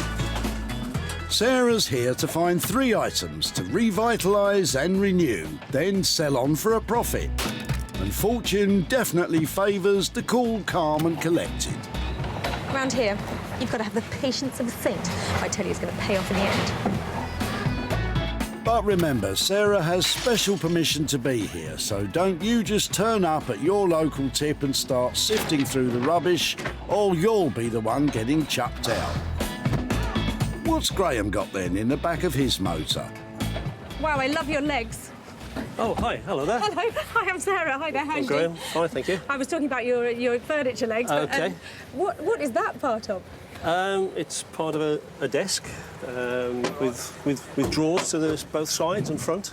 Wow, So- it looks fantastic. Is it all there? Is it broken or is No, it? it's all here. It's just that we're moving house and we need to have a sort out. Really? Things have to go. Well, it looks amazing. I'd love to see it out. Would it be OK to get hold Yeah, of this bit? sure, yeah. So that's the bottom of it, is it? That's the main part. This desk was made by Beresford and Hicks, using materials such as veneered walnut and European ash. This British company sold to the masses at affordable prices and gave the Scandinavian market a run for their money. That is a fabulous piece of furniture. I would love to save it before it hits the skip. I wouldn't be against that at all, if you can do something worthwhile with it. I shall take it away in several bits and try and put it back together and make it into something fabulous again. Really lovely, thank you. First catch of the day then, a desk. And Graham, for one, sees the potential. Essentially, it's a solid piece of furniture other than the broken leg, so I'd imagine Sarah can, do a good refurb on that. That's the plan, Graham. That's the plan. every so often, a piece of furniture turns up at the tip that I just fall in love with. It's a stunner, and I think that after we finish with it, this is just going to be one of the most fantastic designer pieces of furniture that I've ever found on tip. It's beautiful. I know exactly who to take it to, and I can't wait to see what they do with it. This trio of talented friends are the 3 restorers. Tom, Rosie and Johnny have been crafting beautiful pieces of furniture in their Crystal Palace workshop for the last year. Our background goes back not too far long ago. Rosie and Tom met at uni doing furniture restoration. Me and Rosie obviously met way before that because we're married now, so we've known each other quite a while. With their combined knowledge in furniture and interior styles, they offer high-quality, creative restoration.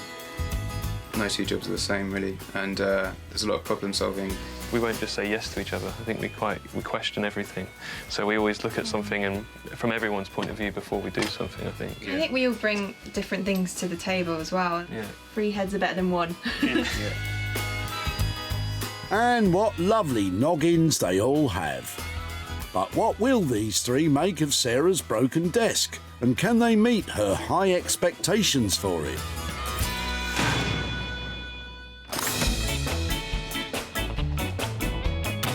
Back at the tip, it's not always a success in this rummaging business.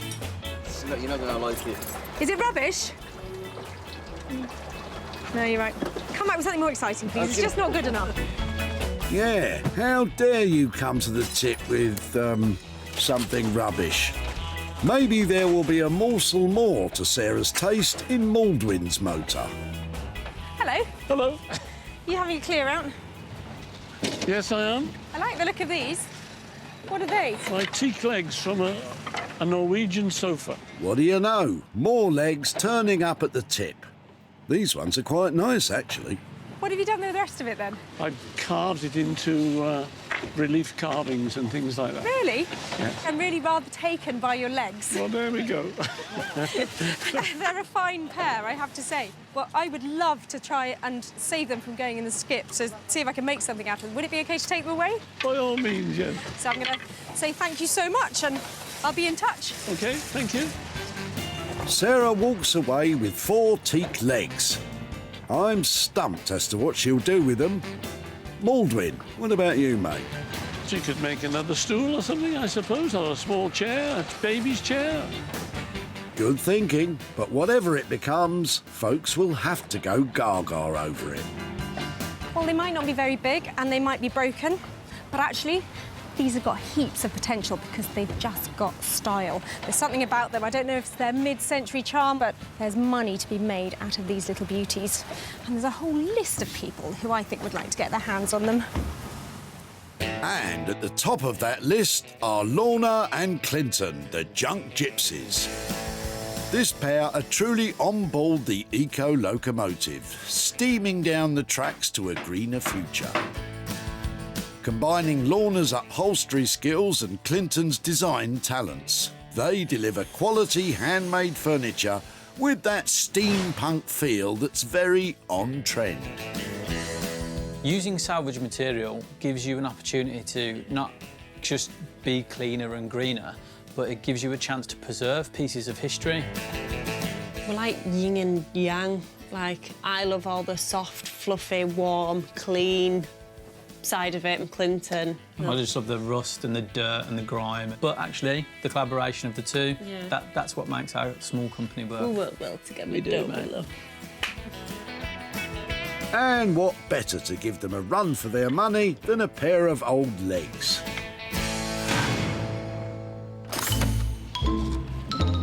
That's 2 items now saved from the skip. But where's Sarah? Ah, having a rest, are you? You've got 1 more item to find. I know. I'm allowed a break occasionally, you know. It's quite exhausting trying to find all this rubbish. Yeah, poor you. Come on then, on your feet. OK. The cheek. And she's heading straight for Ian's chairs. Hopefully not for another sit-down. Ian and Sarah have met before at the tip, but will she like what he's got this time? How have you managed to get all that lot in one car? A little Nissan, yeah, I know, I'm surprised myself. You must be clearing out a house if you got this. Yes, I am, yes, my father's house. He's gone into a nursing home now, so Oh, dear. the house has got to be emptied. And that's your job, is it? I got the short straw, yes. He has got a really, like, 1970s kind of purple and green thing going on. Trapped in the 70s, most definitely.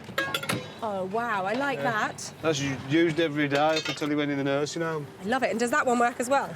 It should do, yes. Oh, look at that. I like the chairs. Can I just have a look at these green ones? Yes, yes. Wow. There's Look a- at that. I'm loving it already. Can I take them away? Yes, certainly. I'd rather see them used than thrown away. Brilliant. Well, you've made my day. Thank you. Welcome. It's easy to forget how emotional a trip to the tip can be, often making it harder to have that much-needed clear-out. I'm really sad to see them go because I've got a lot of memories of my dad around them. So, yeah, it'd be nice to see something done special with these rather than throw them in that skip over there. Don't worry, Ian, you can trust Sarah to look after them. What a fantastically retro set of table and chairs. 3 chairs, a very useful table. These will fit into the smallest flat or the biggest house. And I think these are going to look enchanting. That's all 3 items collected. Johnny, Tom and Rosie have the desk to make over. The teak legs are off to Lorna and Clinton, leaving Sarah to work on the table and 3 chairs. Well, I've run the gauntlet at the recycling centre today, and now I'm going to make haste with my waste because I think the money-making marathon is just about to begin.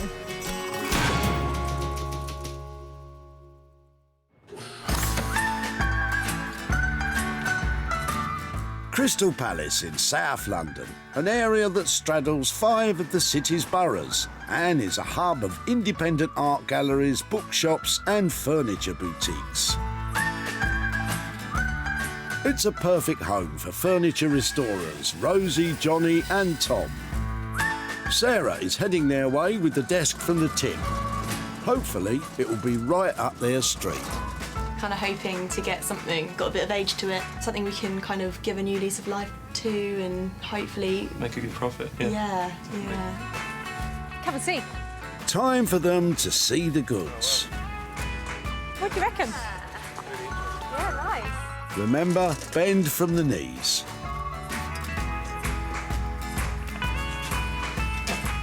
So what do you think? It's great. Looks really good. Yeah, it's cool. So when I saw it in the tip, I just thought it would be lovely to try and bring it back to its former glory. Nothing too complicated, because I think the design of it and the details, it's got these beautiful angles on the drawers, it's got those lovely legs, it's even got lovely positioning of the hand pull there, so you can... The whole thing I just thought was lovely. Can you make it just sing again?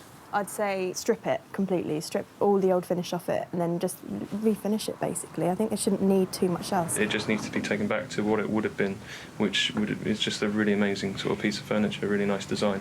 It has got one really obvious fault, though. It's got a terrible repair. Yeah, it's pretty crude. And how would you repair it?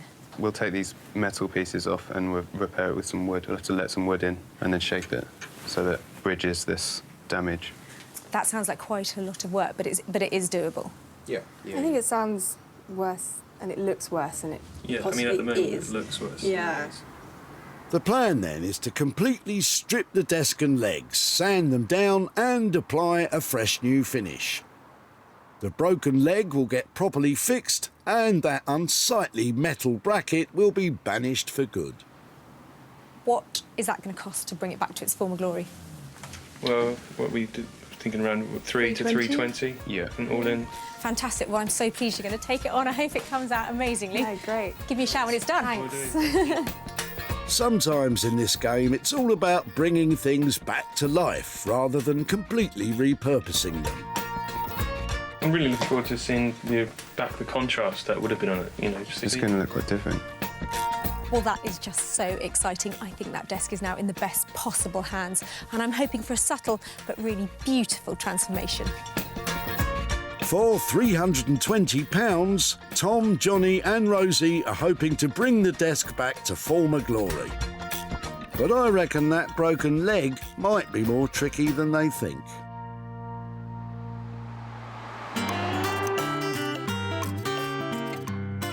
Over to Dodford, a tiny hamlet in Worcestershire. Founded by members of the Chartist movement to give working class families land in the hope that they could make an honest living. Which is exactly what the junk gypsies do in their barn here. With Lorna's expertise in upholstery and Clinton's mastery of woodwork and metal, they are the perfect pair to take on Sarah's teak sofa legs. Definitely, I like to work with old pieces, lots of character in them, holes, dents, dings, rust. That's dirt. Yeah, that's where I'm at. I'm dirty. Easy now. Well, I've come to see Lorna and Clinton with my salvage sofa pieces. I'm hoping they come up with an idea with legs and I can walk away with a profit. Hello. Hey, Sarah. Hi, guys. How you doing? Good, Very well. That's nice, isn't it? Just a little lamp I'm working on. Oh, yeah. Hey, I've got something for you. OK. What do you reckon to those? So where's the rest of it? No, that's your lot, I'm afraid, Clinton. I have been thinking. Go on, give me what you're thinking. Well, I was wondering about perhaps making a big, long bench and you doing some upholstery on the top, but I'm open to offers. Like some sort of sofa? Yeah, or an ottoman-y kind of thing, but... Got a little idea I could run by you. Go on, then. Got this trough. We could potentially have a little look at that. What do you reckon? Sounds good. An old water trough. What on earth are you thinking, Clinton? Maybe we could do a shelving system, something like that. I would slightly worry about it being a bit top-heavy, but any chance we could, like, try it the other way? I'll flip it up? Yeah, well, do Yeah. it maybe sideways. OK. Do you want to put it up here? Yeah, let's do that. OK. Mind your backs. OK. Oh, OK, so you're thinking more of a sideboard, TV unit type situation? I've hidden it. It's there. Think of that? Yeah, I think it's cool. So I've got a hole ready-made for wires. Would you put shelves or anything inside it? I'm thinking a nice, just one wooden shelf. Like a single in the floating middle, shelf yeah. in the middle. What about something like this? That is looking good. This rustic, hip sideboard is not to everyone's taste, but architectural salvage pieces like this are getting more popular. Can you give me a price for this one and then a price for a bigger one? Like 170 on that? I think 170 is cool. What about a big one? Because I know these come in all sorts of shapes and sizes. We've got one that's probably twice the size of this. Now, maybe we could do that for all in £300. I always like things when they're big. I think that if you're going to make an impact, you might as well go for it. If you're going to make the effort to put the legs on the end, let's do it. Let's go large. What do you think, Lorna? I think I'm with Sarah, like something big. Big is always better, isn't it? But just how big is big? £300 for a unique and big sideboard. Deal. Great. Love it when a plan comes together. Give me a shout when it's ready. OK, Bye. As Lorna is an upholsterer and there's no fabric in the plan, it will be Clinton tackling this project by himself. I'm super excited about working with Sarah's legs, but I think this is a project I'm going to have to work on my own. No problem. Obviously with some expert guidance from Lorna. Yeah. Well, things evolved really quickly in there. I think I might have just commissioned the world's first water trough sideboard, but I think it sounds amazing. Going big, and now I'm going home. Going home? I don't think so. There's work to be done. For £300, Lorna and Clinton will use the teak sofa legs to create a water trough sideboard. Fingers crossed, going big doesn't create too many weight issues for those fine legs.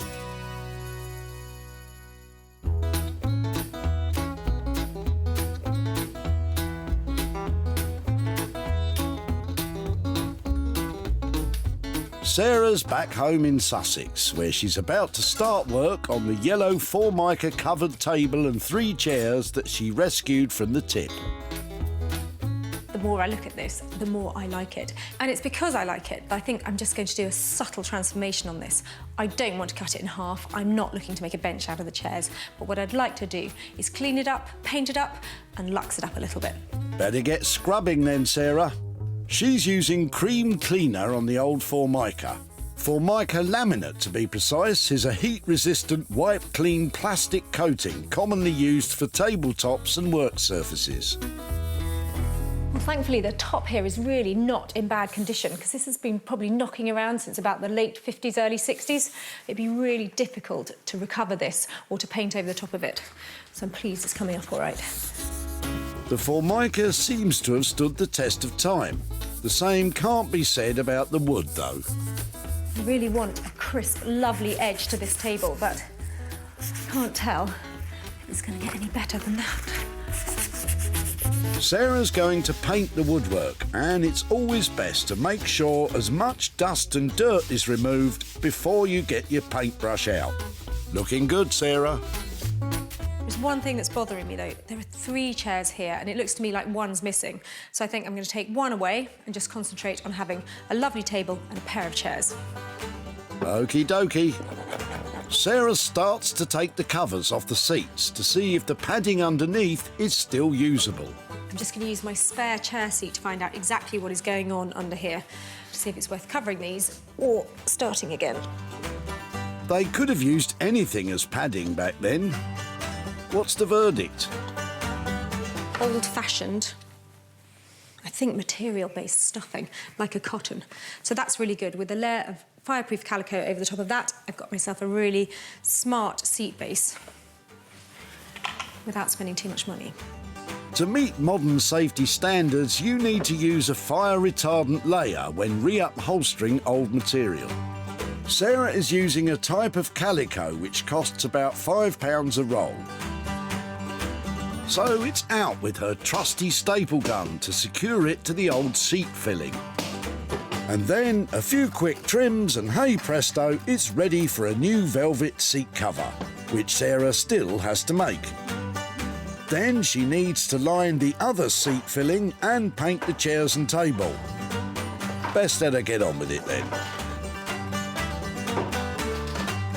Sarah spent just £20 on the fire-retardant material and the new seat covers that she's still to make. She's got a long way to go, but hopefully it's shaping up to be a winner. Time to catch up with Tom, Johnny and Rosie in their South London workshop, where they're starting work on refurbishing that old desk. Shall we get started then? Yeah, cool. Tom will strip the unit ready for a new finish. Rosie will do the same to the legs. And Johnny is taking the old metal bracket off the broken leg and will be repairing that properly. Just going to examine the extent of how sort of bad the break is. It's definitely fixable. It's just it's not the best break we're hoping for because it looks like it's been broken once or twice before. So there's quite a lot of wood missing. It doesn't really hold when you put it back in place. But with some clamping and a jig made up, we can get it back together. First, Johnny needs to clean off any old glue, and he's using hot water. If it's an animal-based glue, it should dissolve easily. While he does that, it's Tom's job to strip the old finish from the unit. So I'm just putting on my stripping outfit now.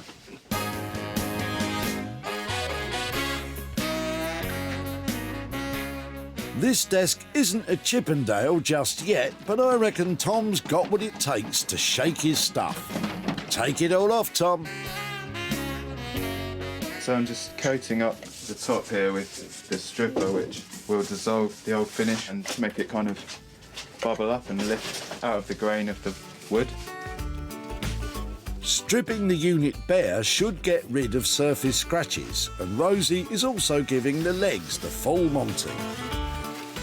We've decided to do this just because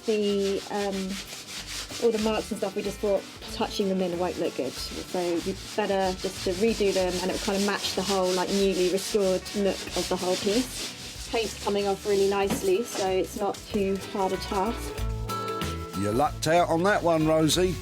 Look how much Tom has to scrape off. quite a bit of that finish has come off, which is good. So I'm just going to go over it with wire wool next. The coarser the wire wool, the better to really get into the grooves, and always go with the grain for a smoother finish. And talking of a smooth finish... It's pretty much finished. Just neutralising the stripper with methylated spirits, just to make sure that when we put the paint on, it doesn't rebubble up and strip off again. Oh yeah, it's looking good. Johnny is now working on the fix for the broken leg. He's made oak splints to apply pressure to each end of the leg to create a smooth joint. So the idea, in theory, is that when we get this leg cleaned up, then we can stick a clamp on the bottom here and up here and get the right pressure in the right places with the best possible chance of going back sort of neatly. Looks like there's still plenty to do to get this old thing back to its former glory. Rosie's still got the legs to paint, Tom's got a fresh finish to apply, and Johnny's got to sort that wonky leg. Back in Dodford near Worcester, Clinton is about to start work on the sideboard. He's working on his own for this, as he is the metal and wood expert. The plan is to attach the teak legs to an old farmyard trough, and Sarah asked for a large one. Boy, oh boy, that is definitely large. This is the bigger trough that I was telling Sarah about. Sarah hasn't seen this one, but we dug it out, done a little bit of a clean up for it, and this is the one that hopefully will impress her with. It certainly is impressive. First things first though, he needs to drill holes ready to attach the legs. When drilling into metal, eye protection is highly recommended, and when dealing with heavy items like a trough, probably best to have adequate footwear on, like steel toe cap boots rather than flip-flops. Best not to copy Clinton. So we can just basically see how it's going to look. So we use a washer to spread the weight. The legs are made of very strong teak, so can take the weight of the trough. But Clinton needs to use those washers, otherwise the pressure on the joints could be enough to rip the bolts out of the wood. With the washers, the sideboard won't fall apart, and it won't be falling over, as Clinton has a plan to keep it balanced. These two holes is going to give it like double strength on each side, but it will also, hopefully when it stands, it'll have a little bit of give. So when you actually do knock it, it will have a little bit of bounce to stop it actually cracking, as opposed to something being so rigid that when you push it, it just snaps. Time to see if it all works then. All right. Success! Those fittings work perfectly. This architectural salvage look wouldn't look right in my front room, but it's completely on trend. And Clinton is cracking on, staying true to the plan. I always try to work with what the material and the features that the material has to offer. Try literally to keep all the things authentic as we can.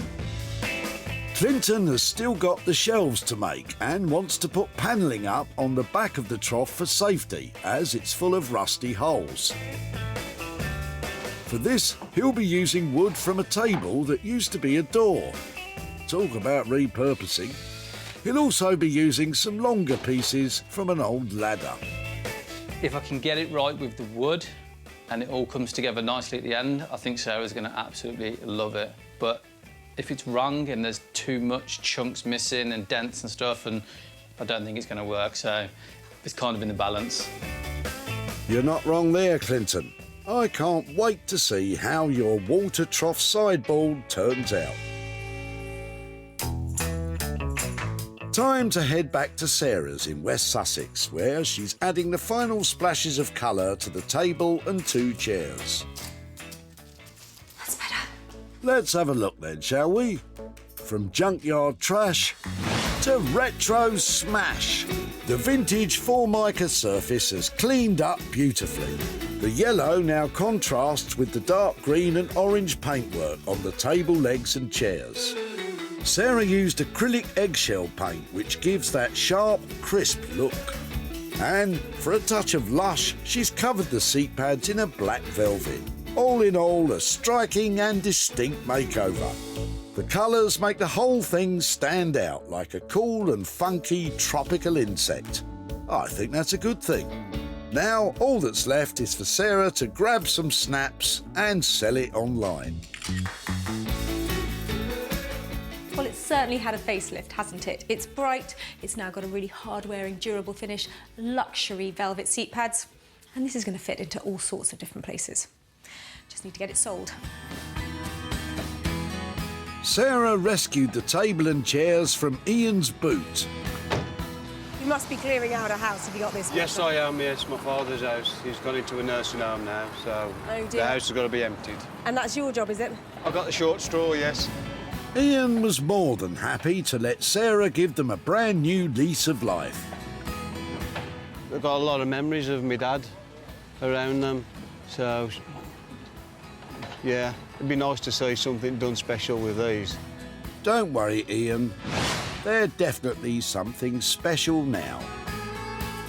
The table and chair set sold very quickly to a private buyer who saw them on Sarah's Facebook page. Sarah's travelled to Walsaw to show Ian the transformation and hand over the profit. Oh, hello there. All right. Nice to see you again. All right. How are you doing? All right, thank you very much. I'm here today to catch up about table and chairs. Do you remember those in your dad's house? I certainly do, yeah. I've seen them for quite a long time. I suppose you could say they were dated, but you could also say they were retro. Did you wonder how we might update them or try and make some money out of them? Well, I'd be amazed if you could do anything with them, to be honest. It was actually me who worked on the table and chairs. Brilliant. I've got some pictures here to show you how it ended up. Are you Right. ready?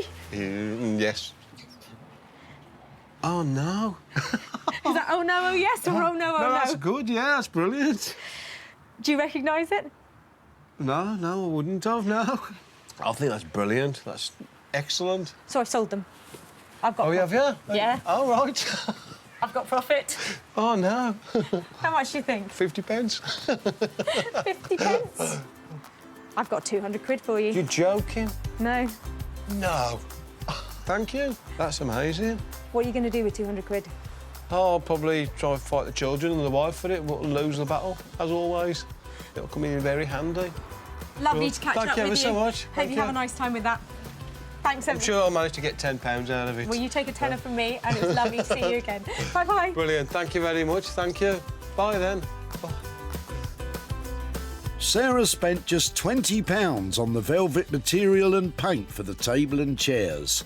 She sold them for a cracking £220, giving Ian a whopping £200 to share with the family. Sarah's back in Crystal Palace to see the refurbished desk that Johnny, Tom and Rosie have been working on. Tom is giving it a last-minute polish. Hurry up, she'll be here in a minute. Are they pleased with the way it's turned out? Yeah, it's come up exactly how we wanted it to. Yeah. It's a really, really nice piece. We're really happy with it. I think she'll like it. Feeling pretty confident. I'm here to pick up my designer desk. It needed TLC, it had a nasty fracture to the leg, and I'm hoping it's had some serious cosmetic surgery. Well, if it's rejuvenation you're looking for, how about this one? The desk has now been brought back to life in all its original glory. After being completely stripped and sanded, complementing shades of wood now offer a stunning contrast between the veneered walnut of the main unit and the European ash of the drawers. Both have been lovingly treated with Danish oil, which gives a gorgeous low sheen. The teak legs have been given a classy, glossy black shellac finish, and the broken one has been expertly fixed and sanded, so the join is invisible. But what will Sarah think? Hello. Oh, my word. Isn't it fantastic? Yeah. Oh, guys, it is amazing. Doesn't it look cool? The brass and all the bits. The legs as Came well, up yeah. really nice. Do you love it? Yeah, we really love it. I'm going to be sad to see it go. Kind of want to buy it ourselves. It looks just mint condition. Wow, it's amazing. And, oh, the broken leg. Yeah. You don't even notice. Which one was it? It's this one here. You'd never know. No. Yeah, That no, is a serious, serious restoration. I am so pleased. It feels like it's perfect now. It pretty much is. Absolutely is. How much does it cost to make something look like that? And we stuck to budget, didn't we? So $320, we said. Obviously, including materials. Including materials, yeah. I can't thank you enough for making it look like that because I think it's fantastic. Yeah. Sarah is over the moon, and no wonder. It's a job well done by Tom, Johnny and Rosie. This piece sort of sums up exactly what all three of us love doing, you know, uncovering something that has kind of been hidden from years of just, you know, being used. So to be able to sort of present this to Sarah and, you know, and we're so proud of it as well, it's just been a really nice piece to work on. How good was that? Those guys clearly loved working on that piece, and what they have created with that finish, well, it's amazing. I'm going to go all out to sell that for a proper profit. Sarah rescued the desk from the back of Graham's hatchback. What is that part of? It's part of a desk with drawers to both sides and front.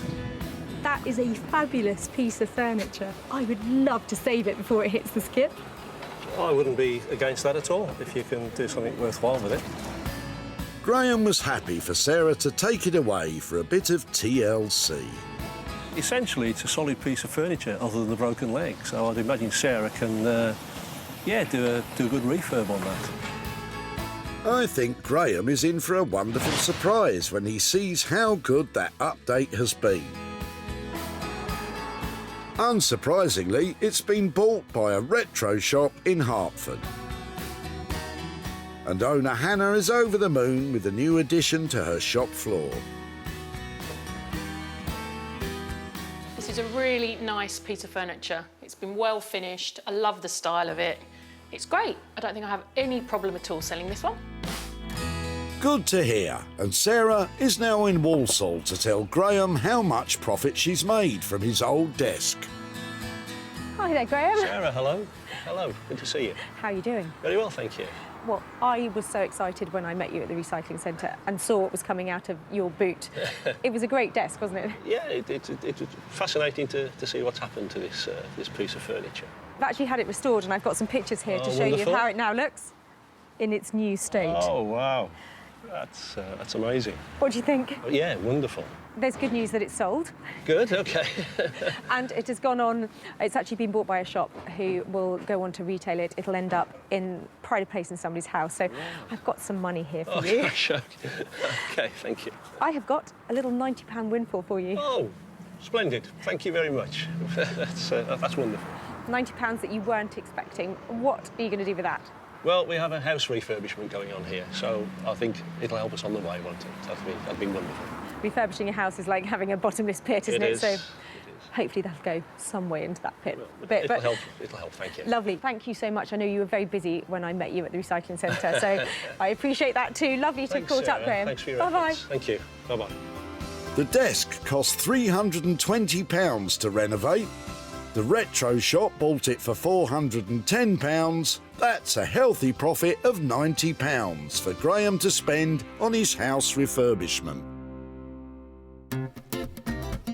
Sarah is in Dodford in Worcester to see how the old farmyard water trough has been transformed into a sideboard.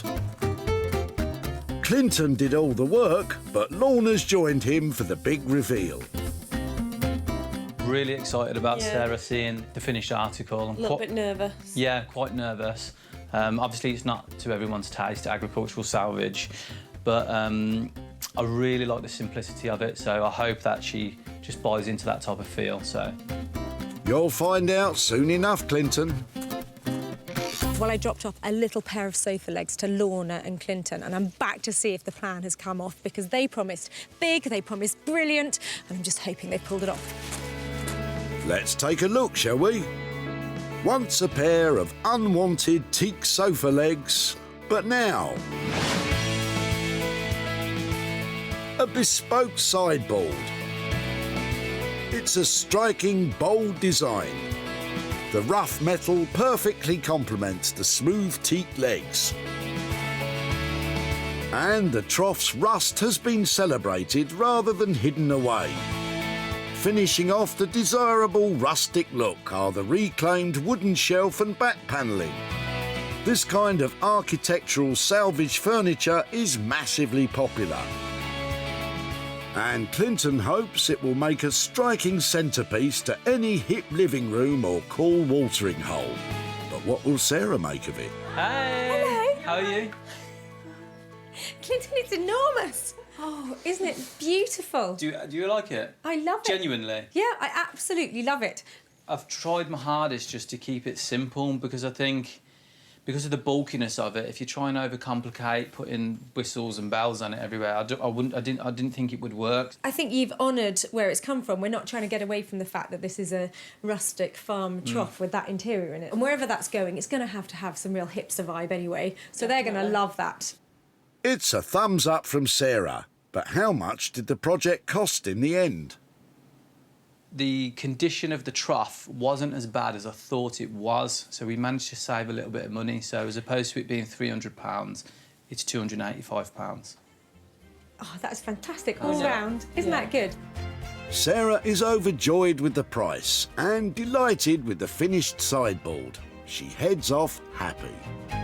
How are Lorna and Clinton feeling? I'm really glad she loves it. Really glad. It's made it all worth it. And I was a bit worried about how simple it actually looked, so I'm glad she brought into that theory. Well, I reckon they really pulled that off. You're either going to love it or hate it, but as a piece of recycling and salvage, it's a lovely design. And when it comes to sales, I think that might be more of a peak than a trough. The teak legs were saved from the back of Maldwin's car. What have you done with the rest of it then? I carved it into relief carvings and things like that. Really? Yes. That's fantastic. I have to say I'm really rather taken by your legs. Well, there we go. Maldwin had a few ideas of his own for what Sarah could do with them. She could make another stool or something, I suppose, or a small chair, a baby's chair. Furniture was in the right ballpark. This rustic sideboard is a true one-off. And it's been bought by a hotel in Chichester. Front of house staff member Ben thinks it'll fit in nicely. Oh, what a great item this is. So well built, fits in with the whole country feel. It's just amazing. Sarah's in Aldridge in Walsaw to tell Maldwin how much she made from his old teak legs. Hello again. Hello, good morning. How are you? I'm fine, thank you. Really nice to see you. I said I'd come and find you because when I saw you the tip, I loved the look of your legs the moment I saw them. They went to a fantastic couple called the Junk Gypsies who specialise in taking things like your legs and mixing them up with old materials to make new stuff. So here is a picture of how your legs have ended up. Good Lord. They have been put on the end of an enormous trough to make a sideboard. A trough, yes, I can see that. Yes, that's excellent. What do you think? I think it's marvellous. I'm impressed. It's a very rustic piece of furniture. Yes, it's huge. Yeah. It's gone to a beautiful pub in West Sussex and they have a lovely big rustic country interior and that old trough sideboard has fitted in perfectly. Oh, fun. Oh, yeah. Well, there we go then, that's it. A great place for you to go and visit if you ever need to catch up with your legs again. And it's sold at a profit. Well, that's excellent, isn't it? £80 here for you, for your legs. Well, that's something, yes. What are you going to do with that £80? I'm going to give it to the National Children's Home. Oh, fantastic. Well, I was throwing it away, wasn't I? They might as well have it. Lovely. Well, I'm so pleased it's going there. Thank you very much for letting me have your legs. And there's a great pub in West Sussex where you can have a... West Sussex, I remember that thing. That's good. Yeah. Thank you very much. So nice to catch up. It's really good. Thank you very much. Bye-bye. Cheers. Bye-bye then. Sarah spent £285 on the sideboard and she sold it for £365. That's a great profit for Maldwin to give to the charity known as Action for Children. Sarah saved 3 unwanted items from being thrown in the tip. And with a bit of elbow grease and lots of love and attention, they have been transformed and given a whole new life. Well, 3 fantastic finds that were about to be binned have been transformed into unique and valuable items. And what's more, we made some money for nothing along the way.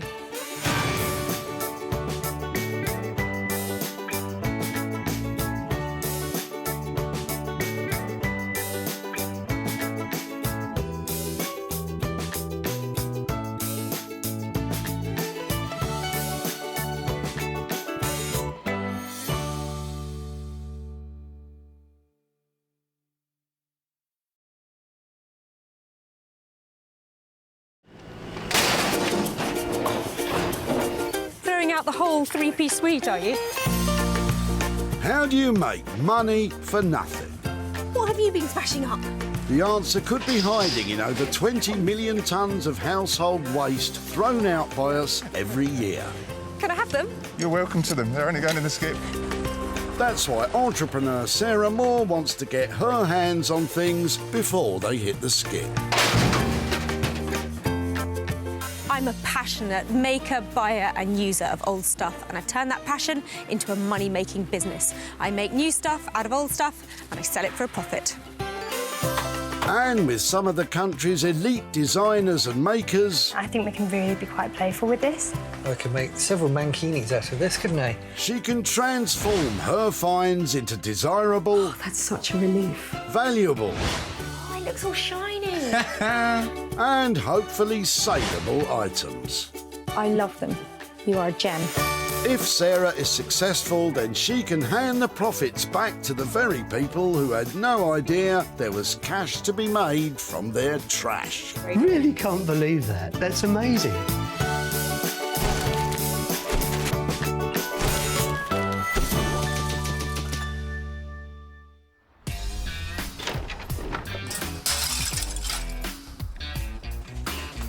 Today, Sarah's travelled to the largest industrial town in the West Midlands, Walsaw. Well, the boots are open, the gloves are on, and we're game on for a great day hunting for gems in the junk. Sarah needs to find 3 of those gems, give them back their sparkle, and hopefully sell them on.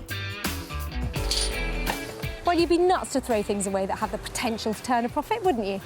Yeah, you would. Let me remind you, Sarah had to acquire special permission to raid the rubbish. You can't just turn up and help yourself, or you'll be the one getting chucked out. Has Kevin got anything worth transforming in his boot?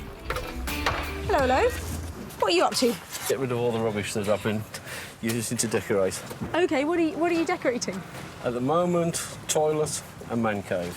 Man cave. Almost finished the toilet, and that's what a lot of this is. I bet you're looking forward to doing the man cave, though, Man cave more, but that was actually going to go in the man cave. What is it? It's an old record player. I think it's a 40s or 50s. It's got some good retro styling, though. I mean, look at that. That's fantastic, isn't it? Well, that's what attracted us to it, and it was just sat in my mother-in-law's loft, doing nothing. It used to belong to Kevin's late father-in-law, and it's no ordinary record player. It's portable. Groovy, baby. I really wanted it to work because I've got some old albums I wanted to have to play as well. But and vinyl's coming back. Do you know that? I'm convinced I'm going to buy myself a new vinyl player. OK. Well, if you're buying a new vinyl player, can I take away the old one and just see if there's anything that can be done with it? I would no problem. see if we can get it going again or do something with it at least. Yep, good. Brilliant. Well, thank you for letting me have it. So, and how heavy is it? Not heavy at all. He used to carry it around to his girlfriend's house, apparently. Really? Oh, I'd hope the mother-in-law... I'm surprised the mother-in-law hung on to it for as long as she did, then. I think it was one of the girlfriends, though. Ah, how romantic, I think. So what could Sarah do with it? Any thoughts, Kevin? Wouldn't be at all surprised if she completely upcycled it into something crazy like a tea set holder or a drinks dispenser or something like that. That's the sort of thing that her imagination can bring to that. A tea set and drinks dispenser. Now you're talking. This thing weighs a ton. It's supposed to be a portable record player. It's actually called the Portogram. It's quite sweet. It's got some lovely retro styling. Even though it's not in perfect condition, I reckon it deserves one last spin around the block. And with the right person looking after it, I reckon I could turn a profit on it too. And that person is Mark Phillips, but everyone calls him Horse. Horse was chief engineer for a world-renowned audio recording company for over a decade. He's now taken his love for restoring vintage sound equipment and made it into a business. I like to utilise the items that look very nice but don't necessarily have much of a use in the modern age. I kind of enjoy thinking about what I'm going to do with things. I just find it very satisfying, and then actually making it and building something to fruition I find immensely satisfying. Let's hope Horse is still in good spirits when he claps eyes on Sarah's vintage record player.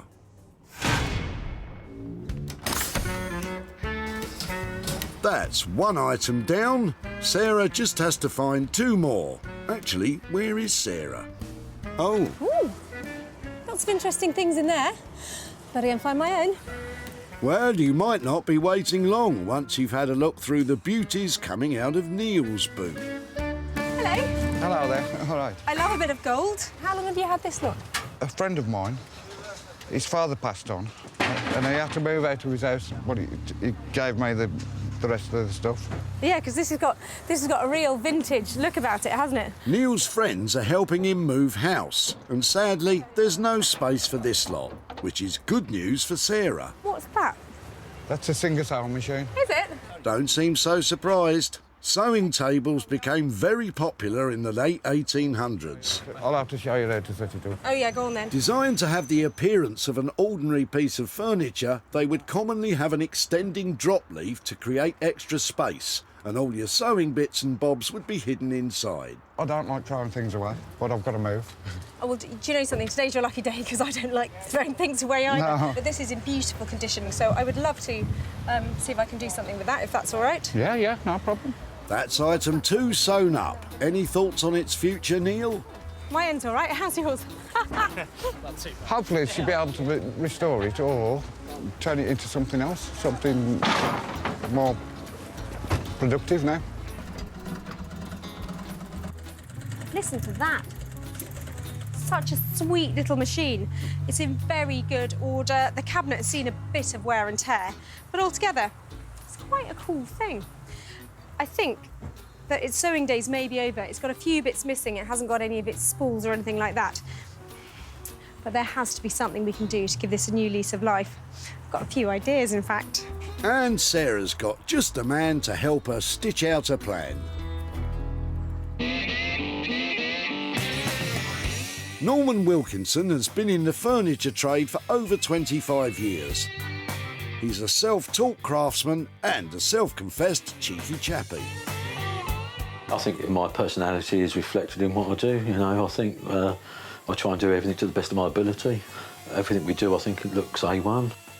Everything I make is fantastic, just like me. He specialises in handmade, bespoke British furniture, and he's got bags of experience.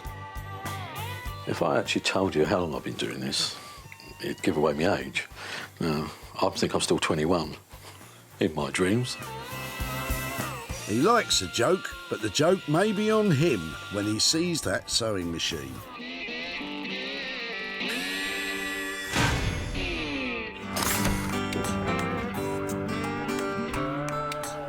Two down, 1 to go. The next find is for Sarah to revamp. Well, it's been a smashing start to the day here, and I've got high hopes that some little gems are coming my way. You might be right. Mark might have something interesting nestling in the back of his car. Or should that be nesting? Tell me you're not chucking it, are you? Yes. How can you chuck it? It's so kitsch. Is it yours? Come on, tell me. No, it's come from my mother-in-law's house, but she died, so we had it. But it's sort of had its day. I know it's had its day, and I know it's 100% retro kitsch. I absolutely love it. Can I have it? You can have it. Yes. Is it really heavy? Yes. I keep finding things that really. No, it's not that heavy. Oh, I love it. Look at my swan. Isn't that sweet? Thank you. That's all right. You've made my day. I'm now going to swan off. Okay. Leave the comedy, Sarah. Any thoughts, Mark, on what she'll do with it? I don't honestly think it's of much value. But somebody might get some pleasure out of it. Mark's not too hopeful. But what does the boss think?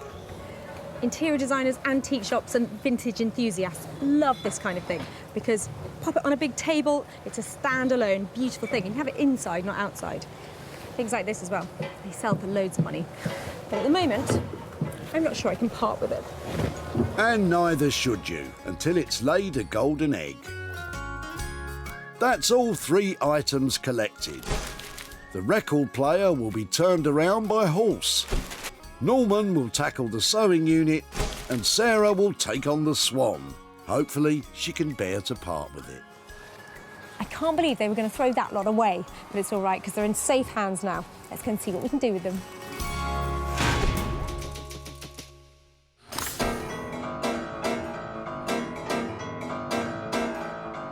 Sarah is off to Stockport, Greater Manchester, famous for one of the British Isles' earliest mechanised silk factories, dating back to 1732.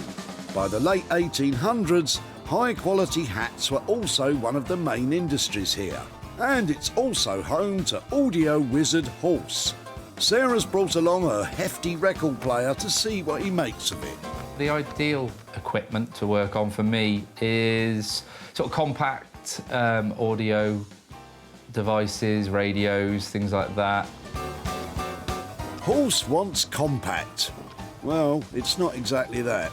Well, I bought my redundant record player to Music Man Horse, and I'm hoping he's going to be able to turn the tables on it and make this box boom again. Let's hope he can. Almost there, Sarah. Good work. Horse? Hiya. Hi, how you doing? Yeah, good, thanks. I've got a little something for you. Right. Tell me if you think you can do anything with it. Right. Do you restore things like this? Yeah, sometimes. If it works, it'd be nice to get that spinning at least, because then you're at least making something of the function of the record player. One of my main concerns would be, is it in any way working? I've got a little test device that I can plug it into that makes it non-lethal.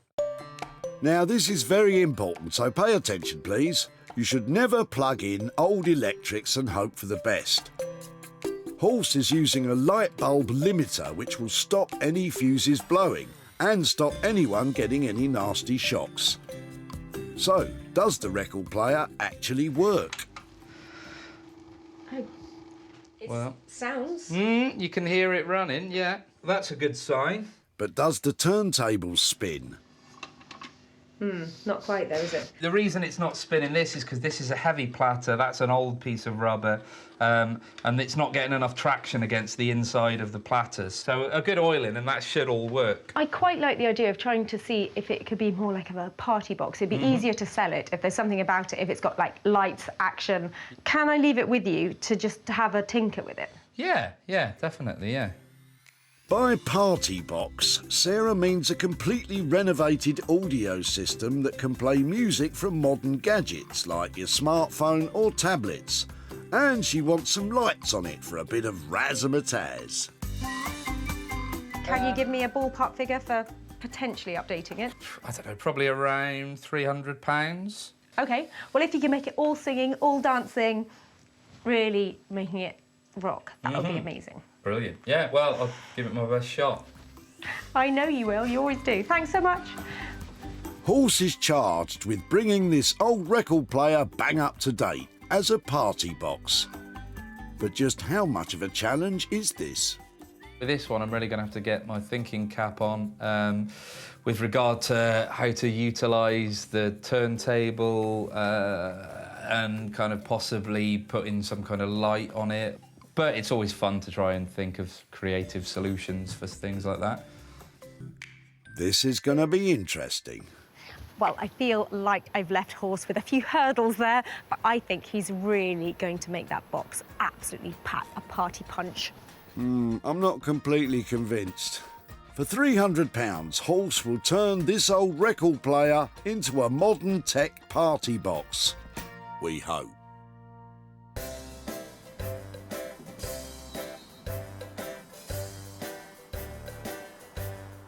Off to picturesque Hellingley in East Sussex to see furniture maestro Norman, who sounds a bit wary of Sarah's impending visit. 9 times out of 10, I'm not nothing. Here we go again. But one day she will surprise me and I'll go, fantastic. Well, let's hope that's today, Norman. Well, I've bought my sweet old sewing machine and its cabinet all the way across Sussex to see Norman. I'm hoping he's going to transform this singer for a song, turn it into something lovely, and make me turn a profit. I reckon there's a way to go before that happens. Norman, look at this. Do you know what it is? Do I know what it is? Let me show you, let me show you, let me show you. I mean, I know it looks ordinary, but look at this. It's... Paul? Open. It's a singer sewing machine. Look. This is in really good condition, isn't it? You know, they're normally quite battered up. What have you got in mind? I did have a plan. I quite like the look of these side panels. When the door's shut, you get quite a cool silhouette from them. And I was thinking maybe they could be turned into the sides of a little chest of drawers. A chest of drawers will be silly. Go on then, what's your idea? I know you're going to have a better one than I, because frankly, I'm struggling. Why don't we try and turn it into maybe a little desk? Throw that top away, put that onto there. Right. And then we have that as a door, obviously. But then when they come to want to use it as a desk, we pull the door open. We have the treadle singer sewing machine bit here. And if we use that part of it, we could try and make that into a stall. We can put a drawer in here and the bit on the door they can use for pens and everything. So, yeah. What Norman's going to do is take off the old sewing machine and turn the cabinet into a fold-away child's homework desk and stall. It's a space saver because it will all be storable within the original cabinet's form. What kind of price are you thinking of for converting that? I reckon it's going to cost around the £250 mark. Make it all singing and dancing. You know, it's singer and dancing. Oh dear, it's another joke. Go on then, have a go. 250 quid. Beautiful, saleable, small piece of furniture, suitable for children. 2 bits of furniture. 2 bits of furniture. I think it's going to be lovely. Give me a shout, Mr. Darling. Fantastic, Thanks. I will. OK, see you bye. soon. All the best. It sounds like Norman has finally been won over by the sewing machine. Happier now? I think what we've come up with is, I think, quite a good idea. So, yeah, turn it into hopefully something that will be saleable. Well, Norman's talking a big game for a small piece of furniture, so this one's all on Norman, and I hope he can pull it off. Sarah's spending £250 to turn the sewing machine unit into a kid's fold-away desk and stall. Could it be a risky endeavour, or has Norman got it all sewn up?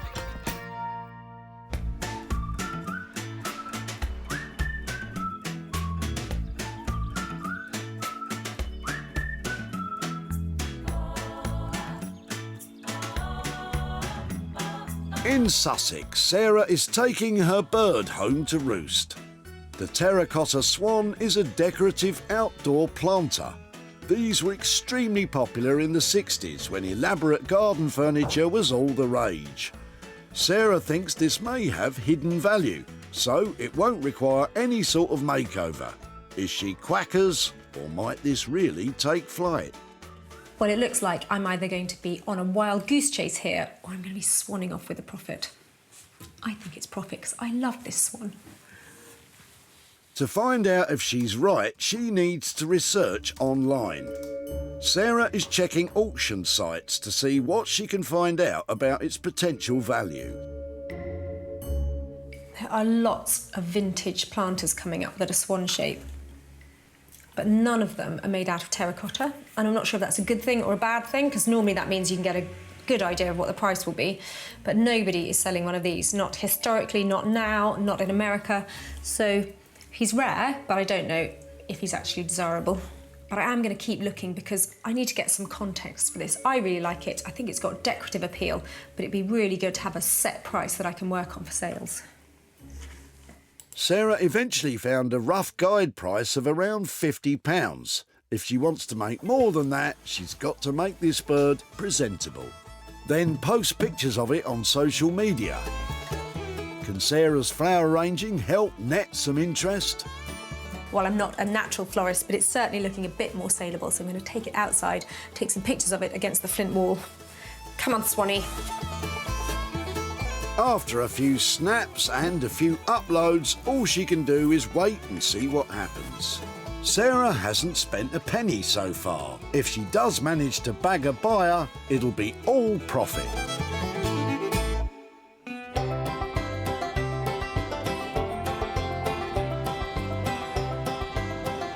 To Stockport now, where Sarah asked Horse to turn the old record player into a party box with new audio fittings for smart devices and a light display to dazzle while it plays tunes. How's he getting on then? What I'm going to try and do is fit some kind of light to shine onto this platter and put possibly a disco ball on the platter. Then with a new circuit, I'll get music coming out of the bottom of it so that you'll potentially have a disco in a box, if you like. Sounds funky. What I'm hoping to do is retain the spinning mechanism, but I'll probably have to get rid of the changer mechanism and the tone arm. So let's have a look under here. First job is to fix that faulty spinner. What I think is the problem is the arm that the idler wheel sits on, it's very stiff. So I'm going to get some oil. Horse loosens it up with sewing machine oil, then gives all the bits a quick clean. Has that done the trick? That's definitely the best it's been. It's working. Oh no, it's not. What's the problem, Horse? When it engages the different mechanisms, then it slows down the motor, so that's not going to help what we need. Basically, he needs to disable some of the power going to some of the parts. Time to get out his trusty pliers. I need part of it to work and part of it to not work, and it's just trying to get the part I need to work to keep working and the part not that I don't need to work to stop working. I think what he means is, if you twiddle this bit, take that bit off and cut that bit, it might work. Let's try it. Ooh! We are at peak disco ball spinning speed. I don't know what peak disco ball spinning speed is, but it sure sounds fun. And for the pièce de résistance... This is half a mirror ball I made earlier. Looks like R2-D2 ready for a night on the town. Could this get any more fun? This is a little disco light. Yes, it can. By shining that onto there, you can get some nice effects. Let's just enjoy this for a moment. Ah, bliss. Let's hope this party box will be playing music soon. Otherwise, it's just half a revolving disco ball in a box.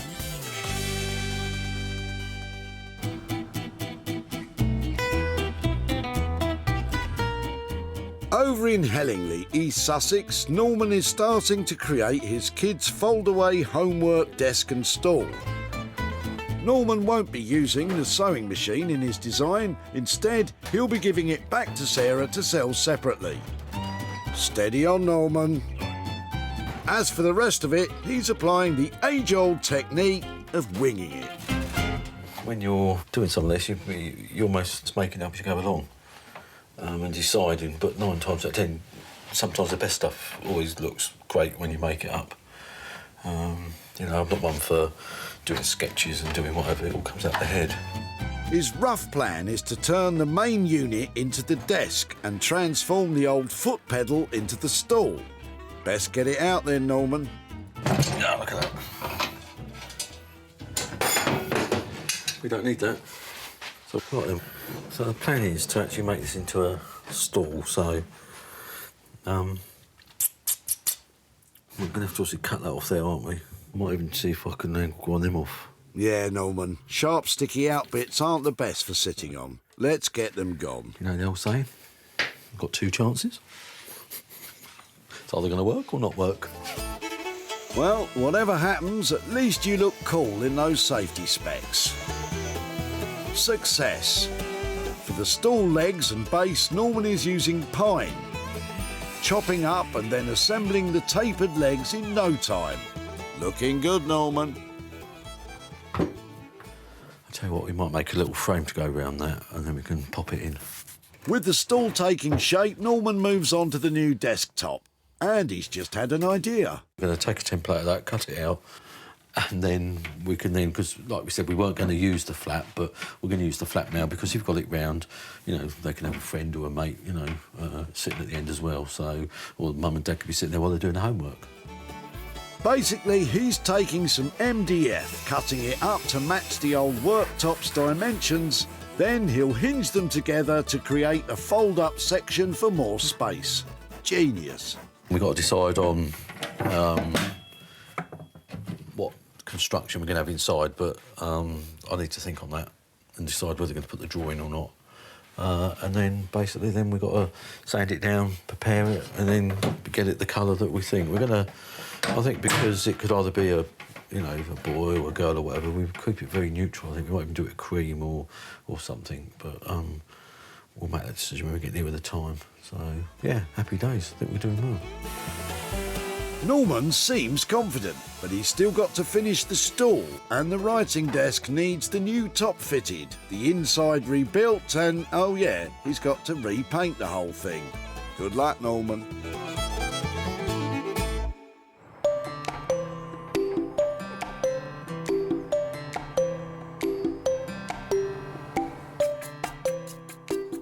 In West Sussex, Sarah has headed to Billingshurst to find a new home for her terracotta swan planter. After posting pictures of the bird online, she's had a lot of fanciers, including a vintage and retro boutique.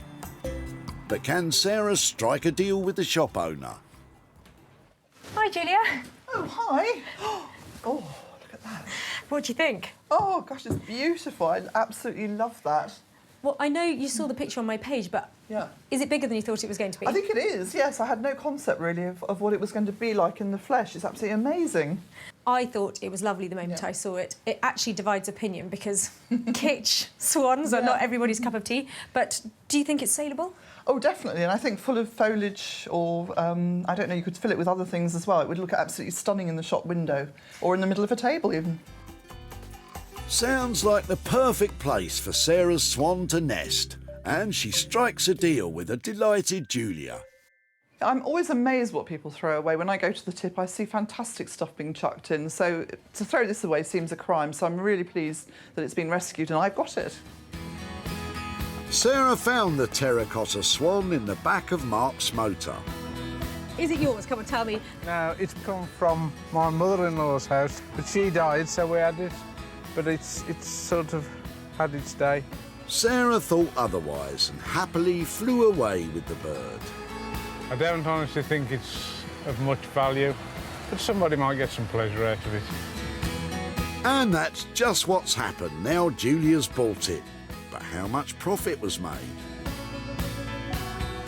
Sarah's in Aldridge to catch up with Mark and let him know what became of his old swan planter.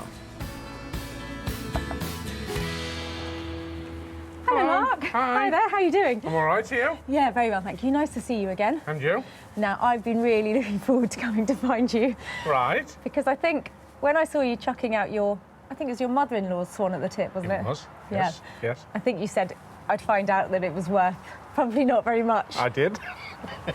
Have you been laughing about it since I took it away? Well, I was expecting you to come and bring me a cheque for 500,000 or something, you know. I wished. It wasn't, it turned out, a Ming swan or anything very exciting like that. Yeah. It was a terracotta garden planter. Yeah. But it didn't stop me. I put some pictures on social media and I was right, actually. Your swan was desirable. OK, that's good, that's good. 80 quid desirable for your swan. Dear me. He was decorative and he was beautiful, and he's gone to a shop who paid 80 quid for him. Thank you very much. That's very nice of you. What do you think of that?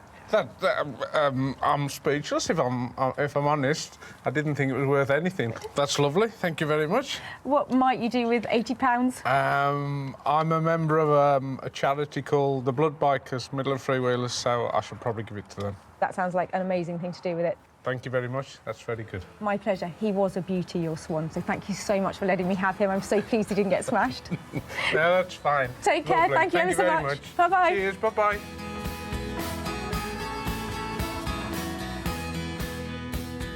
Sarah didn't spend anything on the terracotta swan. She sold it for a whopping £80, meaning every penny could be passed on to Mark. Good work, Sarah.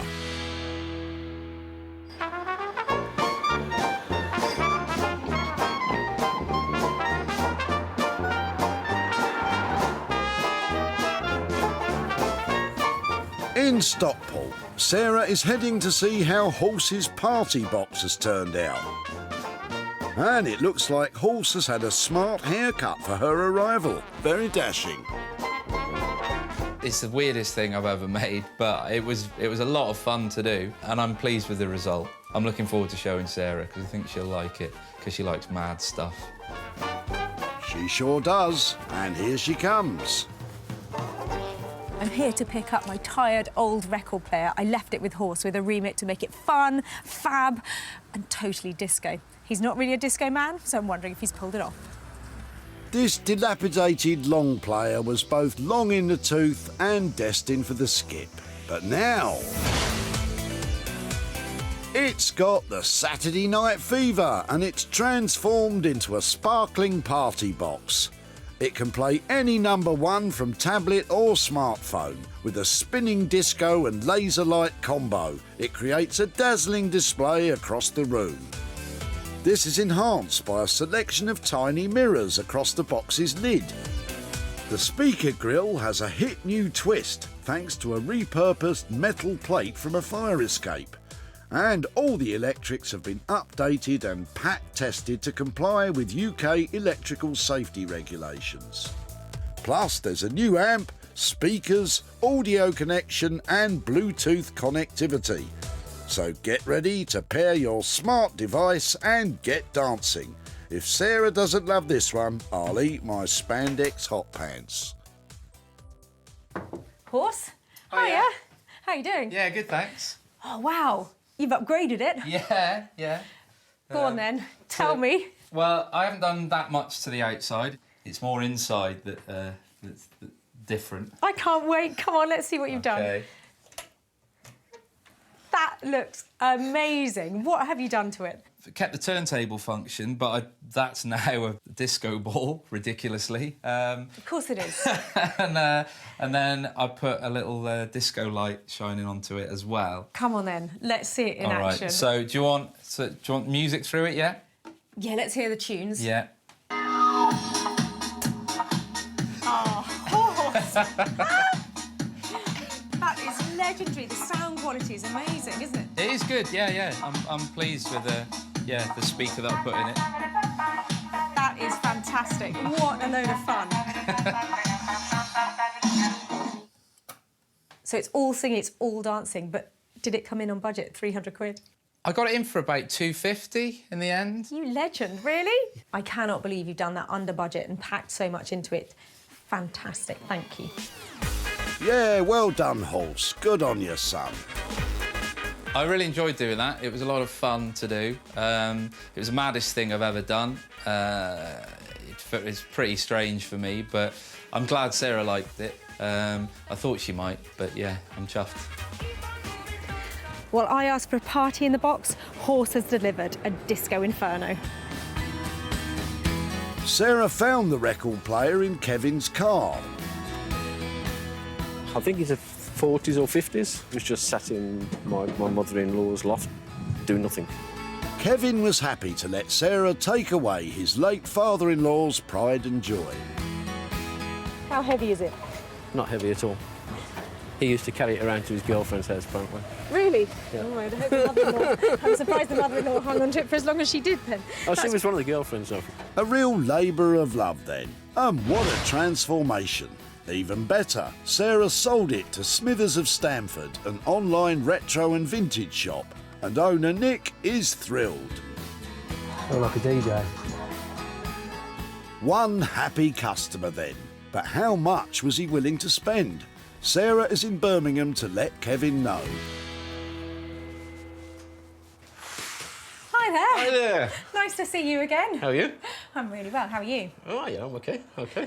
I was so excited when I saw you dropping off that old record player at the tip, but it wasn't yours, was it? No, it was actually my father-in-law's, and it was a real wrench for my wife to let me take it away, actually. Well, I took it to my go-to man for sound. He's called Horse, who's up in Manchester. Yeah. And I've got some pictures here to show you what he did with it. That'd be fantastic. Are you ready? Yes, please.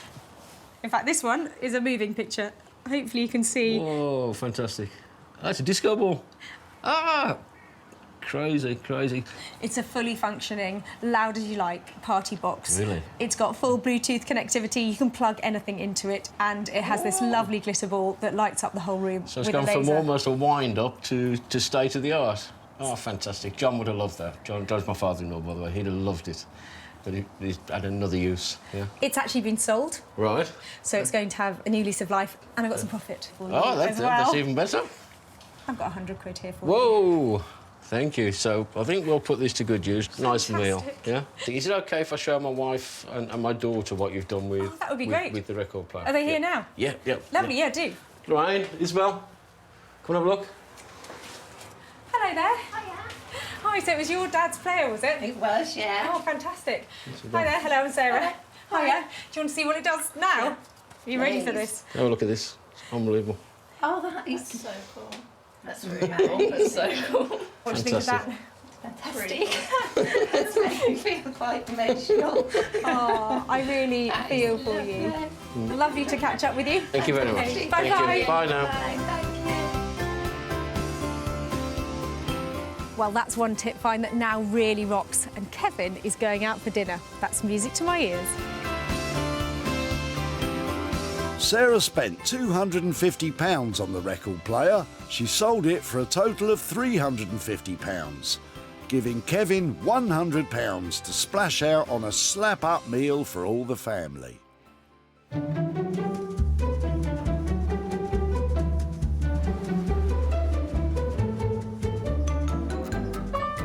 Time to head back to Hellingley in East Sussex to see how Norman has transformed a Singer sewing machine unit into a desk for Sarah. I think she's going to like it. It's a cool piece. I think Sarah will be the judge of that, Norman. Well, I'm here to pick up my old sewing machine table, and I'm hoping that Norman has done something fantastic with it, because I have just no idea what this is going to look like.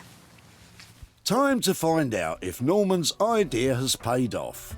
And I'm delighted to see that it has. Norman has breathed life back into this old unit, making it a perfectly formed fold-away desk for a child. The hinged MDF top doubles the desk space. And inside, he's built an extra bit of storage for paper or books. The new stool is delightful, cleverly using the sewing machine foot pedal inside a bespoke frame. The whole lot has been painted with regular wood paint and sealed with a wax polish. It's modern, fresh and perfect for a little one to sit and do their sums at. But will Sarah give it top marks? Hello, look at that. There we go. It looks beautiful. What's hiding inside? Yeah, well, we've obviously done what we had to do. Got the pencil thing there. Put your pencils in. That goes over to the flaps. Love the choice of colour. The grey is really good. And the stool, beautiful. Can I try it? Yeah. Is it comfortable? Yeah, you should take your weights. Yeah, that's really neat. Yeah, and then also if kids are doing it, the mums and dads can sit this end while they're doing their homework as well. If they've got to help them out or Yeah, because you whatever. can tuck in that side as well, can't you? Tuck in that side as well, yeah. So it's got the versatility of everything.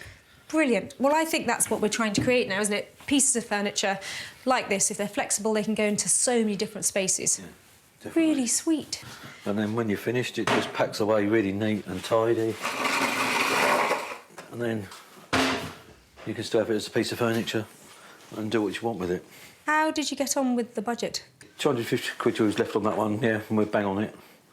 Yeah, Great. really, really happy with it and everything. Brilliant. Well, thank you so much for doing that. Fantastic. A really good makeover. Brilliant. A top-notch homework desk, delivered on budget. Top of the class, Norman. Well, I think Sarah was pleased with that. she likes the colour, she likes what we did, nice little stall, so done it on budget, so happy days for everyone, and hopefully she'll make lots of money. If she doesn't, I'll tell her off. Well, that is a sweet little transformation. That's gone from sad sewing table to very saleable item. Sarah found the sewing machine unit in the back of Neil's car. He was happy to see it saved. I don't like throwing things away, but I've got to move. Oh, well, do you know something? Today's your lucky day because I don't like throwing things away either. No. And Neil had a few ideas of what Sarah might do with it. Hopefully she'll be able to restore it or turn it into something else, something more productive now. Which is exactly what she's done. And more than that, Sarah sold it to a sewing club in Kent. And creative director Angela is thrilled with her purchase. It's beautiful, it's lovely, it's going to look really good in my studio, very versatile. Sarah's back in Walsaw to tell Neil the good news about the cabinet. But did she manage to sell the sewing machine too? Hello, Neil. Hiya. Nice to see you again. Lovely, thank you. So you were on the move when I last saw you and ending up here? Yes, that's right. Have you settled in? Yeah, it's lovely, yeah. Excellent. Now, I was a bit surprised to see a sewing machine coming out of the back of the car. What were you doing with that? It was a friend's relative and it was going in the skip, so... You had to save I it? rescued it, but obviously I haven't got in the frame here. It was a sweet little sewing machine, and I didn't want to do anything with that because it was still in working order and in really good condition. Yeah. So I actually took the sewing machine out, but the rest of it, the lovely case that it came in, went all the way to East Sussex and to a lovely guy called Norman, who has made it into something really special. Yeah. So I've got some pictures here to show you. This is how it ended up. He has transformed it. Oh, the treadle's there as well. He's made the whole unit into a desk that opens up, and he used the treadle from the sewing machine to make the top of the stool. Oh, that's lovely. What do you think about that? Yeah, the treadle's really impressive. Yeah. The sewing machine has gone on to a new home, and so has the old table. In fact, I've got, just hold on to that for me, I've got 19p there. Oh, lovely. And 70 quid to go with it. Oh, that's brilliant, thank you. That's for you. Yeah, lovely. What might you do with that? Well, my son's girlfriend's just gone into labour today.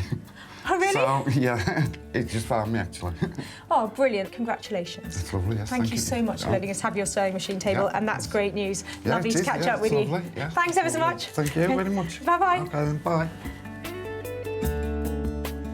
Well, I would say that is fortuitous timing. Great news that Neil's about to be a grandpa and money to be spent there. Norman came in on budget at £250. Sarah sold the sewing machine on eBay for £25.19p. The desk sold for £295, making a total of £320.19.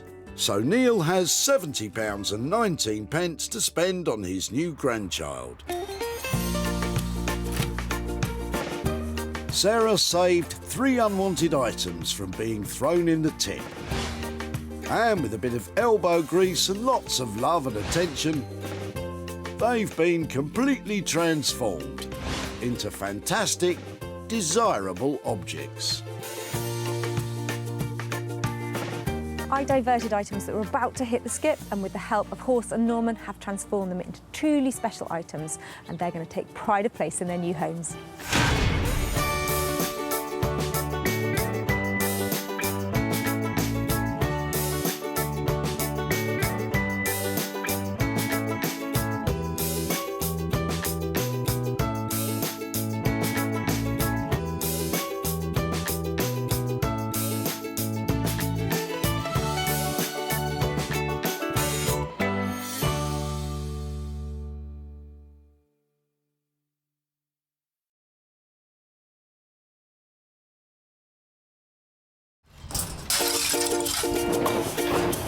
That's not going in there, is it?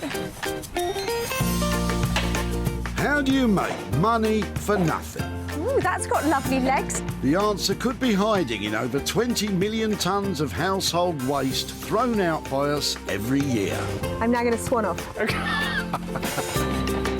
That's why entrepreneur Sarah Moore wants to get her hands on things before they hit the skip. I'm a passionate maker, buyer and user of old stuff, and I've turned that passion into a money-making business. I make new stuff out of old stuff and I sell it for a profit. And with some of the country's elite designers and makers... Let's brainstorm a little bit and see what we can do with it. It is absolutely gorgeous. She can transform her finds into desirable... I'm speechless. Valuable... That looks amazing. and hopefully saleable items. If Sarah is successful, then she can hand the profits back to the very people who had no idea there was cash to be made from their trash. That's lovely. It's a lovely ending.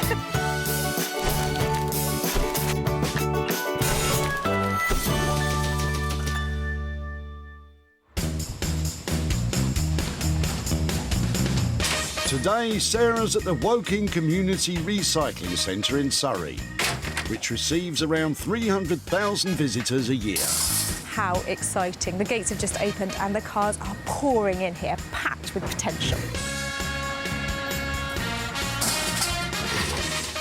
Sarah hopes to uncover 3 items with the potential to be spruced up and sold on for a profit.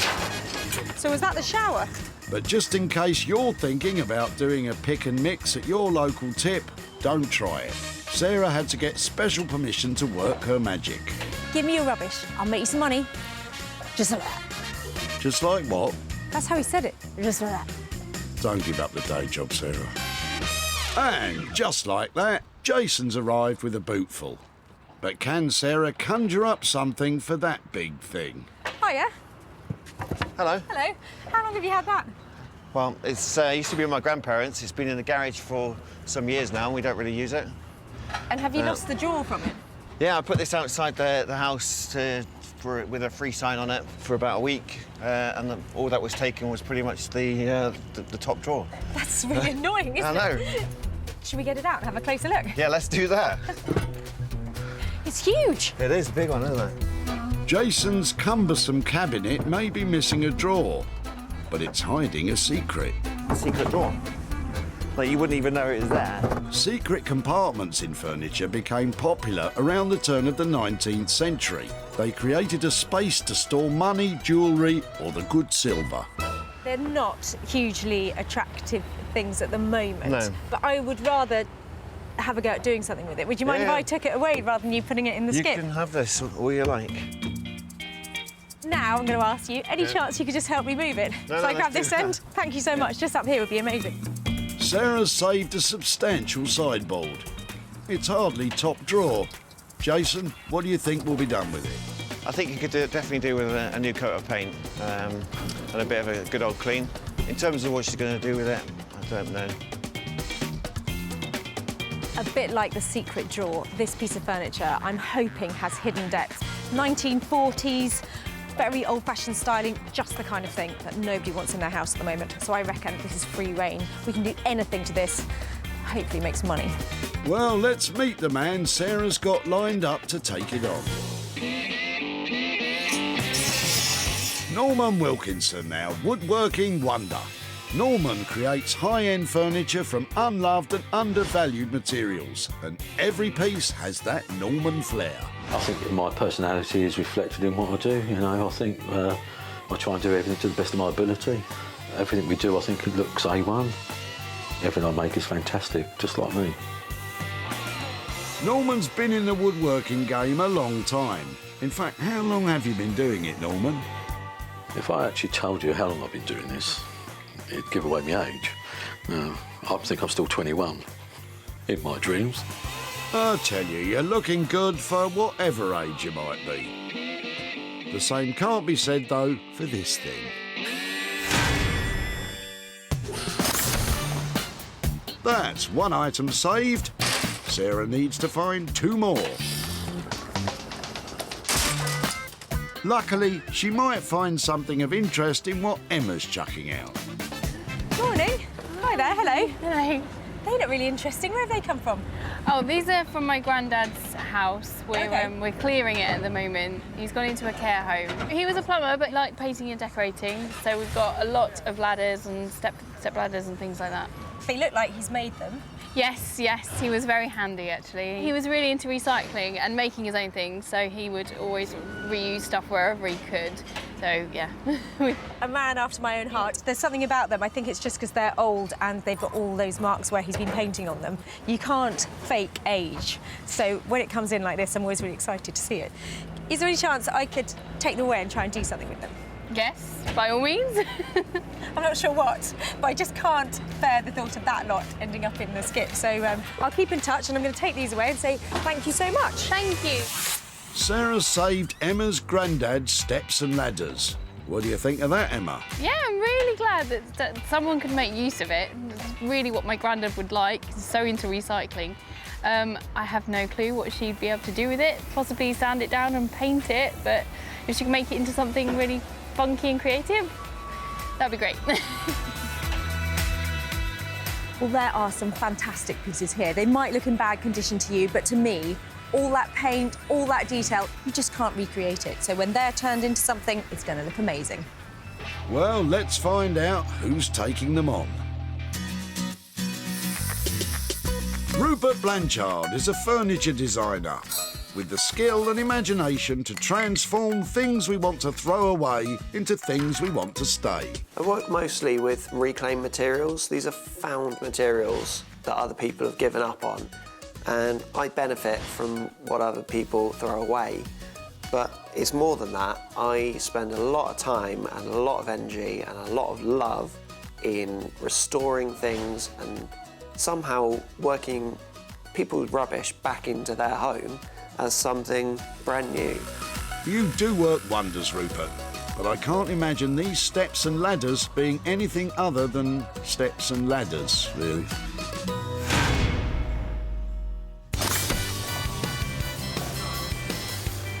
With 2 items tucked away, Sarah needs to find something to work on herself, and she'll be done. Just reflecting on what a wonderful time it's been at the recycling centre. You're not finished yet, Sarah. Perhaps Neil and his daughter Alice will have what you're looking for in the back of their car. What are you using as a dust sheet? Well, I've been cleaning the shed out and I just use this so that I don't get too much muck in the car, but I don't need it anymore. We moved into a house some time ago and it was the old lady that lived there before. It was her curtains. Oh, really? Have you got any more? We've got one more at home. But I use that when I'm sort of painting, just so I don't get any paint on the carpet, but I don't need 2. So are you not a vintage retro rose fan then? Not particularly, no. It's not really my style, to be honest.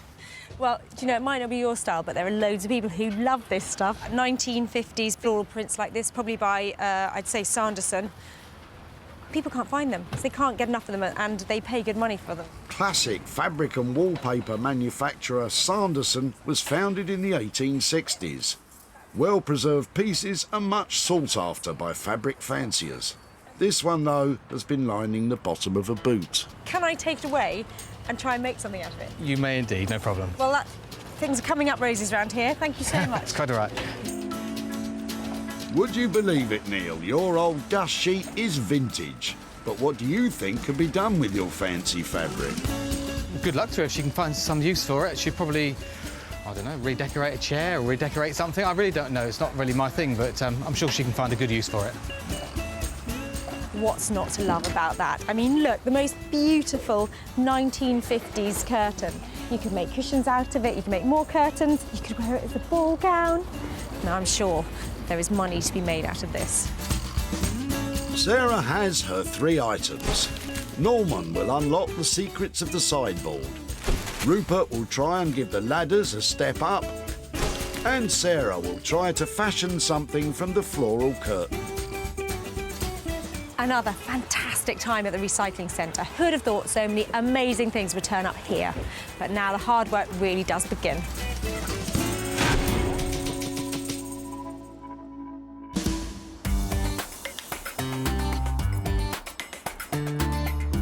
For our first stop, we're off to the village of Hellingley in East Sussex. Beautiful, serene and charming. And that's just Norman. Sarah's brought Norman the old sideboard to see what he makes of it. Well, Sarah's on her way. I wonder what delight she's going to bring today. I just hope it's not an absolute wreck. Let's just hope. Not for the faint-hearted, this one. It is a brutal, ugly piece of furniture. I've got a great plan for Norman, though. That's what we like. Come armed with a plan and things should go smoothly. So, let's hear it. I'm lost for words. OK, you ready? I had this really good idea. I thought I'd bring it to you and you'd come up with a cunning plan. Genius. Right, what's going on here? It's got a secret. You have to go in underneath and... Oh, it's a secret drawer, right, we don't need to worry about that. The first thought I had about it was a strip down, a repurpose. It's the only way to do it. It can't look like this because it just won't make any money. Right, I reckon, throw that section away, strip it out, put in new drawers. We could then put in a base, so we're making it into a dresser base. OK. We'll put a new top on it, and then we could make a nice dresser rack for it and make it into a dresser for the kitchen. So what do you think then, boss? I'm in. A kitchen dresser. Well, it's better than anything Sarah came up with. We can tidy it up, make it look the business. New drawers and a new top will certainly brighten up the base. We put plate grooves in to get the plates on. But Norman's hoping the addition of a brand new dresser rack to display plates and the like will be the thing that gives it a kitchen-y feel. It's going to be a lot of work. That sounds really cool, but how much will all that cost? I reckon we do that for about $575 all in. We're game on for that. That's lovely. I always like coming back here. Fantastic. Good luck with it. See you soon, yeah? And it's a plan. So are you happy with your sideboard, Norman? Sideboard? Well, it's a sideboard. Yes, it is a sideboard. Yeah. I mean, yeah, it'll be fine. Well, it sounds like that's just about the best possible thing that could happen to that ugly old piece of furniture. Norman's definitely the man for the job. Yeah, it'll be fine. We have a budget of £575 to transform the sideboard. Norman has big ideas, but making it look like it's at home in a kitchen as a dresser, maybe it won't be all fine.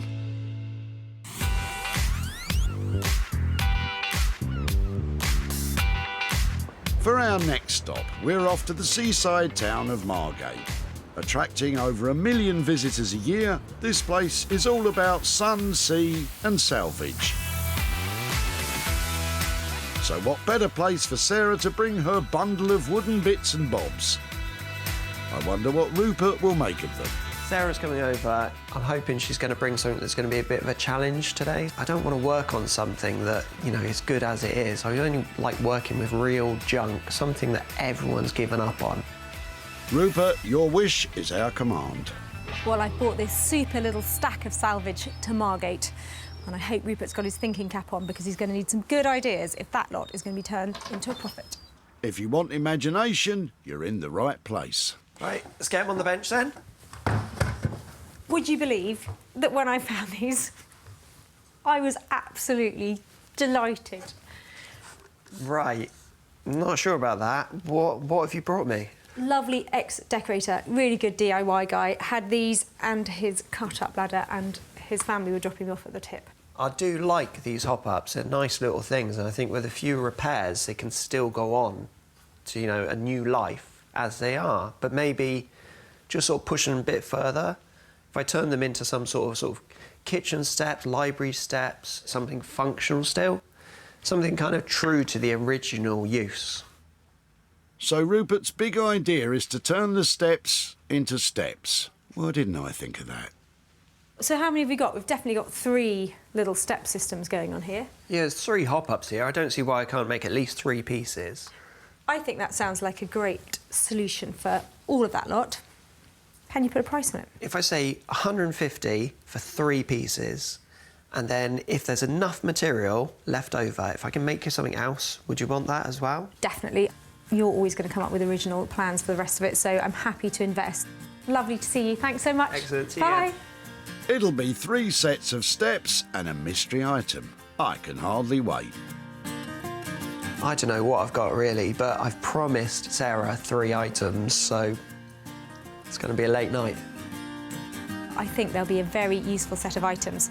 Definitely 3 things there. Am I going to make money, though?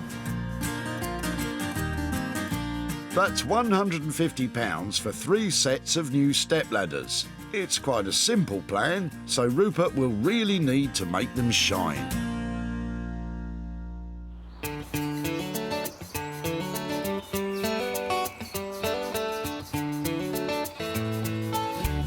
With our makers busy making, Sarah has headed home to the Sussex countryside to get busy with her own project.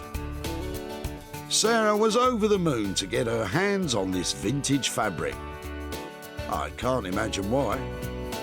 But what exactly can be made from the old curtain? Look at that beautiful piece of 50s floral fabric. I am a massive fan. Look, I literally can't get enough of it. So finding this at the tip is brilliant news. I think I'm going to make something I've never made before out of it. I'm going to go for a beautiful, big, vintage floral eiderdown. Look how happy she is. First job is to turn it from a curtain into one lovely, usable piece of fabric. An eiderdown, by the way, is a kind of puffy quilt. Get rid of all of that. It takes its name from the type of duck down it's traditionally stuffed with. Should really unpick this. These are the small, soft feathers from the breast of the female eider duck. You can get a very fine little blade that you slip between the stitches to unpick it, or you can rip it like that. Sarah first rips off the curtain's heading tape. Just saved about an hour unpicking. Before separating the vintage fabric from the curtain's backing material. Well, you know me, ever thrifty. I think that could be the backing for the eiderdown. It's in great condition and that is soft and lovely. With the backing material also usable, Sarah gives them both a quick wash before she sews them back together. When washing vintage material, temperature matters. Always use a low heat. And when drying, never wring it out or you could damage the fabric. If you can't dry outdoors, pat dry it instead. So eiderdowns traditionally would have only been little things that sat on the top of beds, not even the size of a single duvet. So this bit is actually huge, and I think I can try and make 2 eiderdowns out of this. And a bit more money. 2 quality quilts. Now you're talking.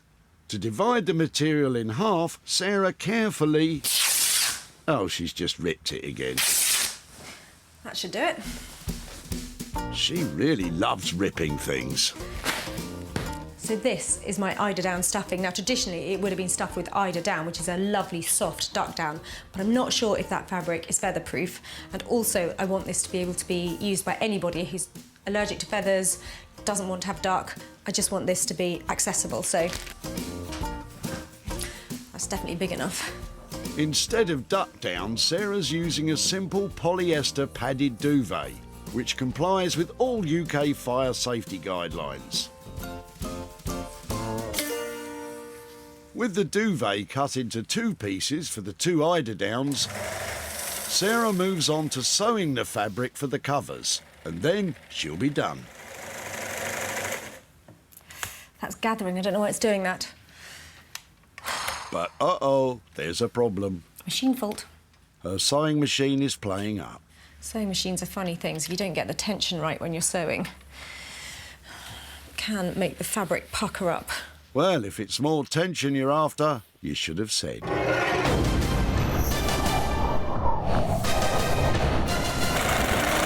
Will Sarah get her sewing machine working? And will the eiderdowns ever get eider done? Stay tuned for more exciting action. Ugh, now that was tense.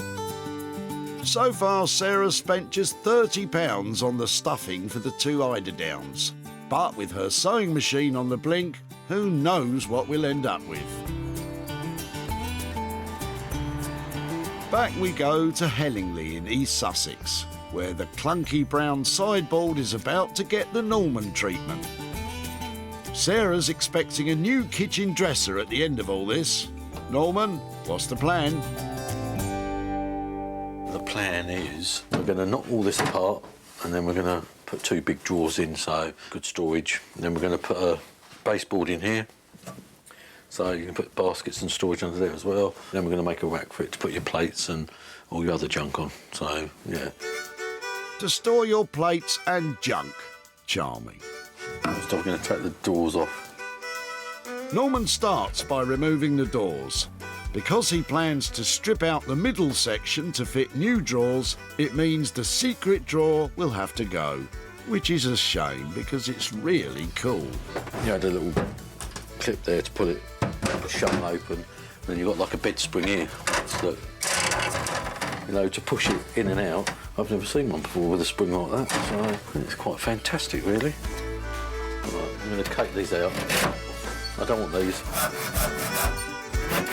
Next, Norman removes all the wooden bits and bobs, which will make room for 2 brand new drawers. Put a rail in there, and then have 2 nice drawers for all your rubbish. For all your rubbish. Charming. Now Norman's going to reinforce all the joints on the base because 70-year-old furniture tends to get a bit rickety. I've just opened it up because obviously the glue's given up the ghost, so we'll squirt some glue in, cramp it up, and then we go from there. Re-gluing joints is an essential part of restoring old furniture. Pieces like this from the 40s would have used an animal-based glue which turns brittle over time. Fabulous. If the joint itself is still in good condition, applying a strong PVA glue will make the joint as good as new. Right, we've got the first one glued, so obviously we've got to wait for it to go off, and we've got other joints to do, so we can now put this to one side, and then we may as well start doing the rack. The addition of a dresser rack to display plates and ornaments will turn our cabinet into what is known as a Welsh dresser. Originally used in kitchens to store crockery and silverware, it gradually became more common as a means to display your fancy dinnerware. So the Welsh dresser moved out of kitchens and into dining rooms. Norman has cut to length the sides of the dresser rack and created grooves for the shelves to fit in. He's also created grooves on the shelves themselves to hold your plates in place. Groovy. The plate goes in there, and then so you can display them really nicely, and it stops them from sliding and smashing. So, yeah, rocking and rolling, as they say. Norman is really going for the wow factor with this one. The new rack on top of the base will stand at over 7 feet tall. Beautiful. So, to stop it falling over, Norman's making decorative feet. These will sit at the bottom. It's the safest way to save Granny's plates. This thing will be a whopper, and I'm not sure those little feet will be enough to keep the whole thing from falling apart. Norman will have to tread carefully from here on in.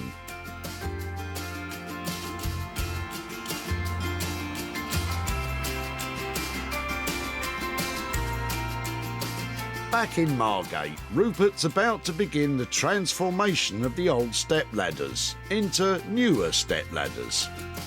Ooh, and a mystery item perhaps. I promised Sarah that I'd make 3 library-type step ladders out of this pile of rickety old wood, and it's going to be quite a challenge. If I can, I'm going to try to make something extra as well, because there's a fair bit of material here. I'd rather not have a bag of firewood left over. I'd rather have something Sarah can find a good new home for. Well, let's just see how we get on with the steps, shall we? I'm going to start with ladders. I'm going to use these sides as part of the new steps. And these steps are actually held together with little metal supporting bars. I'm going to have to grind these out. Rupert's plan is to attach a bit of the ladders to each set of steps, sticking straight up. It'll act as a handle to balance yourself when climbing. Grinding done. I'm going to use my favourite Japanese saw. Cuts through this ladder in no time. Other than the materials to restore the steps, the handle is the only new element Rupert plans to add. So now I'm going to bring together the side of the ladder that I've cut the steps away from. I'm going to recess it just into the top. I'm going to cut a nice little handle shape at the top, and this will be your secure handle to hold while climbing the ladder. Rupert makes a start on the new handles. He's roughly drawn a shape to cut around, and it certainly is rough. I do want this to look great. I don't want it to look like a botched little homemade thing. This has to be a proper set of library steps, authentic. Library steps are traditionally a dual-use piece of furniture, consisting of a small set of steps that can be folded away into a chair or desk. So, once I cut one side off, I can flip it over and sketch round, and then I've got a perfect mirror image. As there will be no folding feature in Rupert's design, his steps will more accurately just be steps, but decorative statement pieces nonetheless. Yeah, I'm pretty happy with that. That's going to be quite a pleasing shape to hold. I send the edges off. Yeah, it's going to do the job. Putting the handles to one side, Rupert makes a start on the steps. His first job is to remove the bits of wood the previous owner attached to give them another couple of inches of height. But he's struggling. These are really stuck. Cool, blimey. They've just rusted into place and the wood's swollen up and they've got nice and tight. So if I was to use a power screwdriver on these, it would just break the heads right off. So this has definitely got to be done by hand. Come on, Rupert, give it some welly, man. Oh dear. Right, 1 down, 7 to go. God, blimey. This nice and simple job might take longer than Rupert first thought, so the chances of Sarah getting her mystery item are looking slim.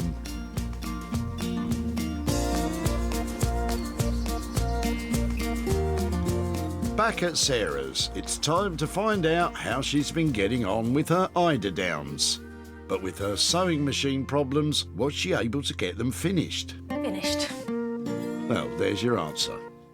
Let's take a look at how things turned out. This classic curtain didn't deserve to be lining the bottom of a boot. So, thank goodness Sarah came along. The vintage fabric can now take centre stage as 2 new elegant eiderdowns. The timeless design on the material is showcased in all its glory. Across these 2 spreads, it's presented beautifully for all to see. Each one will snugly cover a single bed, but can be used as a throw or a footer for the bottom of a double bed.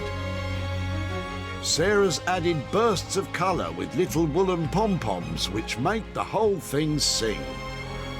Give me my slippers, an open fire and one of those things, and I'm in heaven.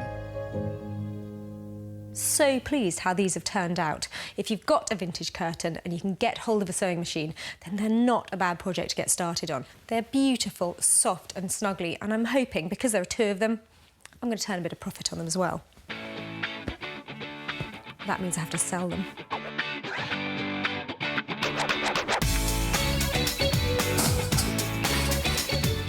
Using as a dust sheet. When Sarah met Neil and his daughter Alice at the tip, she just had to save their curtain. I've been cleaning the shed out and I just use this so that I don't get too much muck in the car. Neil didn't think much of the old thing. We moved into a house some time ago and it's the old lady that lived there before, it's her curtains. He was happy for Sarah to take it away. It's not really my thing, but I'm sure she can find a good use for it. Well, Neil, you were absolutely right. Sarah took pictures of her new creations and uploaded them onto her various social media thingamybobs.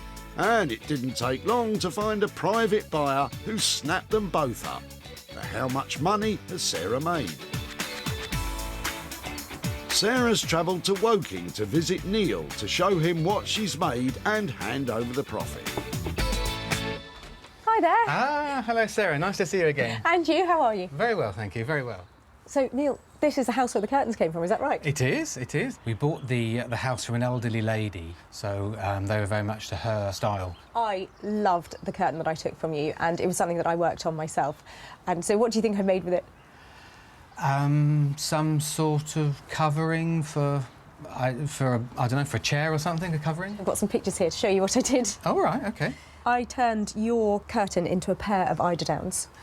Very good. What do you think? I think that looks very nice. Very good, well done. I took some pictures of it and I put it onto social media, and there was good response. And I managed to make you £120 here for your old curtain.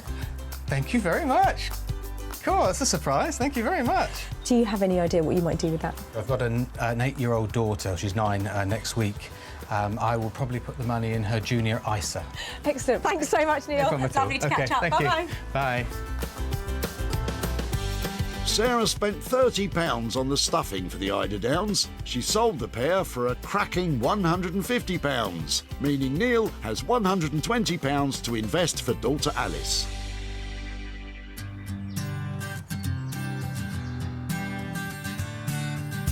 So the eiderdowns were a smash.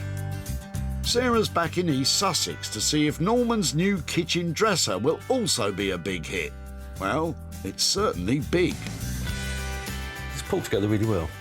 I think we've done the right choice with the drawer arrangement and the doors and everything, and with making the top for it, I think it looks, really quite cool. Well, I'm here to pick up what was a deeply undesirable sideboard. It was plain ugly. I'm hoping it's now pretty beautiful. Can old crumbling sideboards really be turned into beautiful kitchen dressers? Well, try this on for size. Yes, they can. Norman has created a one-of-a-kind piece of classy kitchen furniture.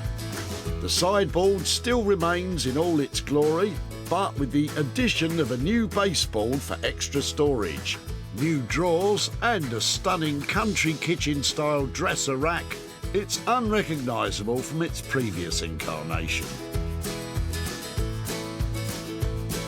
A new beautifully blonde floorboard work surface complements the pale distressed paintwork Norman applied.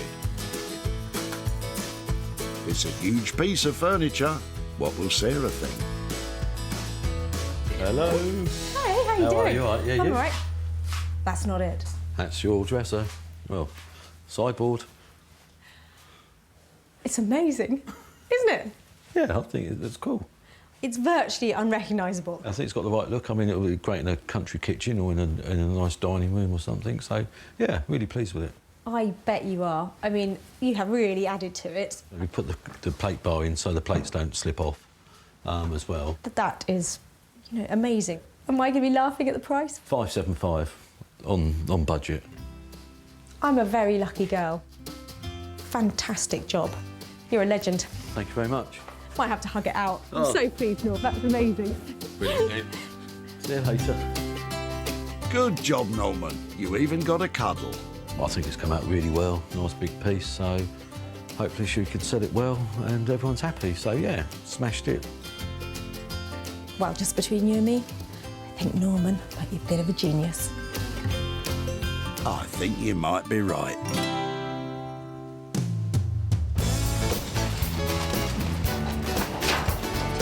Hiya. Hello. Hello.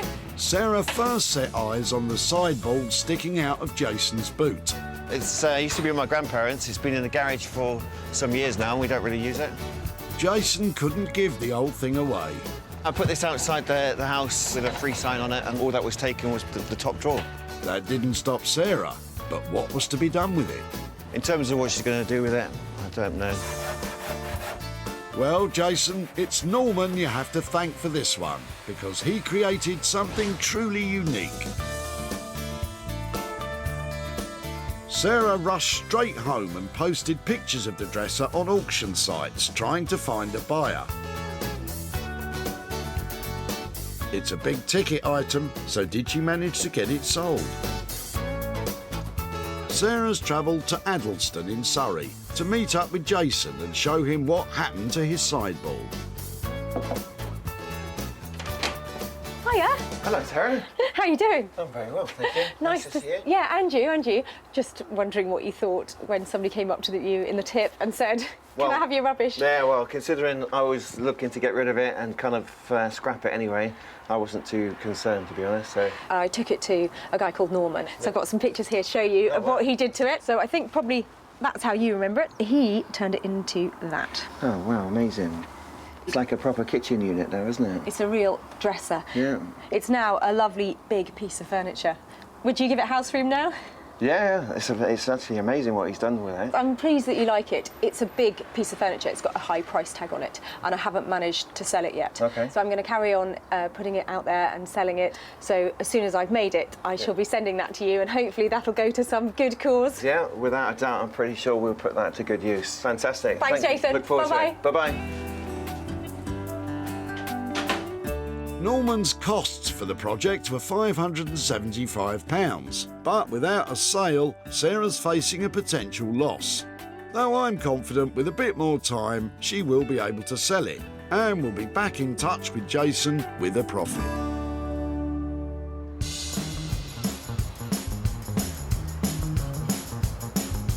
That's 2 of our items now successfully transformed. Sarah's back in Margate to see if Rupert's managed to give the old ladders a step up. I really enjoyed doing this project. It's very satisfying to make something from nothing. I hope Sarah's happy, so look forward to her coming back. Well, I'm so excited to be back in Margate. I left Rupert with a careworn selection of old DIY equipment and a broken ladder. Can't wait to see what he's done with it. Nor can I. This pile of old wood started off on the wrong foot. But now they certainly have a spring in their step. Rupert has created 3 sets of stylish steps, each with their own unique character. One has been sanded and stained dark brown, creating a classic antique finish. Another has been stripped and waxed, leaving the natural colour of the wood to shine through, finished with a new dark top.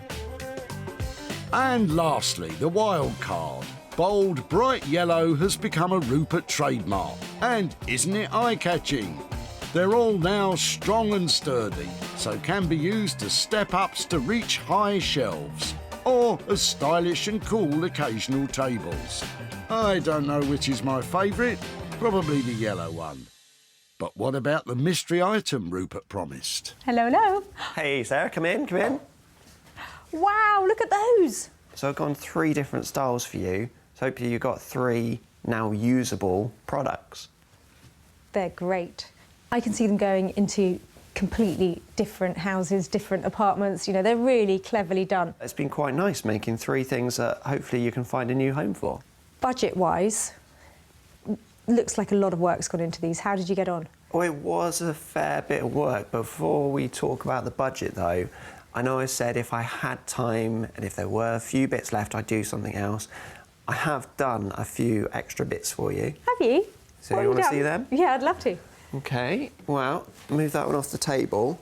From the scraps, I've made 3 sets of shaker peg hooks.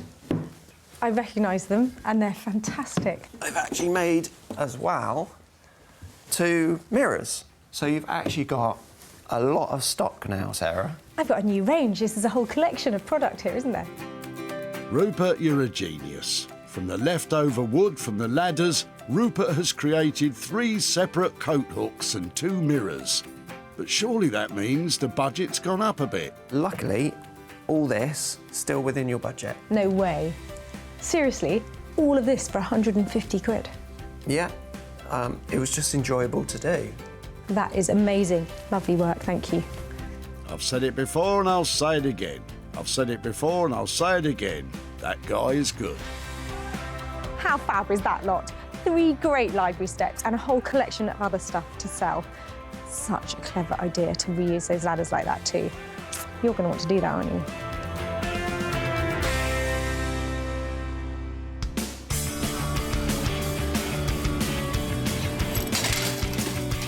Hi there, hello. When Sarah stopped Emma in her tracks at the tip, she wanted to know more about her steps and ladders. Oh, these are from my granddad's house. We're clearing it at the moment. Sarah loved the handmade look, He was really into recycling and making his own things. A man after my own heart. so took them off, leaving Emma guessing what would become of them. If she could make it into something really funky and creative, that'd be great. Funky and creative. They just happen to be Rupert's middle names. Sarah was then on a mission to get every single piece sold. She showcased them at her barn sales, drummed up interest online, and finally got her first sale. 3 of Rupert's pieces were bought by a vintage and antique shop in Falkirk in Scotland. Owners David and Yasmin couldn't be happier. Oh, these are really nice, Dave. I don't know if these are going in the shop or coming home with us. What do you think? So that's 3 down, but did Sarah manage to shift the whole lot? Sarah's travelled to Englefield Green in Surrey to meet up with Emma and hand over the profit. Hi, Emma. Hello. Hi, nice to see you again. How are you? Good, thank you. Yeah. Excellent. Now, I met you at the recycling centre, and I think you were doing a really big job when I met you, weren't you? You were... Yes, we were emptying my granddad's house. We were selling it because he's gone into a home, so we were having to clear everything. Well, you probably haven't even had a second to think about what might have happened to the stuff that I took away. Not really, no, but I can't wait to see what you've done.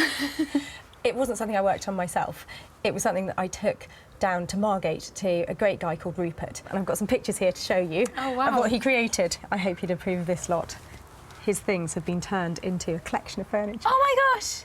He made a collection of mirrors and coat hooks out of the ladder. Oh my gosh, wow.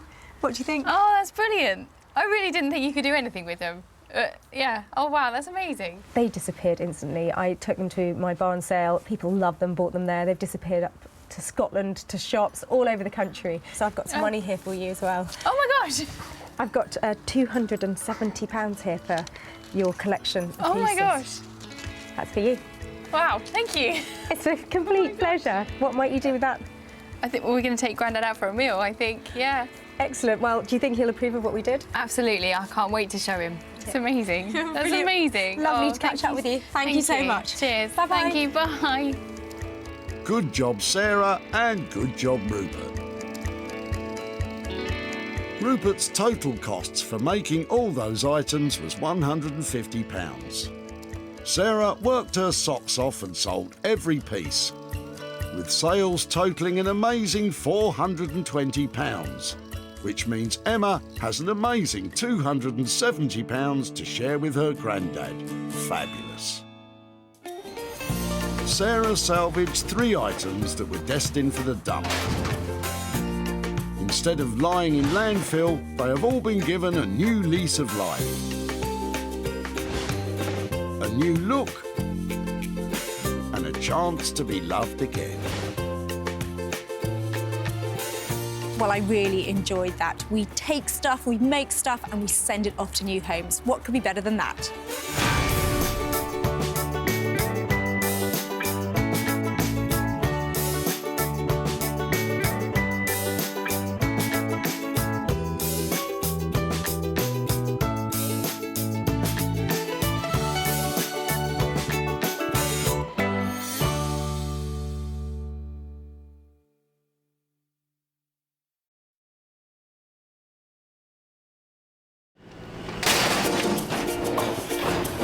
Well, you haven't got anything I can recycle, have you? How do you make money for nothing? Wow, look at that. The answer could be hiding in over 20 million tonnes of household waste thrown out by us every year. Well, don't get rid of it too quickly. This stuff looks amazing. That's why entrepreneur Sarah Moore wants to get her hands on things before they hit the skip. I'm a passionate maker, buyer and user of old stuff, and I've turned that passion into a money-making business. I make new stuff out of old stuff and I sell it for a profit. And with some of the country's elite designers and makers... Don't know what to say. Did you drag it here behind the truck? She can transform her finds into desirable, It's enormous. valuable, Isn't that fantastic? and hopefully saleable items. It's just giving me goosebumps. If Sarah is successful, then she can hand the profits back to the very people who had no idea there was cash to be made from their trash. Thank you very much. Marvellous.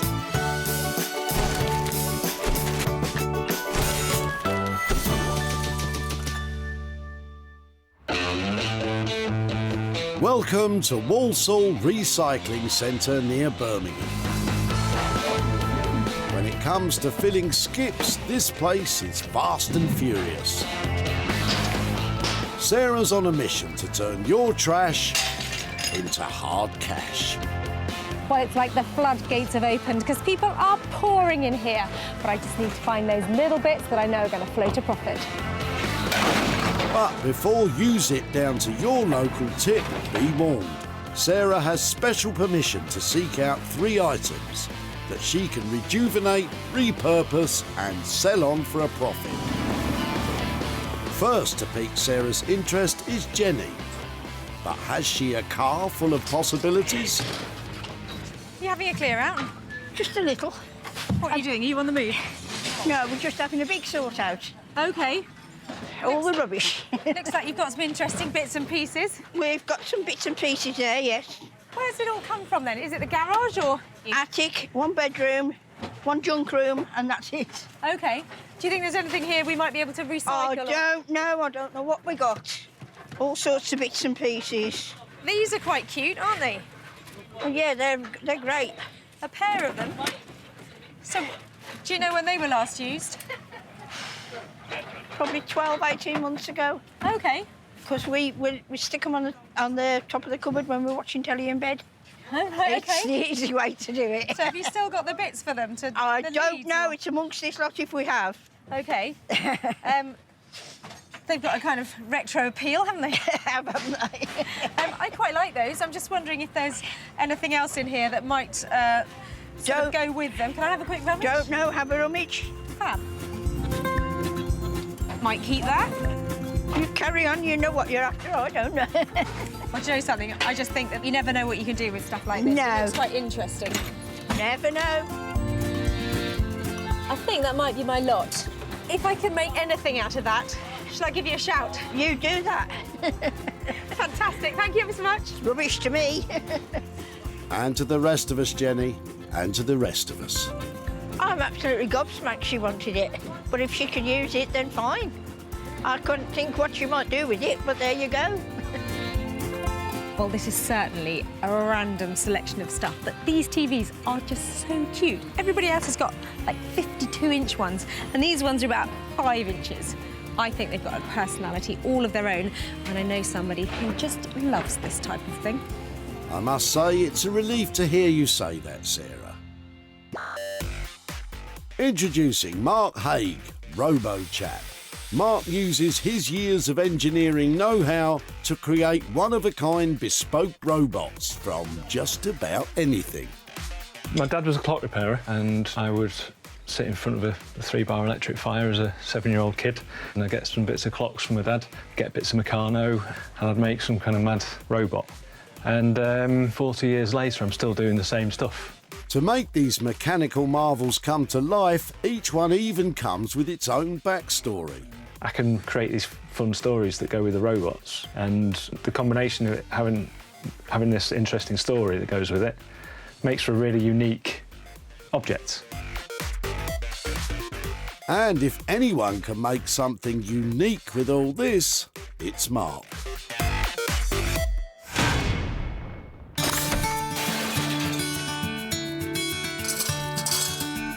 Righty-ho, that's 1 off the list and 2 to go.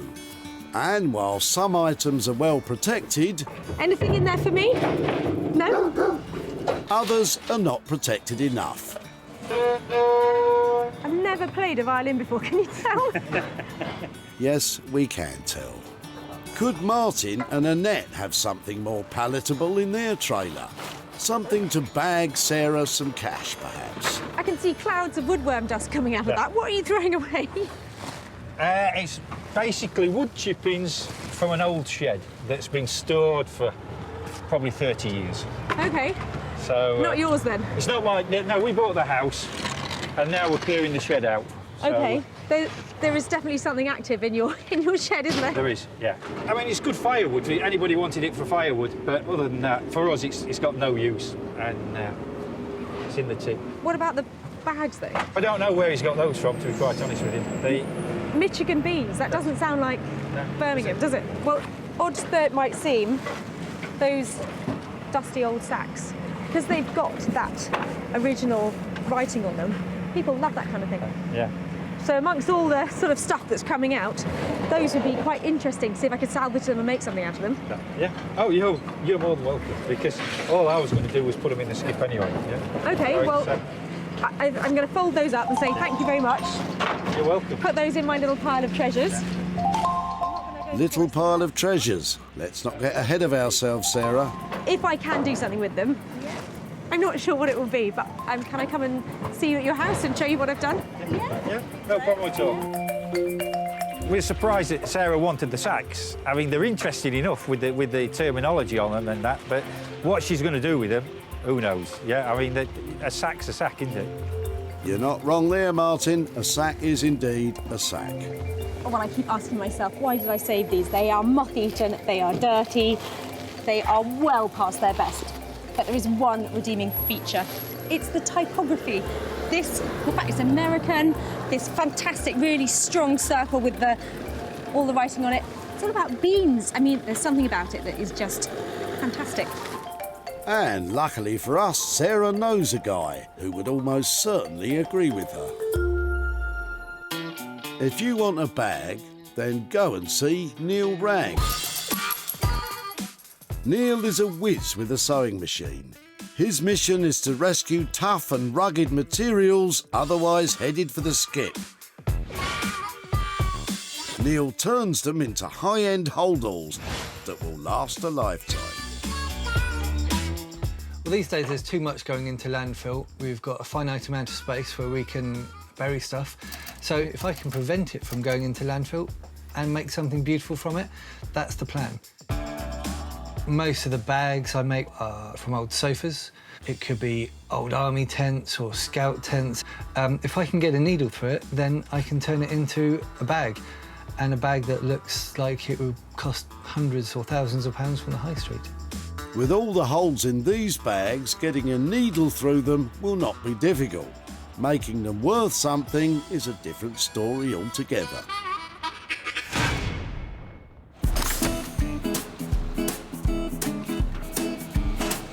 Two items loaded into the money-for-nothing van.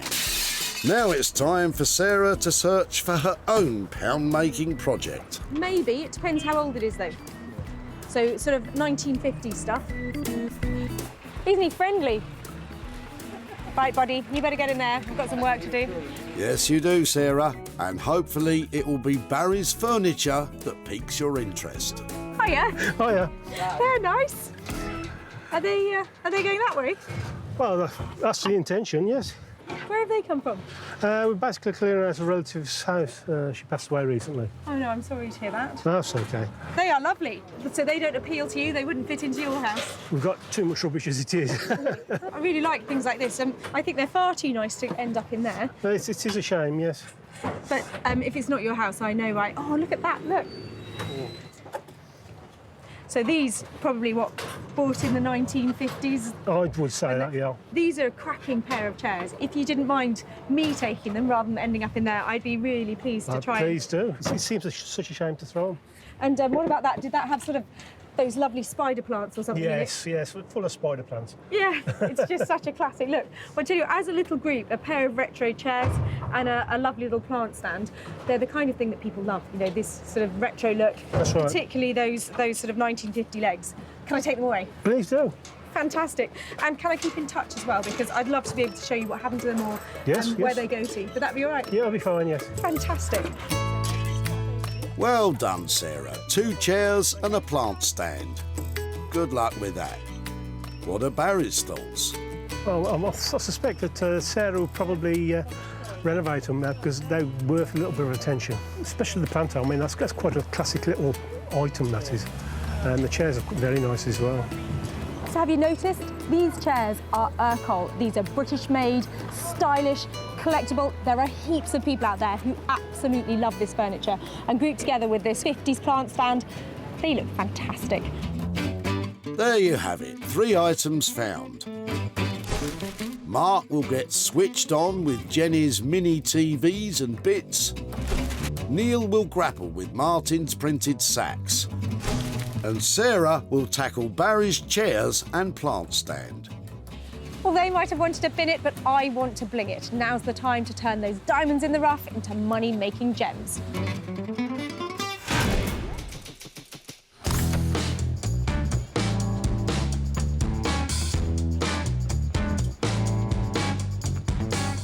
Manchester, hailed for its industrial past. It is now becoming a thriving hub for furniture designers and digital artists, as well as many others from the creative industries. One such gentleman is Mark, who's waiting patiently for Sarah's challenge. I'm looking forward to Sarah coming down to my studio. Hopefully it's something metallic that I can work with, but I'm prepared to work with whatever she gives me. Glad to hear you say that, Mark. Well, I picked up some random stuff at the recycling centre in the past, but this lot, well, this has to take the biscuit. I brought it to Mark, and I'm hoping he's going to recycle this into a robot with attitude. Mark? Hi. Hello, Sarah. How are you? Yeah, I'm really well. How are you doing? I'm very well, thank you. What have you brought me this time? Well, I saw these, and obviously I immediately thought of you. That's nice. It is nice, isn't it? That's like a laser gun. It is. Actually, it was these little bad boys that made me think. I just thought, you know, like little spacemen, like helmets. So I thought, definitely. if anybody can do anything with them, it's going to be you. What do you reckon? Look. Yeah, I reckon I can build with those. And I'm looking on the back. It's got a video input on the back. Right, OK, that's a good thing then. It's a good thing. That one hasn't. OK. So I don't know what I'd do with that one. I could make something with it. Right. But this is my preference. OK, well, let's pop that one down there. When I saw them, I thought they had a bit of attitude. I was kind of thinking maybe some, like, punk styling or something like that. But I bought you these other bits in case they're useful. Put them in the bin, add them to the stash if not. But there's definitely something about these little bits that they looked quite cool in the yeah. Like that? Yeah, I think something like that might work, mightn't it? But, I like that. It's totally up to you because I know you are the robot master.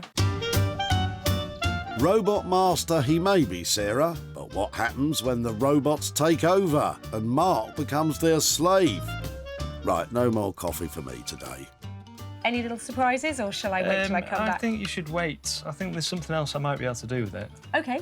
To make it a bit more interesting, but leave it with me.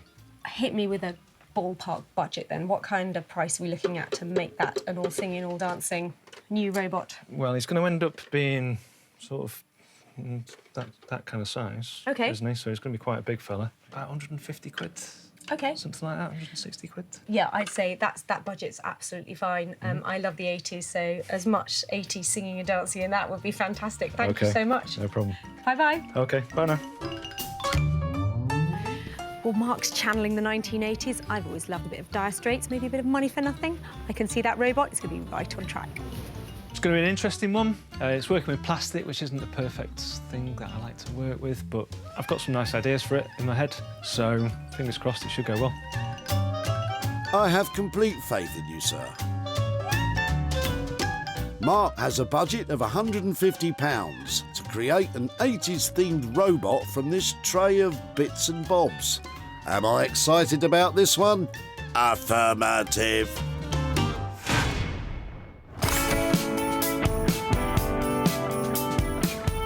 Marlow, Buckinghamshire, a town with a rich history going back 1,000 years. Around 30 miles west of central London, its ideal location on the River Thames makes it home to one of Britain's premier rowing clubs, producing Olympic oarsmen like Sir Steve Redgrave.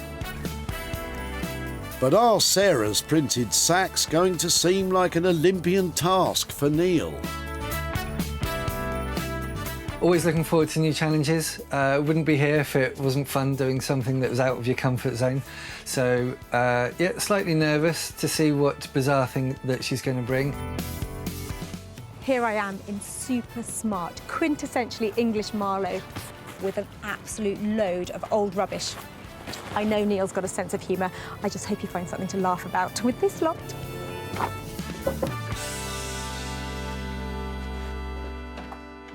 Hi, Hiya. Sarah, how are you? I'm really well, how are you Excellent. doing? I'm very nervous. Are you? Yes. Why? I don't Is know what it- you've got in your hands. I'm hiding it, it's that bad. Oh, no. So, what are you hiding behind your back, Sarah? What do we have? Hi. Hi, well, the sacks. We've got sacks. They've got a lovely print on them and they are covered in, I haven't touched them at all, they are tip fresh Yep. and they are covered in cobwebs. But they have got beautiful print on them. So, where do we think they've come from? These have been used as wood store for 30 years. And before American. that, they came from Michigan. Yeah, they are virtually unusable. There's probably enough here to make. Oh, man, look at that. Do you like it? Yeah. We've got Michigan casserole and Michigan navy beans. Well, they look great. I mean, it's an ordinary sack otherwise, isn't it? It's a very standard sack. But with the logos, they're lovely. I must say, Neil's enthusiasm for the old sacks is putting my mind at ease. And getting me excited about what he'll do with them. You could just keep things really low cost on this. So keep it simple and just make them into simple shopping bags, you know, adding a lining to it. Leather strap, you know, it doesn't add any extra time to do this, but you've got something that there's not going to be any more of these on the planet. That sounds great. I mean, there's 3 there that look like they might work. That one is shoddy. Yeah, maybe not. And that one, That one's maybe fine. some of it. OK, so if we're looking at potentially 4 bags here, what kind of money do you want me to leave you with as a whole for transforming that into 4, or price, whichever way you want to price it? Well, if I'm going to make something very simple, a simple shopping bag, you know, you're looking at a tenner each, that's all. Perfect. I tell you what, I'll give you 50 quid and see what you can do with the offcuts. OK. You'll think of something. Yes, OK, thank you. A sack's a sack, you know, and they're standard sacks, but the fact that she's found something that is utterly unique is very exciting because the logo is really cool. So it is something that not many people are going to own, 4 people possibly on the planet. There are not many people as enthusiastic and creative as Neil Ragg. He seems like he's going to take up the challenge with relish, and I cannot wait to see what he does with those old sacks. But with a budget of just £50, will they be strong enough to deliver the goods?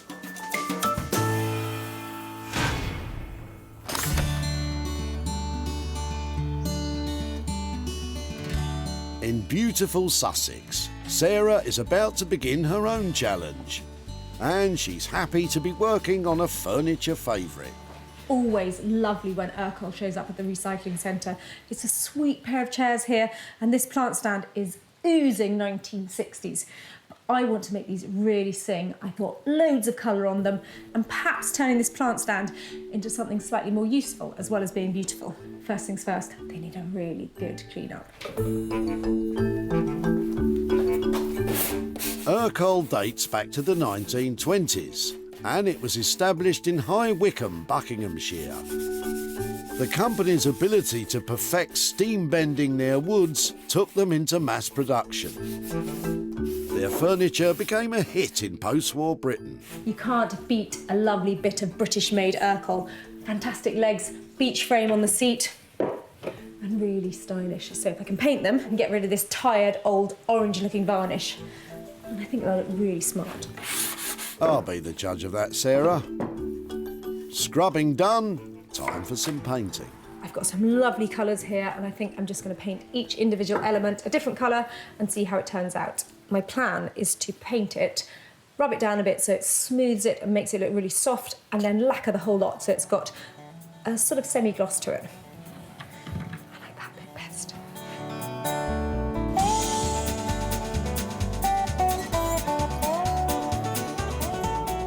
To get the best result when painting Urkol, treat it very gently for around 30 days after completion.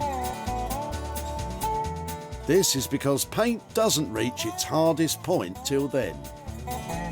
I love colours together. I love pinks, I love greens. I love them to be bright and fresh. I like natural, beautiful, mossy colours. But most of all, I just love stuff that makes you really happy when you look at it. Yeah, like a very colourful picture of me, for example. I get it. You can update Urkol with colour and it looks really good. It's not everybody's cup of tea, because some people like it really pure, just as it came off the factory line. But for me, if it sells it and it makes it look lovely, then I'm happy to paint it. Well, I've got a bit of experimenting to do, but I think this will probably work. What do you reckon? A bit of that next? Probably best I leave the colour choices to you, Sarah. It's as good as any. Sarah has spent £10 so far on materials, and hopefully this colourful approach is the bright idea that will help us turn a profit. While Sarah cracks on, it's time to head to Manchester, where Mark has begun the process which will hopefully introduce a new character to the world. So I normally work by putting my parts down on my table, seeing how it looks as a sort of two-dimensional sculpture. 1980s kind of feel of a body, some arms, something like that, just to get a feel, and some legs, something like that. But to be honest with you, as I'm looking at it, I'm not really feeling it as a sculpture. It doesn't really appeal to me. So I'm going to go against Sarah, which I might get into trouble for, and I'm going to change the design.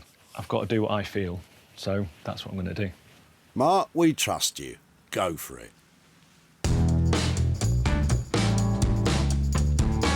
Even though the TV is 80s plastic, Mark believes that a steampunk theme is the way forward. Steampunk is a term that originated from science fiction novels. It takes its inspiration from the Industrial Revolution, Victorian Britain and the American Wild West. I've got various wooden boxes around and things. Somewhere around here I've got something that is the right size. It's already got that kind of steampunk feel to it with the dark wood, but I'm going to dress it as well. So there'll be dials on there and knobs and sort of steampunk dressings on there. At the moment, I'm just getting it for scale. Which is where the fun part of the process really kicks in. I'm just going to go to my leg collection. A leg collection. Every robot maker's dream. I'm feeling that a lot more. It's looking a lot nicer. As a scale, I'm quite happy with that. Once Mark is happy with the scale, it's a case of layering on parts from his treasure trove of bits and pieces to help give the robot character. So I'm going to put the legs on. That entails drilling through the tin on here. I'm ambidextrous, which always comes in useful when you're building robots. Very handy.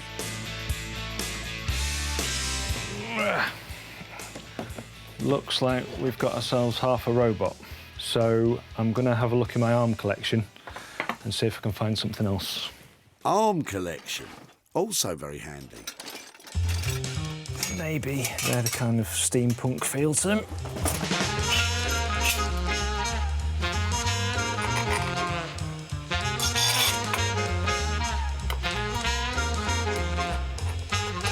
And just temporarily, I'm just going to put the head on the robot just to see where we're up to as a sculpture.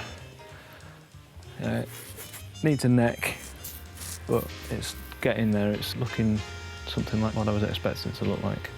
I like this steampunk look. Might even give it a try myself.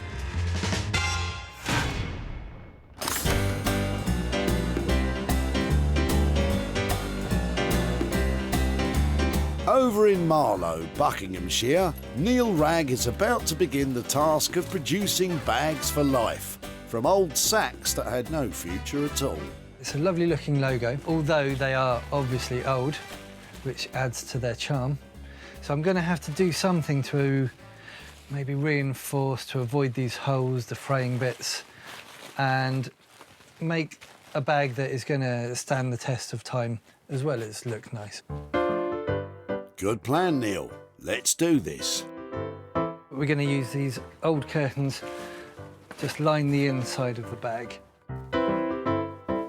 Neil has decided to use curtains as the lining material, as it is soft but strong fabric that will not tear, and has the Brucey bonus of feeling nice to the touch.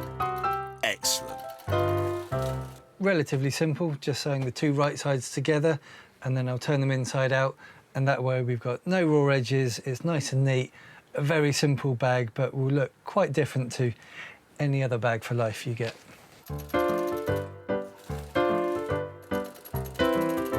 Right, I think this is ready for another iron.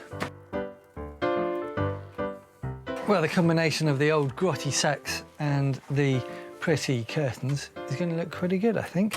I'm going to have to take your word for that, Neil. Right, so we've got the sack, we've got the lining now. We're going to stitch it inside out to make the bag and then just attach some handles. Neil is wonderfully reassuring. But will these frayed old bags play their part in becoming easy on the eye and strong enough to make Sarah a profit?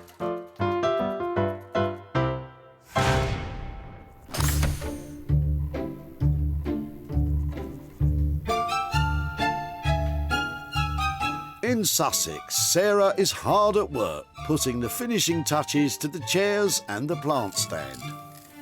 Got some really fine copper sheet here, and what I want to do is put some little caps on the end of the front two legs just to make them look really beautiful. Any enhancement in the beauty department is always welcome. When Sarah found this trio, they each possessed a one-way ticket to Dumpsville. But not anymore.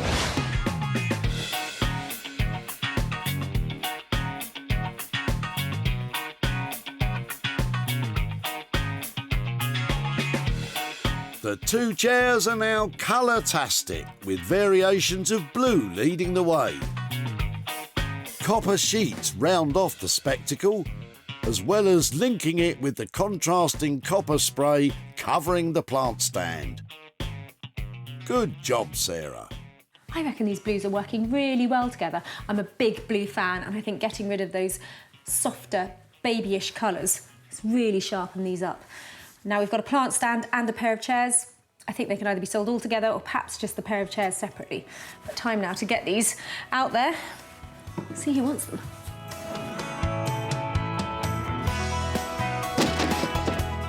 Sarah first caught sight of this lot as Barry was about to consign them for eternity to the skip. I really like things like this, and I think they're far too nice to end up in there. It is a shame, yes. A shame indeed, until of course our Sarah saw their potential, and with a colourful flick of the wrist, it didn't take long for Sarah to tempt some buyers from her varied client base. The two chairs sold to the Pack House, a vintage and antique store in Surrey. And the plant stand was bought by River from Sixth Link, a vintage and retro retailer in Shropshire. I think I've got a client in mind for this one. A friend who I used to go to school with, she's just opened up a florist in Ireland. I think this piece is going straight to her. Now Sarah is en route to Barry's to hand over some cash.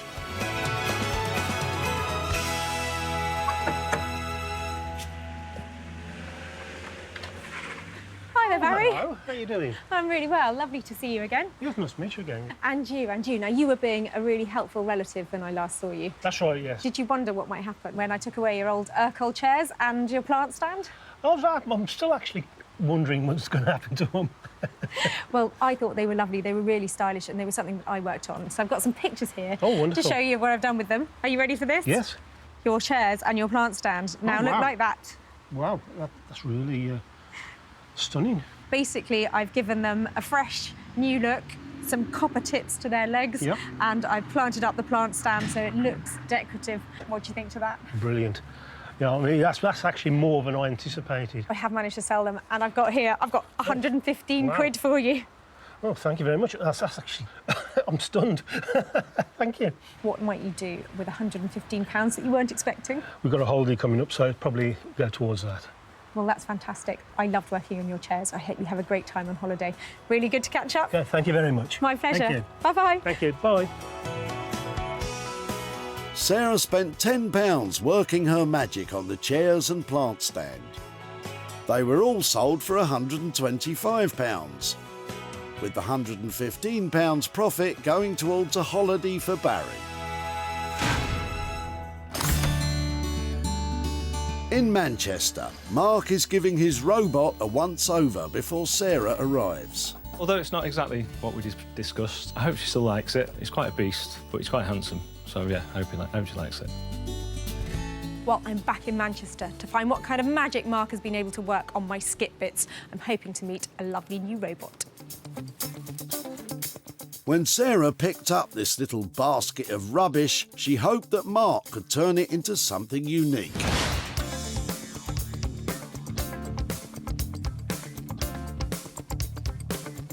And Mark certainly has delivered.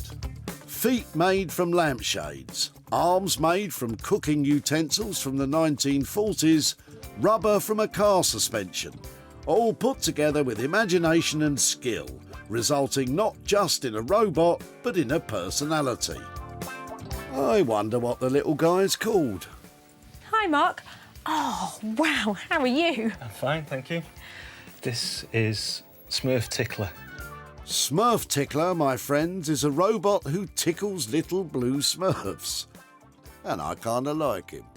I love Smurf Tickler. He's amazing. Look at that. Originally, I built him on this wooden box. Right. But it was too thin, so the head's quite wide. Yeah. So depth-wise, it didn't work. So I found this baking tray, and it was exactly the right size. I love the way you combine things so it looks completely appropriate, because they feel like they're all of an era. There's something really cool about him. Yeah. Was he tricky? He was tricky to build, yeah. He may have been tricky to build, but that hasn't stopped Mark from including a little surprise. There's a media player inside there, so he does something. He talks. Does he? Yes. I press play. OK. Hello, what's your name? My name's Sarah, hi. That's a nice name. Mine's Smurf Tickler. Where do you come from? Just near Chichester. What do you like about where you come from? The green fields, mainly. That's wonderful. That is just so funny. What a lovely idea to add that element to it. Will the person who buys it be able to program their own stuff onto it? Is that possible? There's a media player inside there. Right. And it's driven by a USB stick. OK. So you can put anything on that USB stick, and it will show it on there, and it will play the audio out of the speaker as well. I have to hand it to Mark. Not only has he delivered a unique robot, but by adding the opportunity for an owner to project photos, videos and messages on his little face, he has made it contemporary and, in turn, much more attractive to potential buyers. That's wonderful. I completely agree. It is wonderful. He looks fantastic, and to have all that functionality is amazing. I left 150 quid, I think, we chatted about. How's that worked out? Yeah, I'm happy with that. Thank you so much for taking on the small screen, because what you've created is truly one-off. I'm with you, Sarah. Wonderfully original. All right, I'll stop now. Well, Mark has done a fantastic job. I love Smurf Tickler. I wonder who's going to buy him. At Walsaw Recycling Centre, the little tray of TVs and junk belonged to Jenny, who found Sarah's approach quite unexpected. I'm absolutely gobsmacked she wanted it, but if she could use it, then fine. I couldn't think what she might do with it, but there you go. Neither could I, Jenny. But then Mark added his imagination, and this fabulous bot was born. Sarah made the robot available online, and it wasn't long before he was bought by a private collector. They grow up so fast. And now it's left to Sarah to visit Jenny in Burntwood, Staffordshire, to let her know what happened to her little tray of TVs and junk. Hello there. Nice to see you again. You all right? I'm very well. How are you? Not so bad, thanks. Chilly. Just a little. So did you wonder what I might do with your old TVs? Well, yeah, I thought, what on earth is she going to do with those? I took it to a guy in Manchester and I've got some pictures to show you what he did Go with on, it. what's he done with them? I hope you've got a sense of humour. Oh, yeah. OK, your TV now looks like this. I love it. Oh, yeah. Do you recognise it? Yeah, I love it. So your TV has been completely remade into a talking robot. What do you think to that? I think when the grandchildren see that, they're going to laugh their heads off. Well, I took some pictures of him and shared him over social media to see if anybody else fancied the look of him. Wonderful. And he's made you a little bit of profit. Oh, he wonderful. Has turned the old TV into a £50 profit. Oh, thank you very much. That is welcome. Oh, well. What am I going to do with that, I wonder? Yeah, well, go on then, tell me. What might you do with 50 quid? Well, I've got to take it to my brother and see what he wants to do with it, because the telly was his. Oh, well, I hope he finds a good use for it. It was a funny project to work on. I bet it was. I bet it was. Mark charged £150 to build the robot. Sarah sold him for £200, with the £50 profit going to Jenny.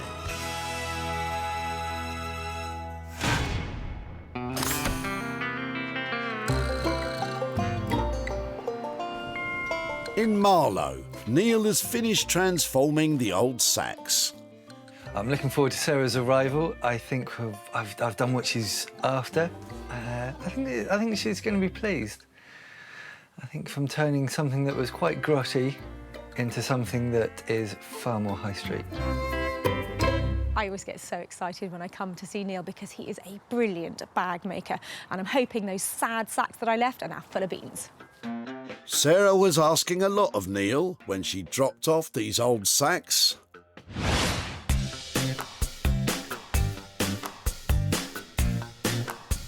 I have to admit, this is impressive. Neil has taken these old factory sacks, frayed, full of holes, ready to be dumped, and transformed them. Not only into bags, but bags for life. Curtains give it a soft yet durable lining. Pieces of sofa leather add more strength to the handles. And a layer of protective glaze adds more strength and shine, which brings it all together. Very impressive indeed. Hi, Sarah. Come on in. Thanks, how you doing? I'm very well. So, Here we go. You've got 4 old bean sacks, and they're still old bean sacks. They are old bean sacks, but they're beautiful. Good. I thought they'd be scrappy, I have to say. After what I left you, I mean, I so nearly passed these by. So they are lovely, aren't They're they? still bean sacks. They've still got holes. They're still a bit fraying, but they've now got a lining from an old curtain. They've got leather handles. They've got brass fittings. I think they look quite nice now. You are amazing. I'm with you, Sarah. Great job, Neil. And they scream reuse, don't they? So I think you should be really proud of yourself. They're lovely. Well, it does show what you can reuse. You said it, Neil. Not only that, he managed to stick to the £50 budget. It was straightforward. Sewing-wise, it was just a couple of lines of sewing here and there, and you've got 4 shopping bags. I think they're brilliant. Love the colour choices. I think you've done really well there. For a 40-year-old sack, not bad. Brilliant. Thanks. I shall take those away. Go shopping. Absolutely love shopping. Go and get your turnips. Well, look what he's done. He's literally snatched style from the jaws of a skip. What great work.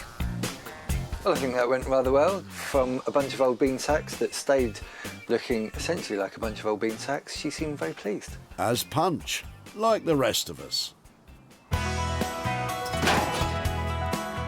The old sacks belonged to Martin and Annette, who weren't quite sure what to make of Sarah's approach.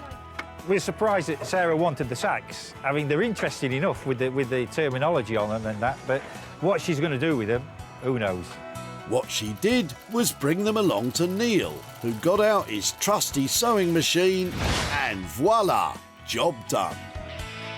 The bags were snapped up by Nick from online retailer Smithers of Stamford. According to Neil, these are bags for life, and I don't think we're going to have any problem shifting these. I really think the ladies are going to love them. And now it's left to Sarah to hand over the profit.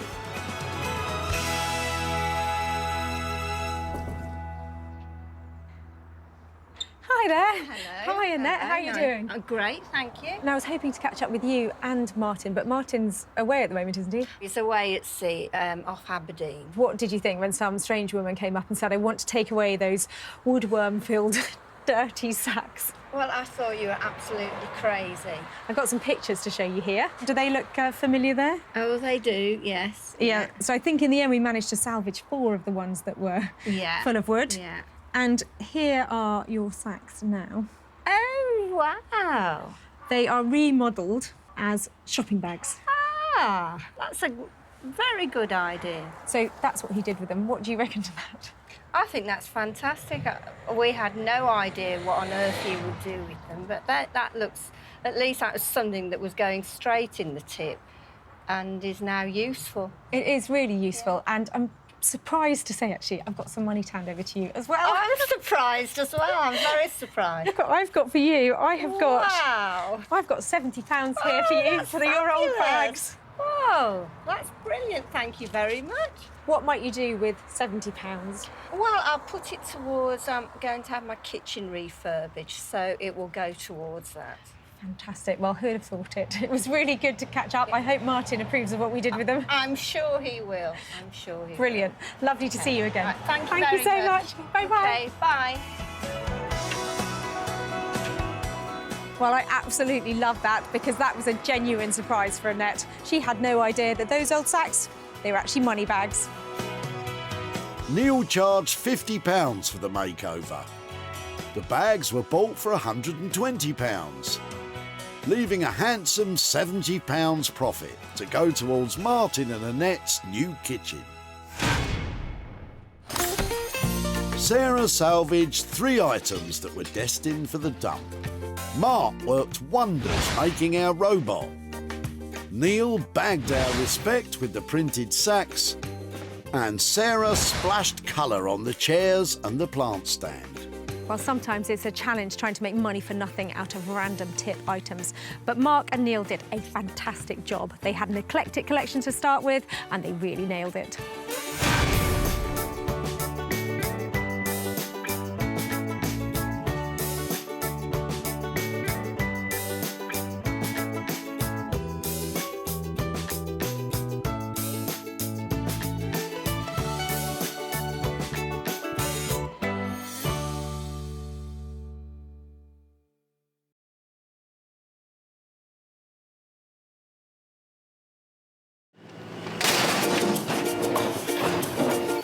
Out the whole 3-piece suite, are you?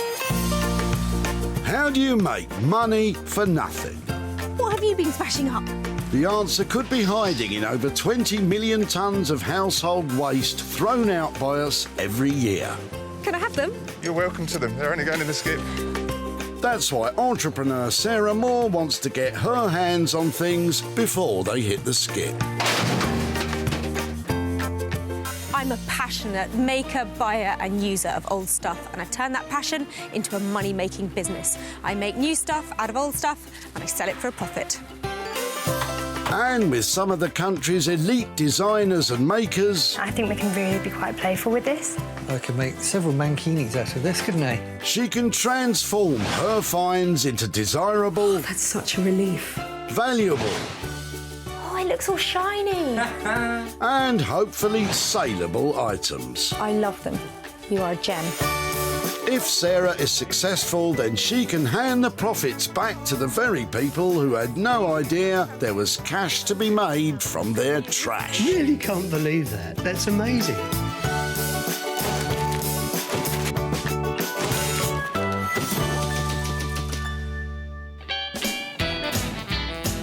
Today, Sarah is in Altrincham at the Woodhouse Lane Recycling Centre. Here, a whole load of Greater Manchester surplus gets sorted. Look at that. That is a department store for rubbish, a playground for junk. A massive opportunity lies just there. In fact, I don't know what I'm doing here.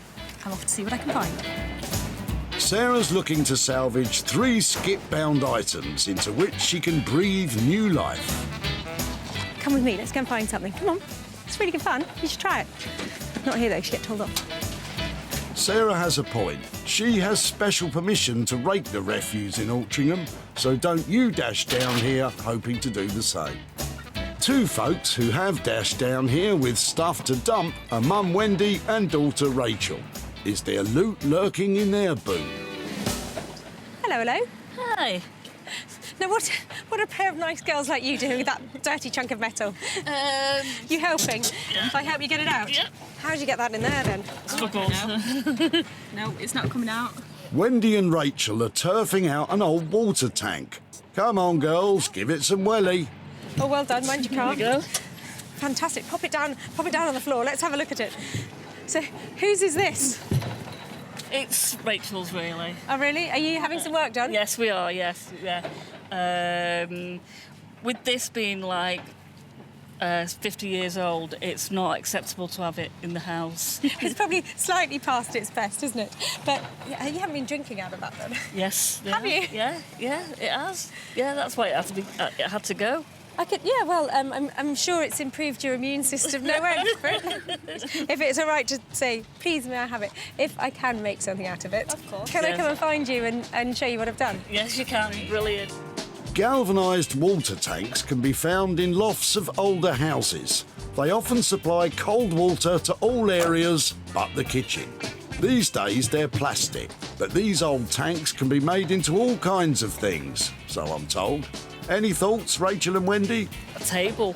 Like pubs tend to go for all that kind of stuff, don't they? The old-fashioned stuff, you know. But it'll be interesting to see what she does out of it. Well, this is beautiful, isn't it? Look, it's got rivets, it's got rust, it's got old taps sticking out of it. But I think it needs saving. It's got a lovely look to it because you can't recreate age like this. I've got a big plan for this, and I think you're going to love it in the end. But currently, not looking good. I think you're going to need some help with this one, Sarah. Just as well, you know who to take it to. Introducing Lorna and Clinton, the Junk Gypsies. This pair are on board the eco-locomotive, steaming down the tracks to a greener future. Combining Lorna's upholstery skills and Clinton's design talents, they deliver quality handmade furniture with that steampunk feel that's very on trend. Using salvage material gives you an opportunity to not just be cleaner and greener, but it gives you a chance to preserve pieces of history. We're like yin and yang. Like, I love all the soft, fluffy, warm, clean side of it, and Clinton. I just love the rust and the dirt and the grime. But actually, the collaboration of the two, that's what makes our small company work. We work well together, don't we, love? It's difficult to see the soft, fluffy side, but I think Clinton's going to be happy.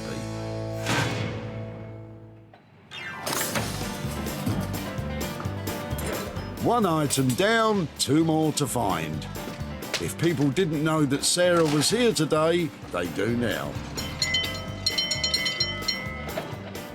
Wasn't me. Now, if you hear that, that means there's rubbish and we've got to go and find it. Ready? Oh, all right, give it a rest, Sarah. While my ears stop ringing, why don't you see what Roy's got in his boot? Ooh, that's got lovely legs, hasn't it? Hello. Oh, well, hello there. Yeah, hi. They're not bad. Have you had those legs long? Ruth. Since I was a child, they were my parents. My parents bought this in Waring-Gillard in Manchester a long, long time ago. And it's just sort of followed them, and then in the last 20-odd years followed my wife and I around. OK. But it's time for a change. It looks like it had a lot of style. I bet when this was first bought, it was pride of place, wasn't it? Oh, I think so. It came with a little single wardrobe, and it came with a double wardrobe, and it's got mirrors that go on the back of it. Oh, really? Lovely. There's that, and then 2 side mirrors that go with it. Yeah, so I understand why you might think that's dated. Just before you slide it in there, can I have it instead? You're more than welcome to. Is it going to a good home?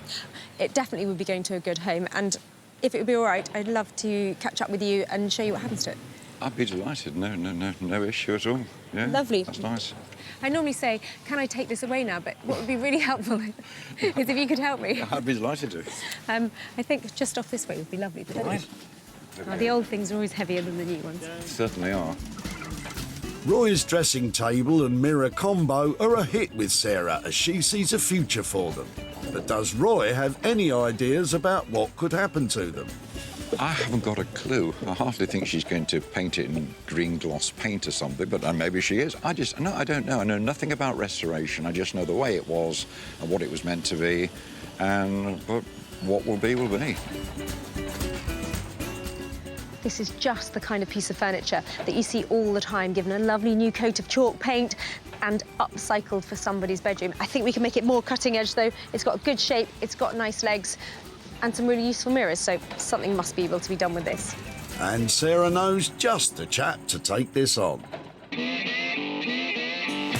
Master carpenter Norman Wilkinson. Norman's skill and attention to detail shines through in everything he makes, and Sarah is never disappointed. Oh, what Sarah brings, yeah, well, you know, it gets a bit more diverse every time. It tests you, it can be fun, as long as the job comes out looking good, saleable, and someone loves it at the end of it, that's all that matters. Norman brings with him over 25 years of experience and is the definition of old school. I'm not into this modern world and the modern sayings. Upcycling is a new word. I mean, we create, I suppose, that's what we call it. I'm one of the lucky people in life. I get up in the morning and I look forward to coming to work, so can't ask for any more than that, can I? That enthusiasm might be dampened somewhat when Norman claps his eyes on the old dressing table Sarah's saved for him.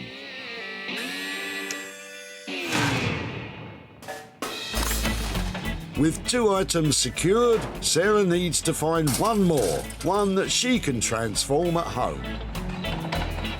That is what I'm after, not that. Well, you might find something in the back of Robert's boot. Ooh, are they prints? Not sure. These yours, then? They are. Have they been up in the sitting room, then? Unfortunately, no, they've been hidden away in the attic. So we're just clearing them out. So what do you think of them, then? Are these your cup of tea? Not my cup of tea, no, myself. But, you know, I can see them being hung on the wall in a nice house somewhere. OK. What is that? Hold on. Malater, Paul Malater, is a young Hungarian artist living in Holland since 1958. What's the reckoning? Is Paul Malater going to be... I reckon it's just a good bet? Well, safely, yeah, a good bet. I think there is something about them that means they shouldn't go in there. By all means, if you think there's something about them, and I'm free to a good home. Well, I'll take them away, and if I find out they're worth anything, or that people just snap them up, I'll be back in touch. Yeah, no worries. Thanks very much. You need that. Oh, yeah. That's provenance, you know. Yeah, that's traceability. Provenance is a massive, massive thing in the art world, but thank you so much for these. OK, no worries. OK, bye-bye. Bye now. Provenance is just a fancy word for the history of the ownership of a painting. But it is important as it can help confirm the authenticity of a work of art. Can Robert see the same potential as Sarah? I'm not surprised that somebody wanted them, because there's someone out there who'll always want something. But hopefully she can have them repaired, touched up and cleaned and find a good home for them. Me too, Robert, as long as it's not mine. They look to me like they are painted at the end of the 60s. They've got cheeky street appeal. They're kitsch. But he was quite good at it, wasn't he? Definitely something here. That makes up our 3 items.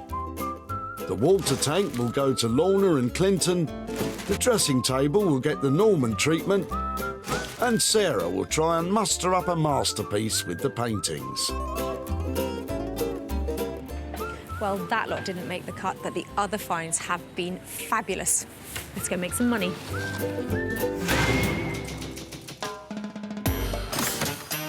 For our first stop, we're off to the village of Dodford on the outskirts of Bromsgrove. Sarah's lugged along the rusty water tank to see what Lorna and Clinton make of it. I actually hope I can get my hands on some metal, some wood, something really bulky that I can turn into like a bit of a showpiece. I'm praying for a chair. You want a chair? I want a really old chair. Okay. Uh-oh. Well, I suppose you could sit on it, if you had to. Well, it's looking a bit decrepit, isn't it? Look at all that rust coming out of it. I'm hoping that Lorna and Clinton won't get put off when I show them. I've got a few ideas where I think they might be able to make a little something out of this. It's going to take a bit more than a really good PR job, if you ask me. Come and see this, look. I saw this and I thought of you. Wow. Is that the right thing? Not a chair. Definitely not a chair. Actually, I've got some really good ideas for it. Okay. I think might keep you both busy. Should we get it inside? Fab, let's go for it. Another day I don't need to go to the gym. Looks right at home, doesn't it? What is it? Lorna, you must love the interior. Look at that beautiful build-up of rust in there. It's awesome. I wanted rust, I wanted metal. I'm semi-happy. Yeah, so you got everything you wanted. Don't worry, I mean, let's brainstorm a little bit and see what we can do with it. I've seen them made into, you know, great coffee tables. People make cupboards out of them, put doors on the front. But I was wondering what would happen if we cut it in half. Maybe make a coffee table and some sort of padded footstool ottoman thing out of it. Okay. Okay. Does that sound possible? Yeah, sounds good. So what we're talking is maybe cutting it in half, yeah? I'll take the top portion, I'll make that and focus on making a coffee table. Yeah. I'll leave this bottom portion to you, and then we can come together and then we'll see if it works. Yeah. Well, there's your plan, although Lorna isn't that convinced. She has the task of making the bottom portion of this rusty old tank into a footstool, while Clinton makes the top half into a coffee table. Now, how much will all that cost? I'm thinking overall cost, including materials and bits and bobs, I'm thinking around 265. Normally I would say they're about 50 quid if you wanted to buy one, but because you've already brought it, I'd probably say about 265. 265 is fab. You're creating two pieces of furniture. We can either sell them as a pair or sell them separately. So if you're happy with that, I'm happy with that. I'm happy. Yeah, I'm happy. I think for 265, if it does go to plan, we can create two things which are going to be stunning. Great, sounds like a good plan to be 265 for two pieces of furniture. Happy Go for with it. that? Yeah, fantastic. Hope it goes well and give me a shout when it's ready. Okay. Nice to see Love you. to see you again. Nice to see you. Good luck. See you soon. Well, we always work really well together anyway, so that's not really my worry. My worry is if it doesn't go to plan, it's going to be a disaster. Yeah. Yeah. It's not a chair, is it? It's just not a chair. Well, that's such a relief because Lorna and Clinton loved all that rust on that tank, didn't they? Well, I think they're going to in the end. So that is going to be two great projects, hopefully combining to make one great result. Lorna and Clinton, for a budget of £265, are going to transform the old galvanised water tank into an upholstered footstool and coffee table. I just hope they haven't bitten off more than they can chew. Our next stop is Hellingley, a beautiful village nestling in the East Sussex countryside. Sarah's brought along the dainty dressing table to see if it appeals to our Norman. Well, I've got a sweet dressing table that really needs dressing up because I'd love to turn this into a really elegant, feminine piece. So I brought it to Norman, obviously. Well, Sarah's due today, so it's going to be interesting what she brings. Let's just see where we go. Marnie, where are you? Hi, Sarah. Look what I've got for Hello, you. you. Oh, dear, another gem. Let me put it down. It's got hidden depths. Oh, it's got hidden treasures, has it? Well, there are some mirrors underneath it. OK. Should we put the mirrors on top? There's this one, and then there's three more. You know how to spoil me, don't you? So in my wild dreams, I was thinking perhaps we could use this mirror to clad the drawers. Oh, right, yeah. And I think that these bits, I was thinking, but how about creating a beautiful mirror-backed Venetian-style dressing table? Oh, speechless. It's not like you to be lost for words. Fantastic. I'm not convinced you mean that, Norman. Sarah's vision is for the mirror to be cut into small pieces. These are to be attached to the front of each drawer. The look is to be similar to early 15th century Venetian furniture, often covered in mirrors and made by the craftsmen of Murano. The only thing is we've got a curved drawer there, so we're going to have to make that. We're going to have to cut that square. We'll have to cut it off there, so we get the nice flat level, and then we'll take the moulding off, and then we'll remould it. Just make it dark, beautiful, dazzling handles. Dazzling handles. Price for that? Go on, hit me. If we go for this look with the mirrors and everything, we're going to be touching on the £300 mark, 295. You know. I reckon for that it's a good price. I'll leave it to you. Go on, you know you want to. I really want to. You want Yes, to. OK. Bye. We might start with the drawers and the mirrors and see if I have a complete disaster with them. I mean, we'll have to make a decision whether I cut it or I take it and have it professionally done. But, yeah, what can go? Well, how do you think that went? I think Norman might have taken on the Venetian idea, but I might come back and find he's just painted it. Who knows? Sarah's left Norman with a budget of £295 to create a classic Venetian masterpiece. I can't wait to see this one. In West Sussex, Sarah's back home with the two unusual oil paintings. She's been reading up on the artist responsible for these creations. So, don't keep us in suspense. Are they worth millions? Well, I've done a little bit of research on these paintings. Lathe was a prolific painter of these kind of street urchin children back in the 50s. There's one thing that is absolutely certain about these. Loads of people will detest them. I am worried that if I do these as a straight sell, I might only get a car boot kind of price for them. And what I'd really like to do is share the fantastic, strong imagery with all the people who love that kind of thing and transfer it into fabric and make bags out of it.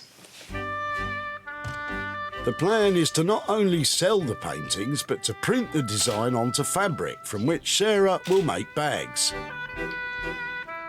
Sarah's taking high-quality digital images. She will send these off to be printed. I think I've got some great shots there. I'm going to send them off and get some fabric printed.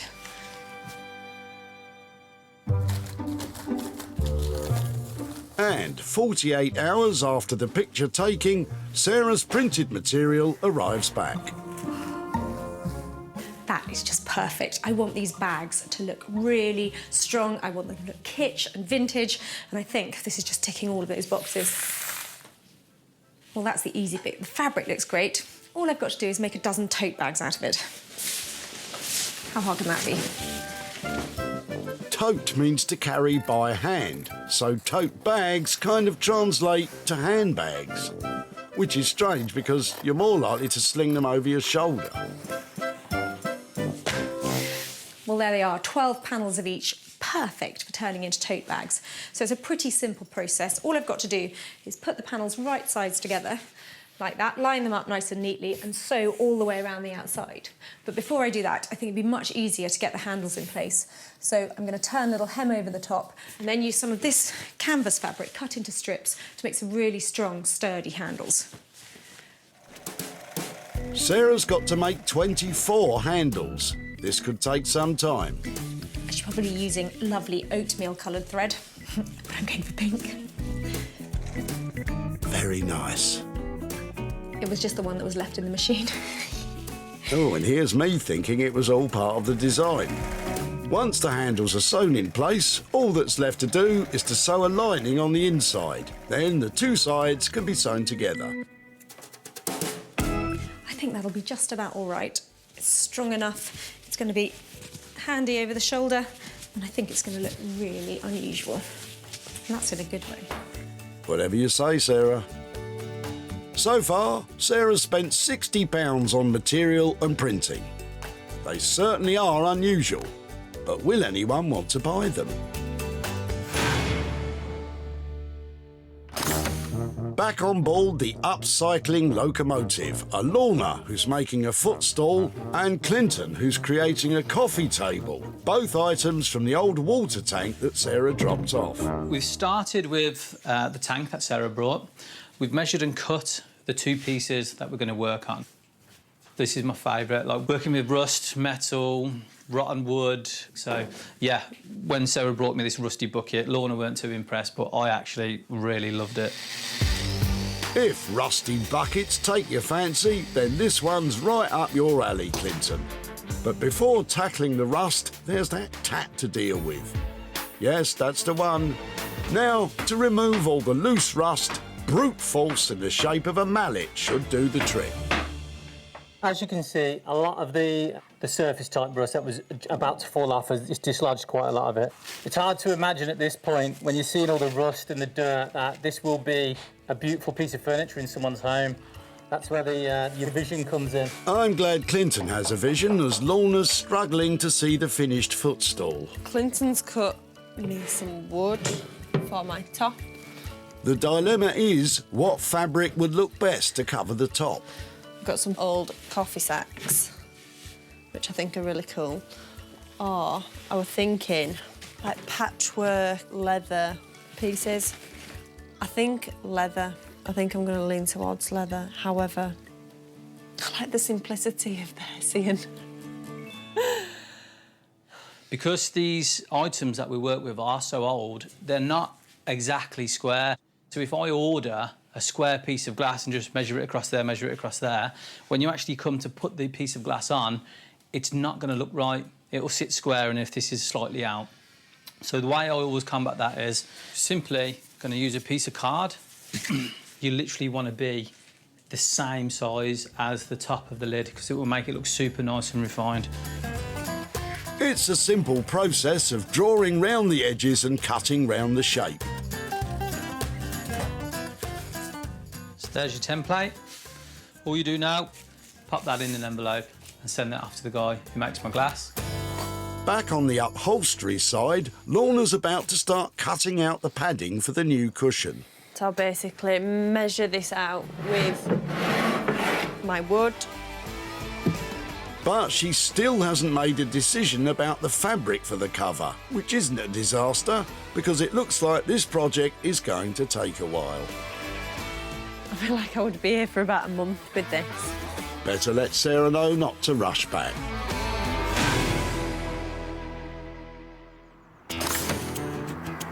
Hellingley in East Sussex is where Norman has his workshop. He's about to bling up the old dressing table. His challenge, to turn it into a mirrored Venetian beauty. So we're going to strip it down where we can see this has got a curved drawer. We're actually going to have to take the drawer front off, and we're going to square it up. And then we're going to square all these up, drill some holes and put some nice glass handles on it. But I don't have a very good success rate with glass or mirrors or whatever. I smash most of them and cost me a fortune. So I'm more than likely going to take it down the glassworks that we use and get them to do it. Then if they smash it, then it's their fault, not mine. The plan is to let somebody else do the tricky bit of cutting the existing mirrors. Norman will flatten the front and square the top, ready to glue the mirrors onto the drawer fronts. So, what's first? First thing is we're going to take the drawers out. We'll strip it all down, strip it down to the basics, and then we can then start redoing. I just seen if she left me any £50 notes under the paper, but not my lucky day. Yeah. Well, there's no screws, so it's a case of hit and hope. Hit and hope? I don't like the sound of that. I'll give it a tap first. Yeah. Oh, I love smashing things apart. Love it. But this one's actually going... I'm really pleased. This one's just pulling off lovely. You know, there's many a time when the glue sticks on, you do that and the whole thing comes apart with you. So, you know, someone likes me today, makes a change. We always like you, Norman. Anyway, so that's just a bit of thin old veneered wood on it, so it was obviously made the cheapest way it could in the time when they made it. I've got the drawer fronts to sort out. I've got to try and get them I've got to try and get that moulded edge off, so they've got to be nice and flat. We have two chances. We can either replace the drawer front, or, I mean, I can cheat and run them to the saw and see where we go. So I think I'll try cheating first. All that's required to remove the moulding is to shave the thinnest morsel from the front of each drawer. I think we've got Lady Luck on our side. Yeah, that was looking great. We've lost the beveled edge, so I'll give that a light sand, and then we can get the glass on it, mirror on the wall. And yeah, superb. So far, so good, but there's still lots to think about. The paint finish, perhaps? What will the glass handles look like? Will there be enough mirror to cover the front? I think we'll leave it to you, Norman.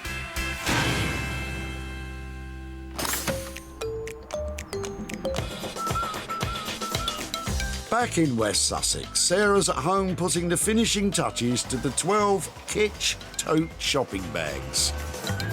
Well, it's been a bit of a process, but I think it's well worth it. I mean, who else has got a tote bag with an original oil painting on each side? Definitely unique and really quite pleasing. When Sarah saved the old paintings, it's safe to say their appeal as works of art was limited. But by taking those very same images, she's broadened their appeal, making them into 12 totally amazing bags. The simple shape and design makes them suitable for all occasions, and the strong, hard-wearing linen she's chosen will help these bags live on for years to come. For collectors of kitsch carry-alls, these beauties have it all. Well, I had a production line going to make these bags, but I think they've come out okay. I love that kitsch face just looking out from each one, and I'm hoping that there'll be a load of people who just want to own one. I'm going to take some pictures of them, and then I'm going to share them, find out if I can sell them. Somebody's going to want one. In order to appeal to all the kitsch shopping bag lovers out there in need of a new one, Sarah's posting some pickies online. But will she be able to sell them? When Sarah caught up with Robert at the tip, she was just in time. That's it now, just these last few things and then... Ooh, are they prints? Not sure. The pictures weren't Robert's cup of tea. Have they been up in the sitting room then? Unfortunately, no, they've been hidden away in the attic. Despite not being his brew, Robert still had high hopes for them. Hopefully she can have them repaired, touched up and cleaned and find a good home for them. Well, Robert, that's exactly what happened. Sarah shared pictures of the bags on social media, and all 12 were snaffled by private buyers. Not only that, she sold the paintings too. Sarah's in Partington in Greater Manchester to give Robert the good news and hand over the profit. Hello, hi, Sarah. How are you doing? I'm really well. How are you? I'm fine. Fine. Yourself? I'm very well. Now, I really was amazed to see those pictures coming out of your car boot. Did you wonder what I might do with them if I'd sold them? I thought you would have salvaged them and cut the little pictures out and stuck them on some benches or something like that. I actually sold the pictures and with the profit had some fabric printed using their images. And I've got some pictures here to show you of what I did with them. Yeah. You ready? I am. Your pictures have been turned into bags. And I made a dozen of them. What do you reckon? Really good, that. Yeah? No, still not my cup of tea, but someone would like them, yeah? Well, somebody did like them, actually. In fact, I sold all the ones that I'd made. Oh, did you? So I've got some money for you. Oh. I've got 240 quid here for you. Be joking. 240 quid? That's actually astounding. Is that a surprise? That's a surprise, yeah. So, £240 that you weren't expecting. What are you going to do with that? Oh, 10% I'm going to give to a local charity. And probably treat myself to a new bag. Fantastic. Well... But I'll never look at a picture the same now. Lovely to catch up with you. Yep. Any more pictures like that, send them my way. I will do. No worries. Thanks so much. Yeah, cheers. Bye. The cost of making the tote bags was £60 for the picture-printed fabric. The sale of all 12 bags and the pictures themselves made £300. That left a profit of £240 for Robert to share between a brand new bag for himself and a local charity.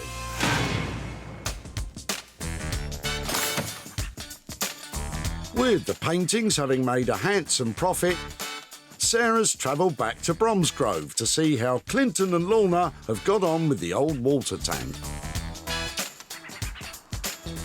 Well, this could be exciting because I left Lorna and Clinton with a proper challenge. I asked them to turn something that you wouldn't want hidden in your loft into something that would take pride of place in the smartest room in your house. Let's see if they've nailed it or failed it. I think she's going to love it. It's a little bit different to what I said I were going to do, but nice surprise. Yeah, we've made a couple of little alterations on the original design, but I think she's going to be really, really pleased with what she sees. The water tank was full of rust and not something you'd want in the house. Now, Lorna and Clinton have created a footstool and coffee table fit to grace the fanciest of living rooms. The rusty interior has been thoroughly cleaned and sealed with a latex glue.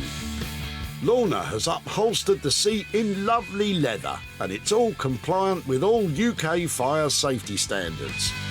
Clinton's elegant cut glass tabletop reveals the inside of the base. He's even left the water tank's original ballcock in there as a fun feature.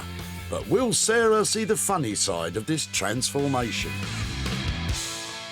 Hello. Hey, Hi. how are you? Oh, it's success all round then. How are you doing? Do you like it? Yeah. Oh, nice to see you. Yeah, really well. It worked. It's great. Lorna, that is just such a professional finish on that. It's fantastic, isn't it? Thank you. Are you pleased with it? I'm really pleased with it. This is one of them items where I actually... Don't want to give it to you. Yeah. We sort of tried to design it to keep the box shape. That was Lorna's brief. And then the rivets on the side, she's just added one simple button to follow that the theme through. And then we've kept it level, so with the glass and with the fabric, the idea was that you could literally just push them together and it forms one coffee table. I remember the rubbish that was in the bottom of the tank, and it looked, you know, like you wouldn't give it house room in a million years. This is beautiful. It's all safety. Yeah. All safety glass. Everything else is 100% upcycled as well. I'm confident this is going to be finding a new home really quickly. I think Sarah likes it, ballcock and all. Now it's time to talk cash. How did Lorna and Clinton do with the budget? How was budget? I think we left somewhere like 265. How'd you get on? Yeah, we brought it in exactly on budget, 265. Guys, I think it's fantastic. Thanks so much. I'll get it picked up and I'll let you know where it goes. That's love. Bye. Bye. Well, of course they nailed it. There are two beautiful pieces of furniture there, and I think there's definitely money to be made. I'm glad we got Sarah's seal of approval. I actually felt in my bones it was a good piece anyway, so I'm glad she really liked it. And you know what, that's going to be... Someone's going to give that a nice home. The better. Yeah, picture of me and you on it. When Sarah met mother and daughter, Wendy and Rachel, she was pleased to see them. Hello, hello. Hi. Now, what a pair of nice girls like you doing with that dirty chunk of metal? They brought their old tank to the tip for a good reason. With this being like 50 years old, it's not acceptable to have it in the house. Wendy had ideas about where it might end up. Pubs tend to go for all that kind of stuff, don't they? The old-fashioned stuff, you know, but it'll be interesting to see what she does out of it. Well, Wendy, it's Clinton and Lorna you have to thank for this one. In fact, they did such a good job, Sarah had no problem finding a buyer. Home furnishing shop French Cottage-inspired living in Petworth, West Sussex loved their look. And manager Michael couldn't be happier. We think they'd be ideal for our customers. We do the unusual stuff here, and this is just perfect. Sarah's travelled to Urmston in Manchester to tell Wendy the good news and hand over the profit. Hi there. Hi, Sarah. Hello, nice Hi. to see you again. Thank How are you? All right, thank you very much. So you were being a really helpful mummy the last time I saw you. Yes, I was. So helping your daughter clear out her house. Yep. How's that all gone? We're still halfway there from doing it. We've still got the hall stairs and landing to do, but I think this year we'll get it completed one way or another.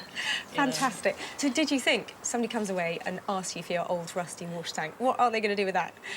Well, I have thought about it, and it's rattled my mind in what you were going to do with it, and we've sat there and discussed it, but I haven't got a clue. I've got some pictures to show you. That is how I think you might remember it. Yeah? It now is a coffee table and footstool set. Oh, that's brilliant. That looks fantastic. Do you like it? Brilliant. It's great. It's gone from the loft, where you wouldn't want to see it, into a shop where they just love the look of it. They're going to sell it. There's a little bit of profit for you. Oh, brilliant. A smashing 45 quid here for you, for your old tank.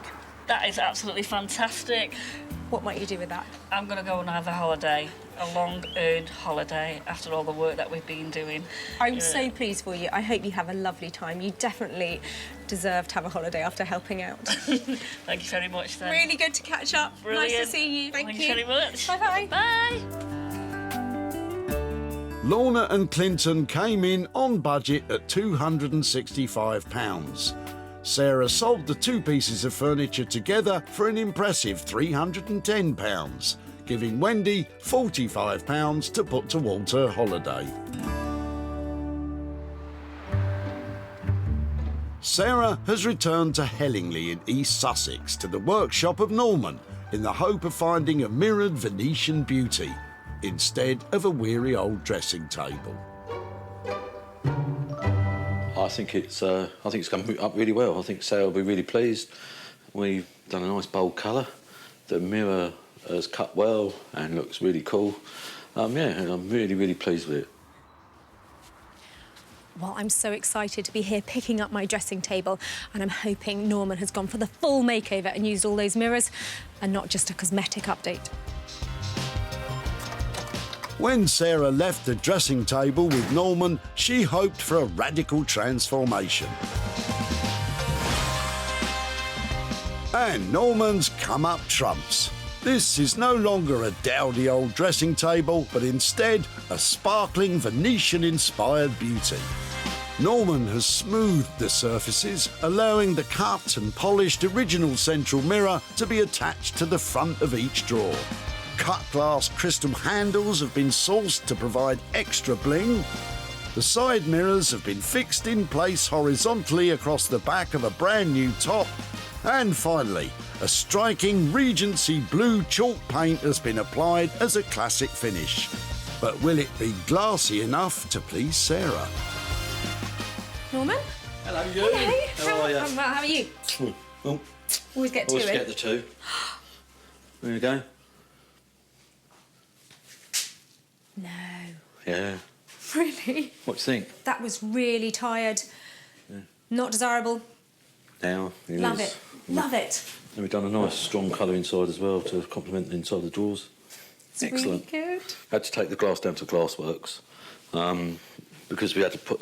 We thought we'd need a professional job, but also they've polished the edges so you don't catch yourself on them. So I think it's turned out really, really well. To embrace all of that, I think, is really clever. And these...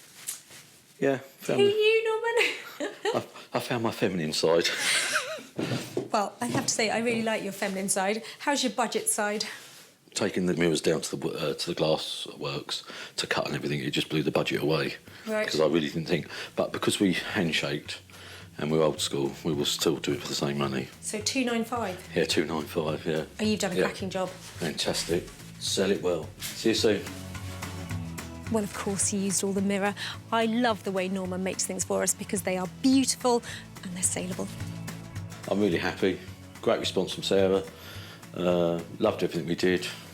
She should love it for the price we did. So, happy days. She'll hopefully sell it well. Brilliant. When Sarah met Roy at the tip, he was familiar with the history of the dressing table. My parents bought this in Waring-Gillard in Manchester a long, long time ago. Although pleased to hand it over, there was one stipulation. Is it going to a good home? It definitely would be going to a good home. Having agreed to let Sarah take it, Roy had no idea how it would turn out. I hardly think she's going to paint it in green gloss paint or something, but maybe she is. I don't know. What will be, will be. Once back at home, Sarah posted pictures of the dressing table online to try and hook a buyer. And in no time at all, it was on its way to a new home.